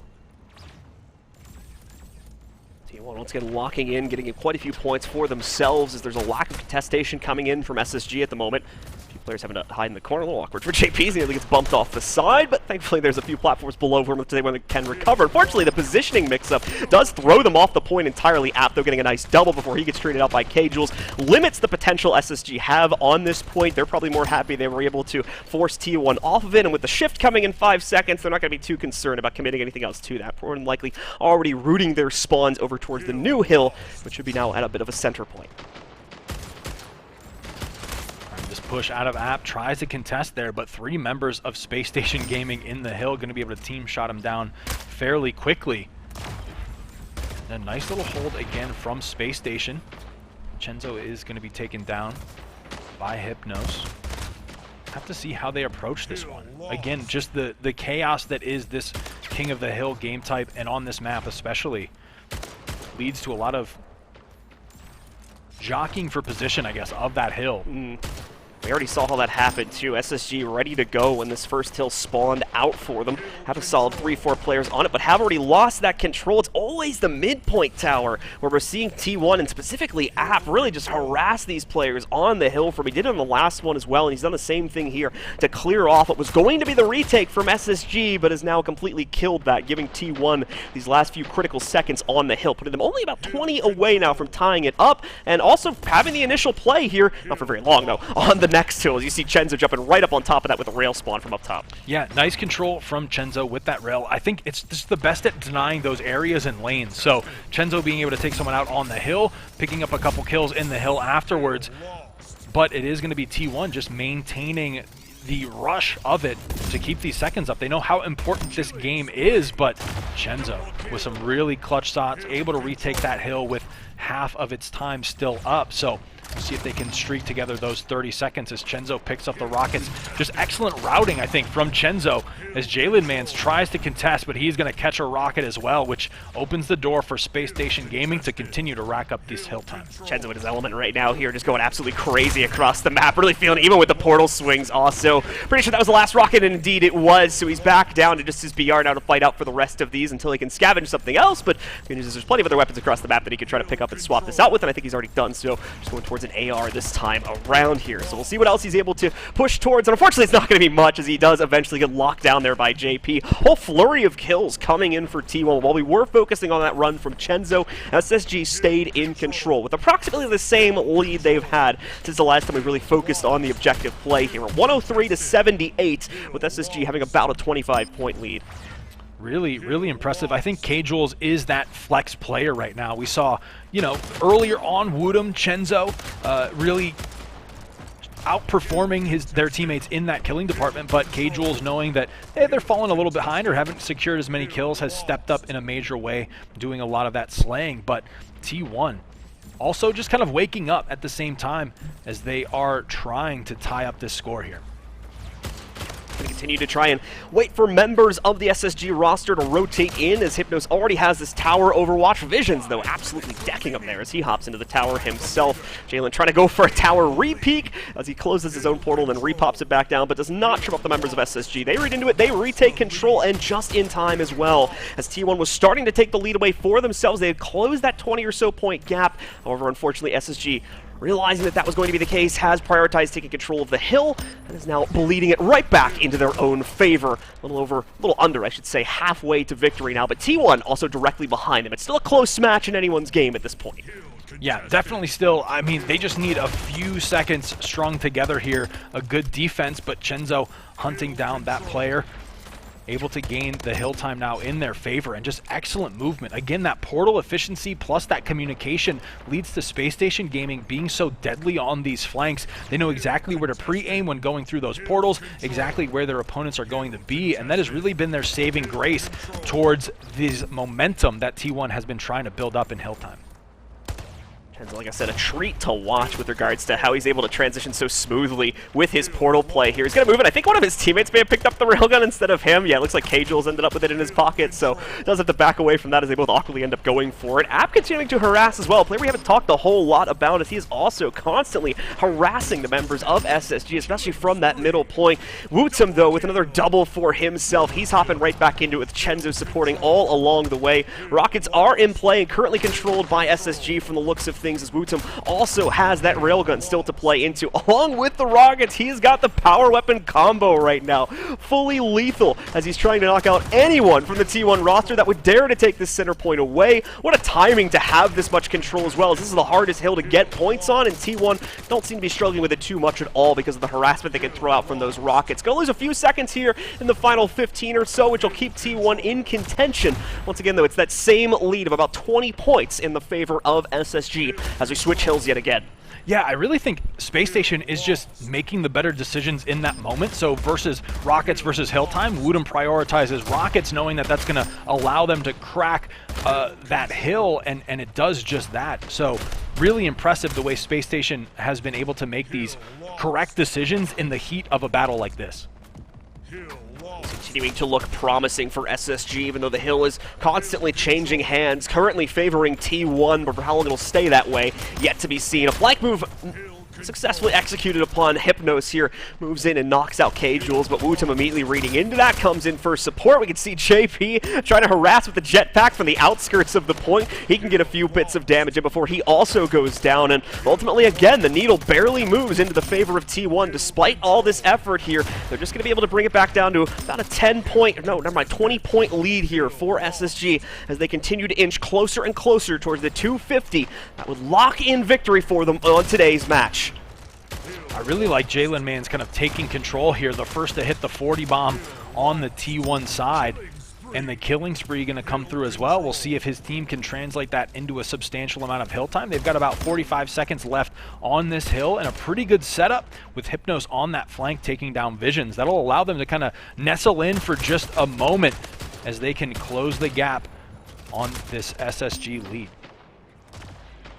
SSG coming down to the last minute and a half of play as well. Might be trying to just turtle this towards a win, also considering how back and forth it's been, but generally it's been happening on a lot of these side points, so SSG also might be comfortable to just kind of wait this out towards ones where they can exercise greater control, like the lower middle point, and they can really try to rocket ahead and take the full lead they would need to win there. T1 is going to come within just 3 points grasp of the lead, and that does scare away SSG a little bit, forces them to play for this last bit of control to give them that extra cushion in the event that things do not go their way. Railgun spawn coming up here, and once again, Wootum directly on top of it. Rockets also going to spawn in the next 10 seconds, so more than likely either Wootum or another member of the team. You just saw him right there, going directly down to try and take that for themselves. Wootum will be beat out before I think he got any shots from his railgun, so that's going to be a free pickup for one of the members of T1. The Rockets, however, in Chenzo's hands, he's already using them to exercise it. JP, though, did find that railgun, has been able to drop Chenzo, and now someone else on the side of T1, I believe, has picked up the railgun. JP, indeed, using both of them now. This could change up the state of the game to a pretty big degree, but he's going to miss a rocket. Not what you need to see here. Oh, there we go, though. The double kill. That can allow for his teammates to try and get back on, but we're just not seeing it. SSG continues to exercise control over the site despite the power weapon advantage. Yeah, I mean, T1 had, the gifts dropped into their lap. We'll have to see if they can hold the hill and gain this lead on their own now, but they had access to both the railgun and the rockets, but the pressure from SSG and the chaos they were throwing at them just left things impossible to deal with, and that is going to be SSG clutching it up and closing it out because, I mean, we saw that hill in the previous series. at the very end how important both controlling that hill and power weapons are to be able to break it. And T1 ended up having both of them, but just the coordination of Space Station was able to close out in the end, and they are going to get their redemption essentially for last year's grand finals. T1 coming so close to their overtime victory comeback there as well. SSG knew what they were contending with, though. Didn't take any chances on it. Knew they just needed to get them off the point by the time we hit the 0-second marker, and thankfully for them, were able to accomplish it. So they lock in about a 5 or 10 second victory over their opponents, and that's also going to be our final map now as they take a 3-1 victory on the series. Yeah, and I think if this was a best of 7, it would go the distance, because I think T1 was just getting their stride, kind of adapting to what Space Station was throwing at them. They were starting to dial things in a little bit better. Everyone was kind of working as a team better for T1, but it just happened to be a little bit too late in the series after Space Station came out just absolutely on fire from the start. Yeah, I mean, that's the big key takeaway from this. While T1 definitely got a lot more competitive as the series went on, they just were not ready for the amount of power that was being brought out by SSG in the first 2 maps. They're absolutely shutting it down in fairly one-sided fashion, too. T1 had a lot of things to patch up, and to be fair, they were able to do so for the later maps in the series, but just not enough to come back, unfortunately, from that 0-2 deficit. Yep, so a little bit too little too late, but I want to know what Endo thought of that one. It's definitely we were all wrong, so at least we were all wrong together. But True. Endo being able to wait. What did you think of that series, man? Okay, so SSG made a statement today. In the middle of that Lava Well game 2, where they had just come off of a dominating win on King of the Hill, dominating again in TDM on Lava Well, I was just imagining, like, during the off season, Space Station Gaming must have just been going through this huge training montage. Like, no, we barely lost, never again. We're gonna make a statement, coming out swinging in the next season. And yeah, we don't measure margin of victory when it comes to like tiebreakers or whatever. But man, like in terms of domination, dominating performances, SSG came to play. T1 hung in there, and like you said, it was a little too late. But man, yeah, T1 wasn't ready for this level of ferociousness from SSG. And I'm going to say something a little bit controversial. I think T1 received the greatest gift they could possibly have gotten from a week 1 of a season, and that's the realization that they are not, I don't think they're top dog. I think SSG is just that much next level compared to where they were last season, and T1 has their work cut out for them.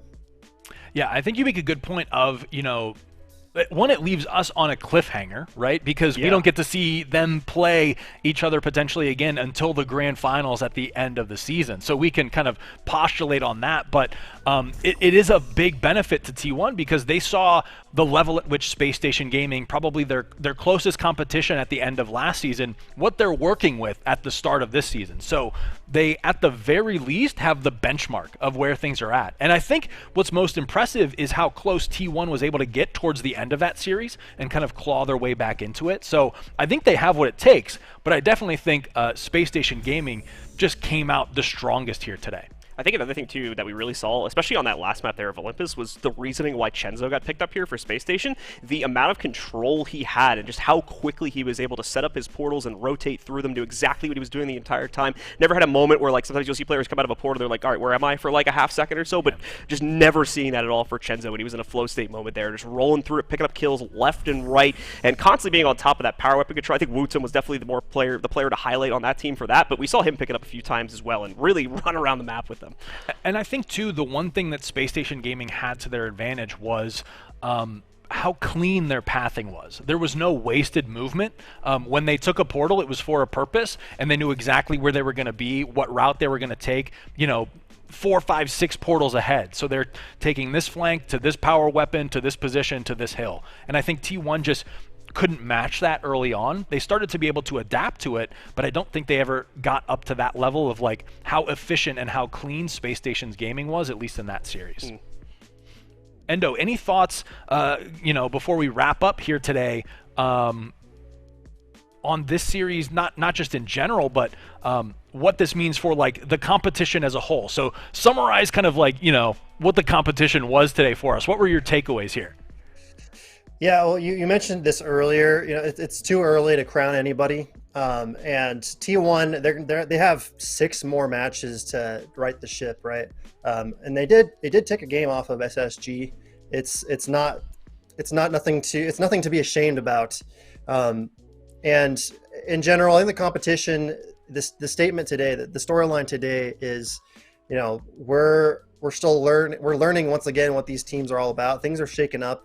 Our predictions are not on point quite as we would like it to be, and that's a good thing. That's what's great about Splitgate Esports is we're able to, be surprised, and these teams and these players can do things that we've never seen before, and take things to new places. So, yeah, going forward, I think any team is capable of winning any given map if they can, execute as a team and improve.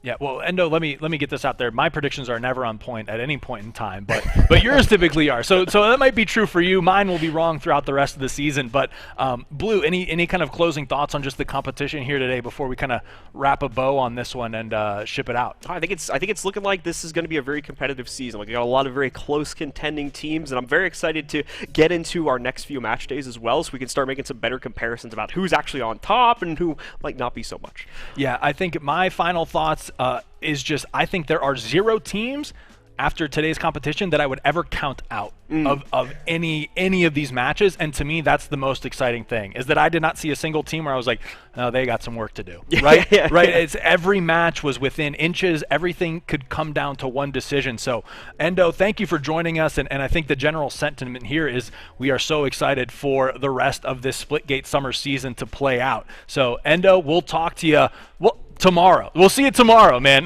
Thanks for joining us. And that just kind of leads us into some fun things. We want to give away more. I liked it when we did it the other time. So let's run that back a little bit. But we're going to, we'll have a couple other tasks for you to do with this one. So to win this Astro prize pack, I know we had you type !Astro in the chat before, and thank you all so much for doing that. But this time, all you need to do is go to splitgateproseries.com/rewards.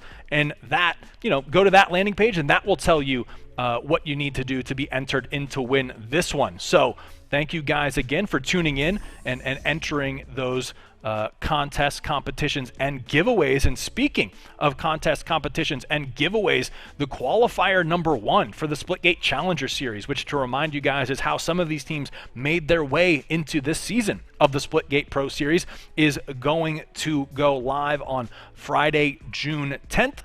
And make sure you head on over and sign up for that. You can find all the information on that previous URL, splitgateproseries.com. So, maybe you guys will be the next K-Jules. Only time will tell. That was a day of Splitgate that I did not expect to be that intense. For one thing, I mean, we always talk about, oh, these teams are getting better. Everyone's getting better. The bottom and the top are narrowing. But we kind of just say that to keep people interested.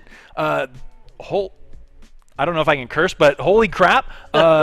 Literally, I mean it when I say it. I think any one of these teams could be the next top dog. All of the competition was that close, and it was all those minor things. Did you kind of notice the same thing when you were watching? Yeah, definitely the case. A few teams that need to make some improvements on specific game modes where they were faltering a little bit, but overall it seems like every team at least has got their 1 or 2 maps or 1 or 2 game modes that they can really rely on to come, if not, outright in a winning position, to come very, very close to it. So I think we'll be seeing that improving over the rest of these play days, and I think we'll have a couple surprise victories, which is what we want to get for sure. We want to have a close competition and a close league, and like we said here, especially with that Space Station result coming in now, the top dog is yet to be found out, yet to be seen. So we've got a big question to answer in that throughout the rest of this season. Yeah, and taking a look at the standings here, you see, it's a fairly even split, but some of these teams being 1-0, I'm so happy that there's more of the Pro Series tomorrow, because I just want to see more of these matchups. How does this team do against this team, this, that, and the other? I mean, the standouts, obviously, T1 dropping to Space Station here on day 1, but